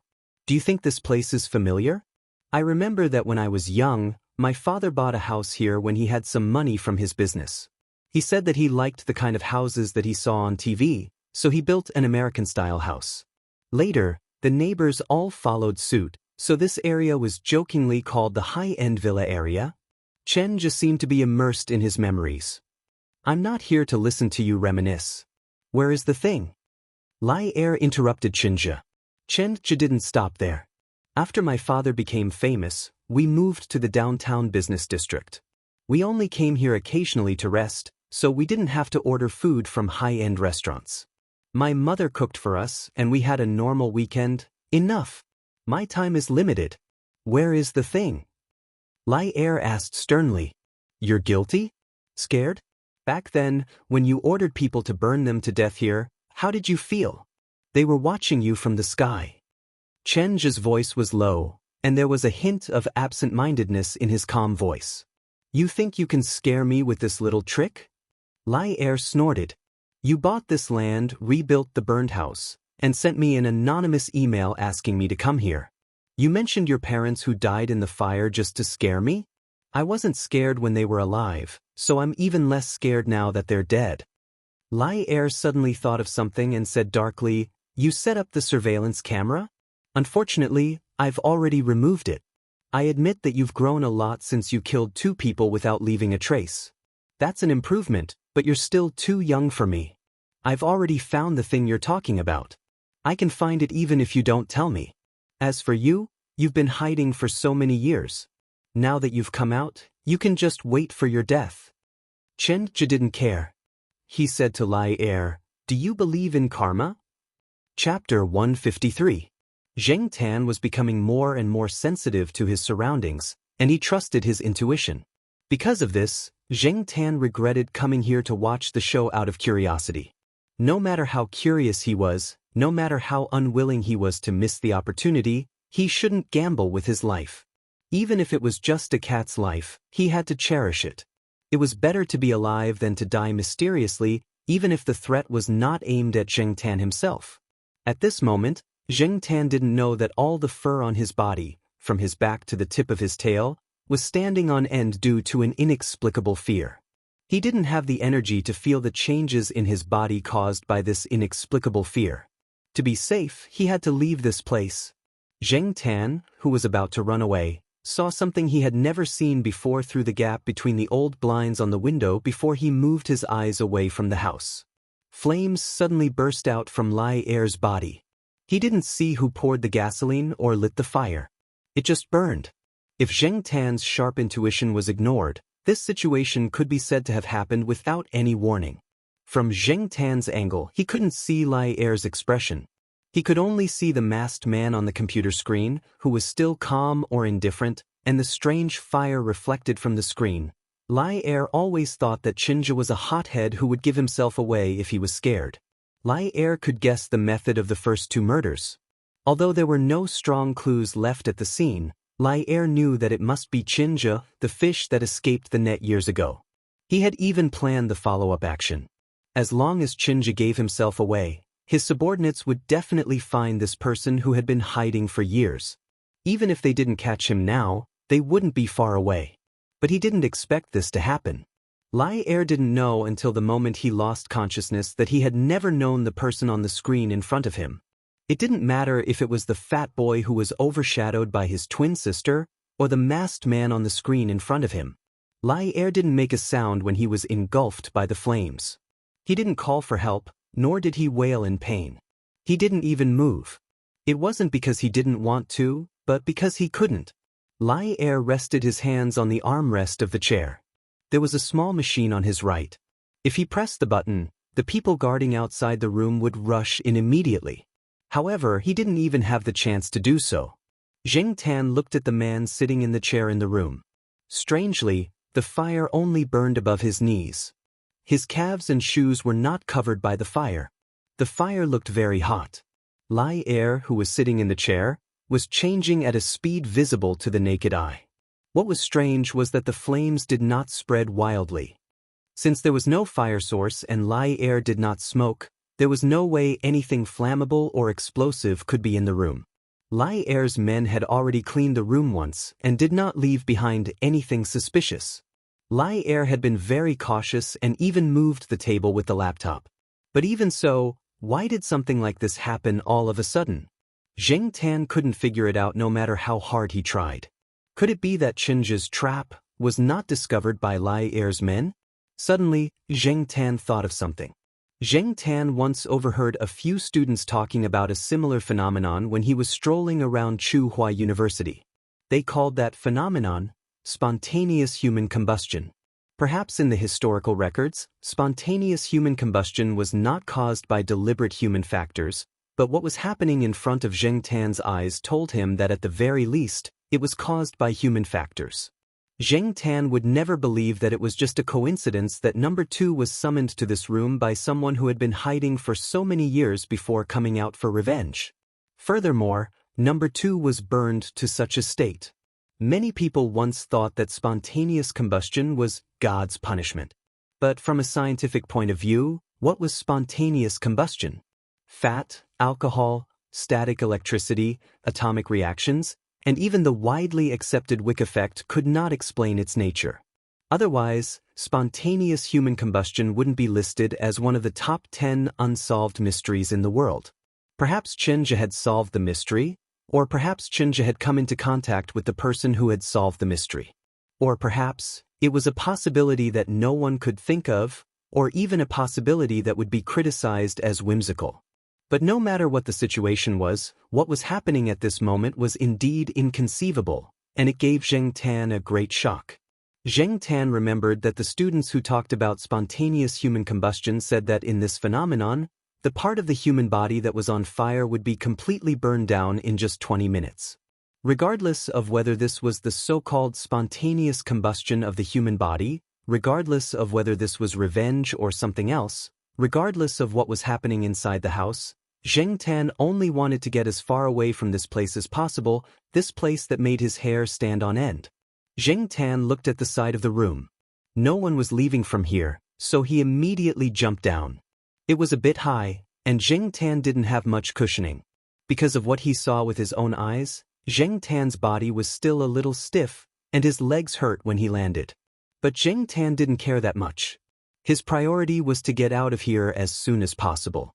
As Zheng Tan ran along the road, he saw 2 people at the intersection who received a phone call. Their faces changed drastically as they ran inside. He knew that Lai Er's matter must have been discovered. But at this time, Lai Er was definitely dead. This road wasn't the one that Zheng Tan had followed Lai Er's subordinate into, but it was another road that led to the main street.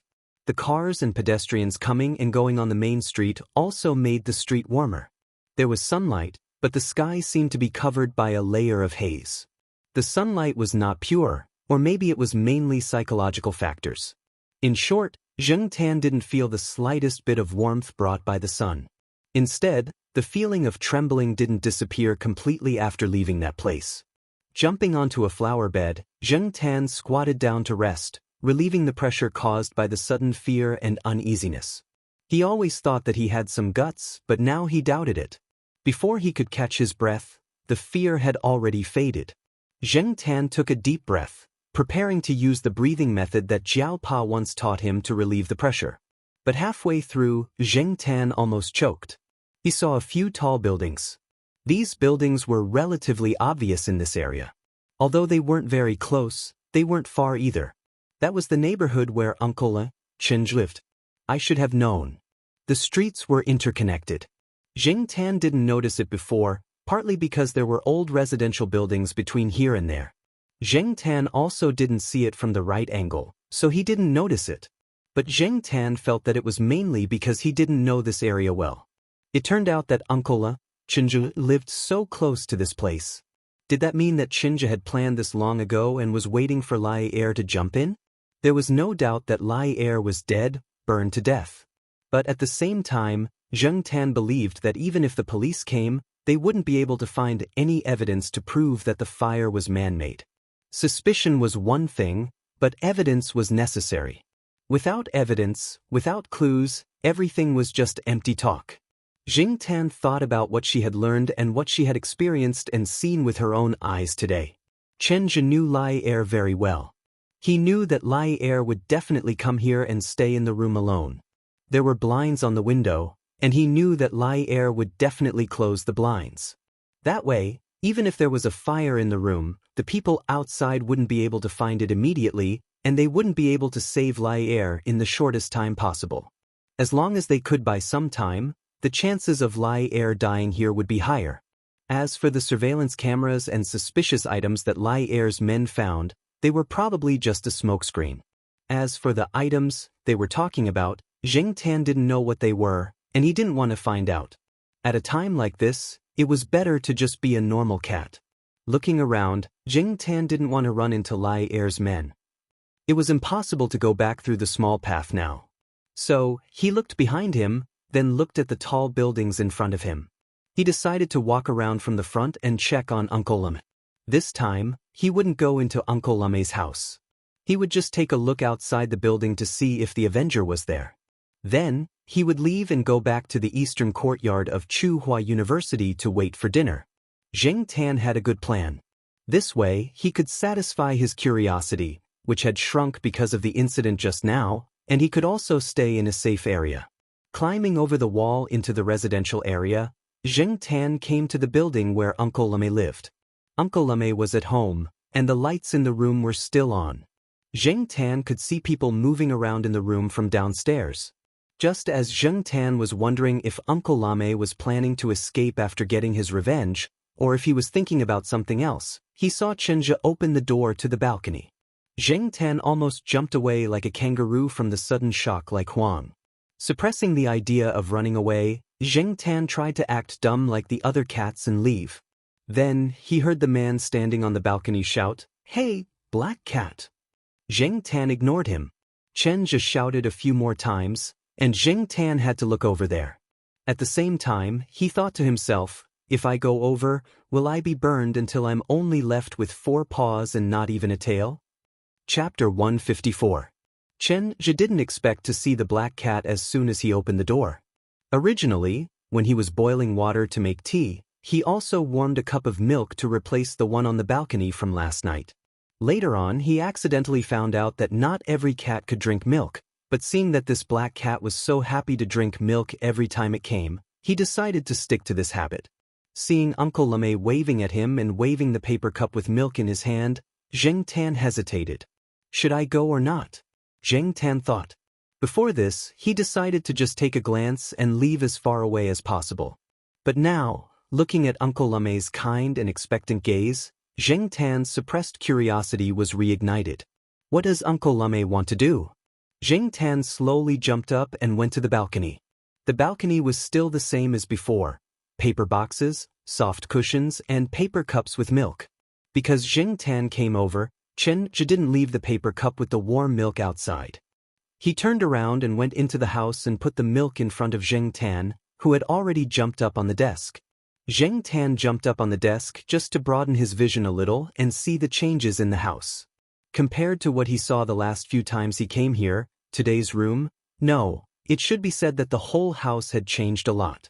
The books on the bookshelves were gone, and the shelves that displayed the items were also empty. From here, Zheng Tan could see that the doors to the other 2 rooms in the house were open, but now there was nothing. There were a few sealed boxes on the floor of the living room.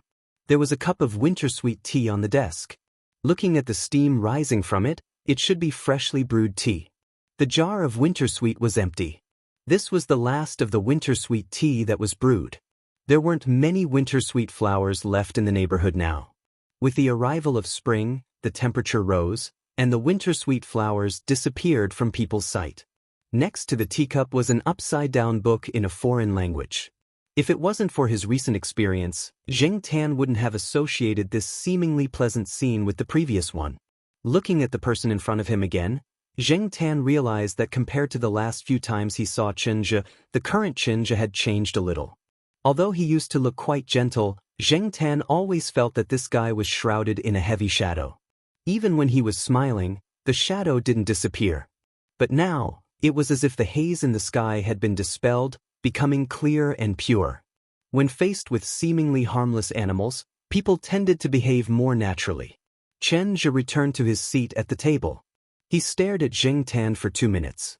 Just as Zheng Tan started to feel annoyed, Chenja finally averted his gaze and confessed everything that he had done. Chenja only mentioned a few things. He mentioned the 3 murders, but he didn't go into the details of the methods used in each case. Especially the last case of Lai Er, he simply summarized it as, "It's a trick." Zheng Tan listened to him.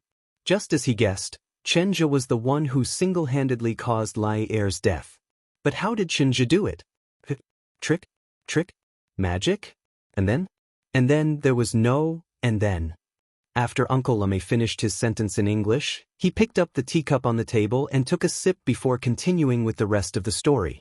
Zheng Tan didn't know what to say. This made Zheng Tan very disappointed. Although the scene was indeed terrifying and strange, it was impossible not to be curious. It was like witnessing a great magic show. People would wonder, how did this guy do it? Therefore, Zheng Tan was most curious about how Lai Er was burned. What kind of tricks did Qinzhi use? What kind of trap did Qinzhi set in advance? Unfortunately, Qinzhi didn't say anything. The piano has been donated. The large boxes in the living room are filled with books. They're going to be donated as well. Regardless of whether they're in a foreign language or in Chinese, they're all donated anonymously to a few middle school libraries in remote mountainous areas. Some of the teachers and students there might be able to use them, Qinzhi continued. But why would he suddenly say all this to a cat? It's really strange. Zheng Tan couldn't figure it out. Zheng Tan wasn't in the mood to drink the milk. He looked around in boredom, then his eyes landed on the book next to the teacup. It was an original foreign language book, not English. Zheng Tan didn't know which language it was in. Zheng Tan's focus wasn't on what the book was about, but on the picture on the cover of the book. In a church, a young man was confessing to the priest. A lot of people confess to get rid of their mental suffering. Was Uncle Qinzhi also confessing? The point was, if this guy was really repenting, why would he repent in front of a cat? Confessing my ass. Zheng Tan looked at the cover of the book, then looked at Qinzhi, who was sitting on the chair and talking to himself. Then he looked at the cover of the book, then back at Qinzhi. What the F***ck? Zheng Tan suddenly had the urge to flip the table. What the F***ck? I'm a cat, not a priest. Why the F***ck are you confessing to a cat? However, Qinzhi didn't seem like he was purely confessing. It seemed like he was purely trying to share some of the psychological pressure. Well, this kind of thing couldn't be told to outsiders. Even the most trusted people might not be able to tell. As for the reason why Qinzhi chose to confess to a cat, Zheng Tan could roughly guess. This wasn't the first time Zheng Tan had met someone who talked to an animal to relieve their psychological burden. Obviously, to people, cats couldn't speak and couldn't understand human language. Even if they could understand, they couldn't tell a second person what they heard. However, Zheng Tan was an exception. Not only could he understand, but he also had a certain degree of understanding about this matter. Ashes to ashes, and dust to dust, in the present and certain hope of the resurrection of an eternal life. After Qinzhi finished speaking, he was silent for a while, then he took a deep breath and smiled as if a heavy burden had been lifted from his shoulders. He looked up and saw the cat squatting on the desk staring at him. It seemed to be very surprised. Qinzhi smiled again. He had decided to bury these things in the bottom of his heart. He had never thought of talking about these things. Even if he did, he wouldn't have thought that he would talk to a cat. Sure enough, it was much easier to talk about things that were kept in the heart. He was grateful to this cat. If it wasn't for this cat, he would have to carry the words that he had suppressed for so long into the future. Suddenly thinking of something, Qinzhi took out a golden pocket watch-like object from his pocket and waved it in front of Zheng Tan. Black cat, tell me, what should I do with this thing? For many people, it's very important and can even trigger betrayals. However, I don't want to carry it around with me all the time. Seeing it reminds me of my nightmarish past. In fact, Zheng Tan was already very impatient. He had listened to Qinzhi's nagging for so long, but this person didn't tell him what he wanted to know. Now, he was even waving a pocket watch in front of his eyes, making his eyes tired. This made Zheng Tan even more annoyed, so he raised his paw and slapped the pocket watch in front of him to the side. Qinzhi didn't hold the pocket watch tightly. When he was talking, he was a little distracted. He didn't want to get any advice from a cat, he just said it casually. Suddenly, he felt his hand being pulled by the chain. When he looked over, the pocket watch had left his fingers and was lying on the desk. As if he didn't expect this, Qinzhi was stunned. Then he looked at the pocket watch that was thrown on the desk. A few seconds later, Qinzhi smiled in relief. According to your suggestion, that's it. Chapter 155. The gold pocket watch wasn't big, but it should have some weight. Zheng Tan could feel it when he grabbed it. Seeing Qinzhi's nonchalant reaction, Zheng Tan felt that this pocket watch was like a very common everyday item. There was nothing to be cautious about. When Qinzhi held it, he didn't hold it tightly. If it was something precious, he definitely wouldn't be like this. Moreover, when he saw Zheng Tan throw the pocket watch on the table with his paw, he didn't check it anxiously. He didn't seem angry at all. However, after thinking about what Chinja said just now, Zheng Tan wasn't sure. Before this, Zheng Tan heard from Yi Hao that there might be a material in Chinja's hands that could defeat Lai Er. It could help Yi Hao eliminate a strong competitor in Chuhua City. Yi Hao also wanted to get that material, but when Zheng Tan eavesdropped on the video call between Lai Er and Chinja, he didn't hear any material. However, the word thing did appear. Moreover, this thing sounded very important to Lai Er. Lai Er also had some idea of what it was. Zheng Tan looked at the golden pocket watch beside her feet again. How could something that could make people betray their friends just be a daily item? Chen just saw the cat in front of him looking down at the thing at his feet. He thought that it was just curious, as if it was looking at a new toy, so he didn't pay much attention to it. Instead, he continued, "Before the accident, my father told me that if I could escape, I should leave this place far away and start a new life. If I really couldn't live anymore, I could open it. However, I hate this thing. Every time I see it, I think that it was the betrayer's greed and evil intentions. As for life, it's fine as long as I can earn enough money to survive. There are so many shining people, so I don't need to join in the fun. This world is full of crouching tigers and hidden dragons. Some people are high profile, while others are low-key." As he spoke, Chinja poked the cat's head with his finger. "This thing, just leave it here as you wish. Out of those people, whoever finds it first will get it. It's up to God. This is also a kind of opportunity, don't you think so?" "It's your grandpa." Zheng Tan tilted its head and avoided Chinja's fingers. It continued to study the special features of the local tycoon's gold pocket watch. What was troubling was that with Chinja watching, Zheng Tan didn't dare to do anything that was too unusual for ordinary cats, such as picking up the pocket watch and opening it. Chinja suddenly thought of something. He got up and walked to a cardboard box in the room that had not been sealed with tape. He opened the box and rummaged through it. Zheng Tan walked over to take a look. There were some pens, paper, boxes, notebooks, and folders in the box. Chinja took out a plastic pencil box from the cardboard box. The box was a little big and had 2 layers. The upper layer had colored pencils of different lengths, and the lower layer had ordinary pencils arranged neatly from B to H. These colored pencils of different lengths were given by a child in the neighborhood. Chinja had drawn for them once, so the child gave his old colored pencils to Chinja. The child felt that since he already had a few sets of new colored pencils, he didn't need the old pencils, so he might as well give them to this uncle who often gave candy and was good at drawing. Chinja randomly took a half-used pencil from last time. He opened the sketchbook and was about to draw. Before he started, a cat paw rested on the edge of the cardboard box.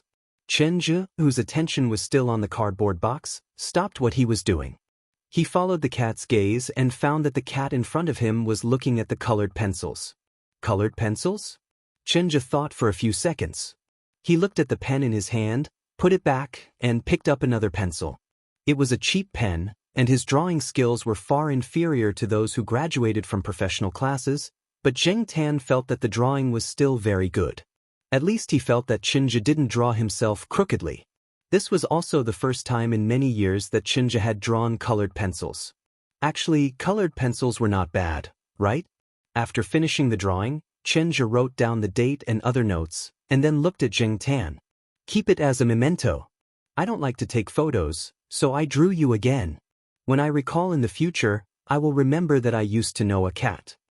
Chinja carefully put the drawing into the folder, tidied up the cardboard box, and sat back on the chair. "I'm leaving tonight. Maybe I won't come back in the future." Leaving at night? In such a hurry? Did the investigation come? After staying at Chinja's place for another 10 minutes, Zheng Tan couldn't stay any longer. He had to go home. Chinja stood on the balcony and looked at the black cat who quickly ran away and disappeared. The next day, Zheng Tan was brought by Xiaogu to shoot a video for the promotion of the new product. Zheng Tan didn't have any free time until the evening. After dinner, Zheng Tan thought about it and decided to go out. Since last night, Zheng Tan's mind had been thinking about Chinja and the rich gold pocket watch. After making up his mind, Zheng Tan stretched, jumped off the sofa, and prepared to go out. "Black Charcoal, are you going out to play tonight?" Jiao Ma, who was washing dishes at the kitchen door, looked over and asked. Zheng Tan looked at Jiao Ma and let out a soft wah-woo sound. Zheng Tan still couldn't make the sound of a normal cat, but the Jiao family was used to Zheng Tan's uniqueness. Ah-woo, wah-woo, and other similar sounds were common. Therefore, after hearing the wah-woo sound, Jiao Ma said, "Come back early." In fact, many people who had pets would communicate with them in their daily lives and talk to them in a normal tone. For example, if a family in the courtyard raised a Pekingese that wanted to poop or pee, it would jump with all its might to attract attention. Its family would untie its leash, bring it to the entrance of the building, unlock the door, and then say to it, "Go, come back when you're done." Then, the Pekingese would rush to the bushes and landscaping trees by itself. After it was done, it would paw the grass a few times to express its carefree and happy feeling. Then, it would return to the building by itself, wagging its tail at its owner and asking for a reward. Every time Zheng Tan saw this scene, he would despise it. Asking for a reward for taking a poop? It was so stupid. After leaving Tsinghua University, Zheng Tan went straight to Qinzhi's neighborhood. Standing downstairs, Zheng Tan saw that the lights in Qinzhi's house were off. The door on the balcony was closed, but not locked. Zheng Tan jumped up and opened the door before the street lights came on. The house was empty, and there was no one in it. There were only simple furnishings and darkness. This was what Qinzhi meant when he said, "Your suggestion, and so be it." Zheng Tan thought the pocket watch was an eyesore, so he threw it to the ground. He didn't expect Qinzhi to misunderstand. Zheng Tan moved his ears to make sure there was no one in the house. He jumped on the table and saw the rich gold pocket watch on the desk. There was no computer, translation materials, books, and magazines on the desk. There wasn't even a teacup. This made the pocket watch even more conspicuous. Zheng Tan walked to the pocket watch and picked it up with his two front paws. Since no one was looking at him, he wasn't afraid of being discovered. The sky was dark and the house was dark. Zheng Tan didn't dare to turn on the lights. Besides, he could see the house without turning on the lights. There was no need to take the risk of being discovered. Just as he thought, the pocket watch was a little heavy. It wasn't as light as it looked. Zheng Tan fumbled with the pocket watch for a while before opening it. When he opened it, Zheng Tan was worried that it might be a trap set by Qinzhi. Although he didn't have that creepy feeling now, Zheng Tan was still a little nervous. It couldn't be helped. It was the aftereffect of being scared. After opening it, Zheng Tan realized that it wasn't a pocket watch. There was a dial on it, but there were no numbers. Moreover, there was only a pointer. When Zheng Tan held the pocket watch and looked left and right, the pointer moved along with it. A compass? It couldn't be. Weren't compasses double-headed? One was N, and the other was S? Besides, the pointer wasn't pointing to the south. Connecting it to the information he heard before, Zheng Tan guessed a lot of possibilities. The guess that made Zheng Tan the most excited was that there was a secret in the direction the pointer was pointing to. Was it the material Yi Hao mentioned, or was it something else? No matter what the pointer was pointing to, Zheng Tan didn't dare to act rashly. If this thing was really that important as Zheng Tan guessed, this thing was too hot to handle. One's ability depended on how much burden one had to bear. The price of being overloaded was heavy. Zheng Tan did not want to end up like Qinzhi's family. Furthermore, Zheng Tan was just a cat now, a cat that even the law would not speak for. Even the Jiao family he lived in were ordinary people. How could he compete with those people? Not to mention people like the third Master Fong and Yi Hao. Ordinary hooligans could also put the three members of a Jiao family in danger. Zheng Tan didn't want to think too much about conspiracy theories. However, after experiencing this incident, Zheng Tan knew that accidents weren't that difficult. But it seemed too wasteful to just leave this thing here. Qinzhi didn't care. He had taken his revenge and was looking for a peaceful life. But even if he didn't care, there were more people who cared. Zheng Tan's ears twitched. He heard movement at the door. It shouldn't be Qinzhi at this time, right? If it wasn't Qinzhi, then it was very likely to be those people who had been looking for this thing. It could be Yi Hao's men, or it could be someone else. Zheng Tan gently buckled the thing on his paw and wrapped the chain around it. Then he took it and walked out of the balcony. Fortunately, he didn't close the balcony door when he came in. It was convenient to leave now, and there wouldn't be any sound of the door opening. Zheng Tan got out of the balcony and walked to the empty space above the parking lot. Fortunately, the angle here was better. The lights in the neighborhood couldn't shine here, and no one would notice a cat walking upright with something in its paws. Zheng Tan put the thing in his hand in the corner and squatted in front of it to block it.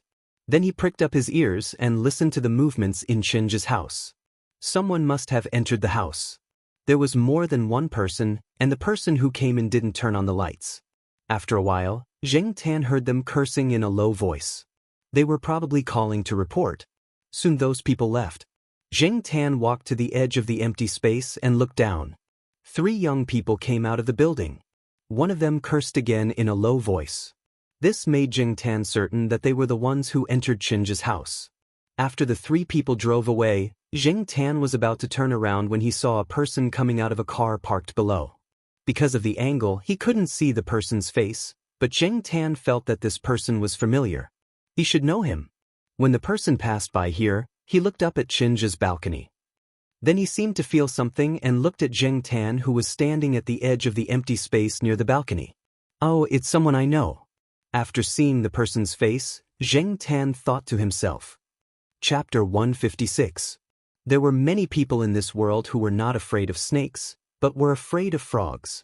This was very strange. They could play with colorful poisonous snakes without changing their expressions, but when they saw frogs without fangs or claws, they would unconsciously turn pale and break out in a cold sweat.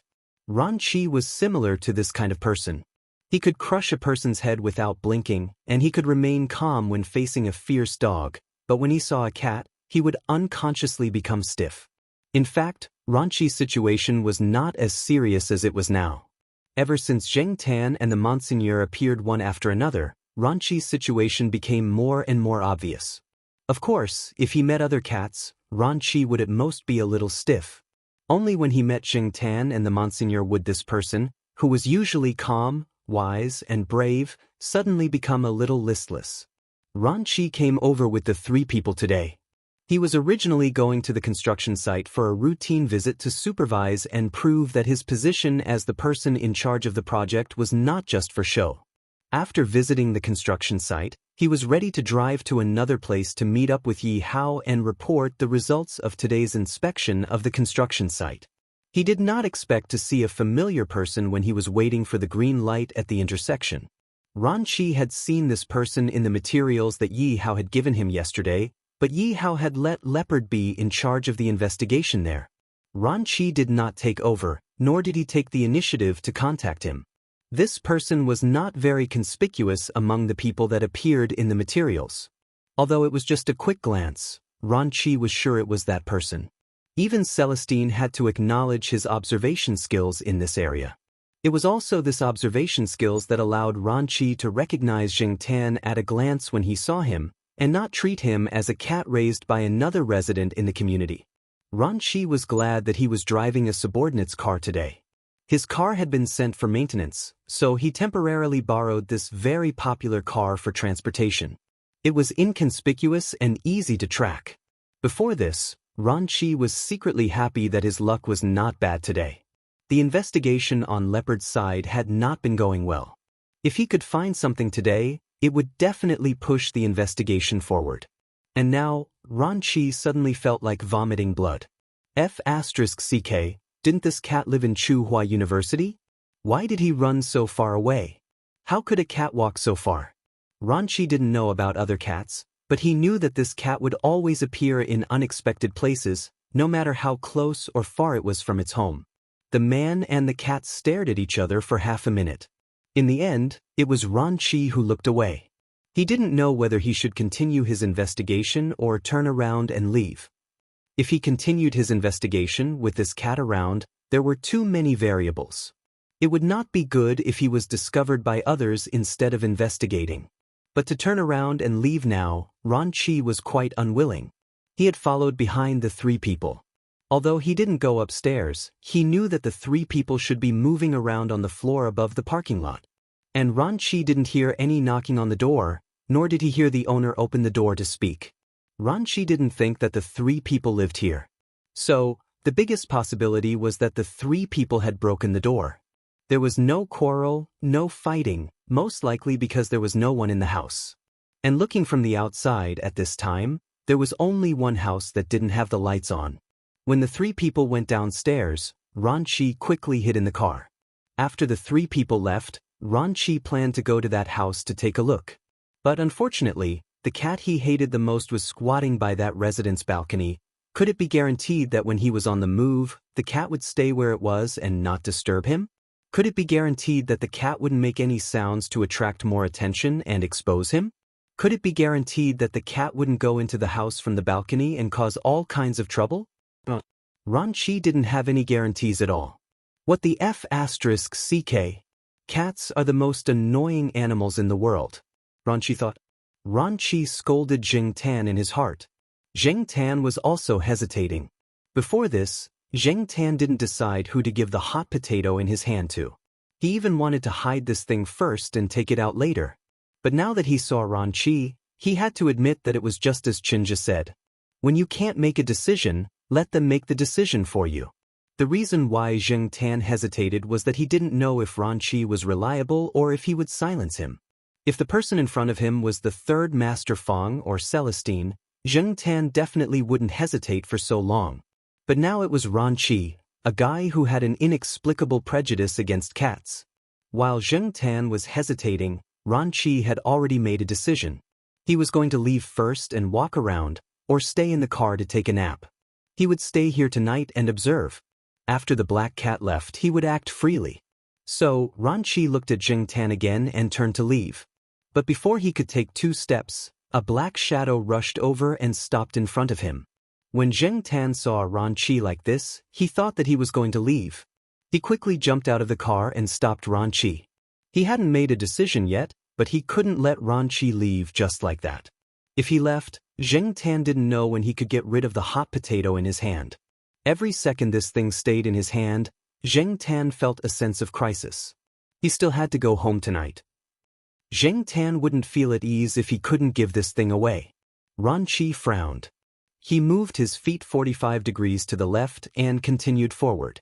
The next moment, Jing Tan stopped in front of him again. Ranchi changed to the right. Jing Tan stopped him. Long Chi turned around and walked back. Jing Tan continued to stop him. After going back and forth a few times, Ranchi was furious. He felt that this cat must be bored out of its wits and wanted to find someone to play with. He was just unlucky to have run into it. What was worse was that he couldn't do anything to this cat. After all, Grandpa Tang VII and Yi Hao had spoken. If he really did something secretly, not only would Grandpa Tang VII and Yi Hao, but even Celestine and the third Master Fong would investigate thoroughly. Ranchi definitely couldn't fool them. Ranchi understood the complexity of people's hearts.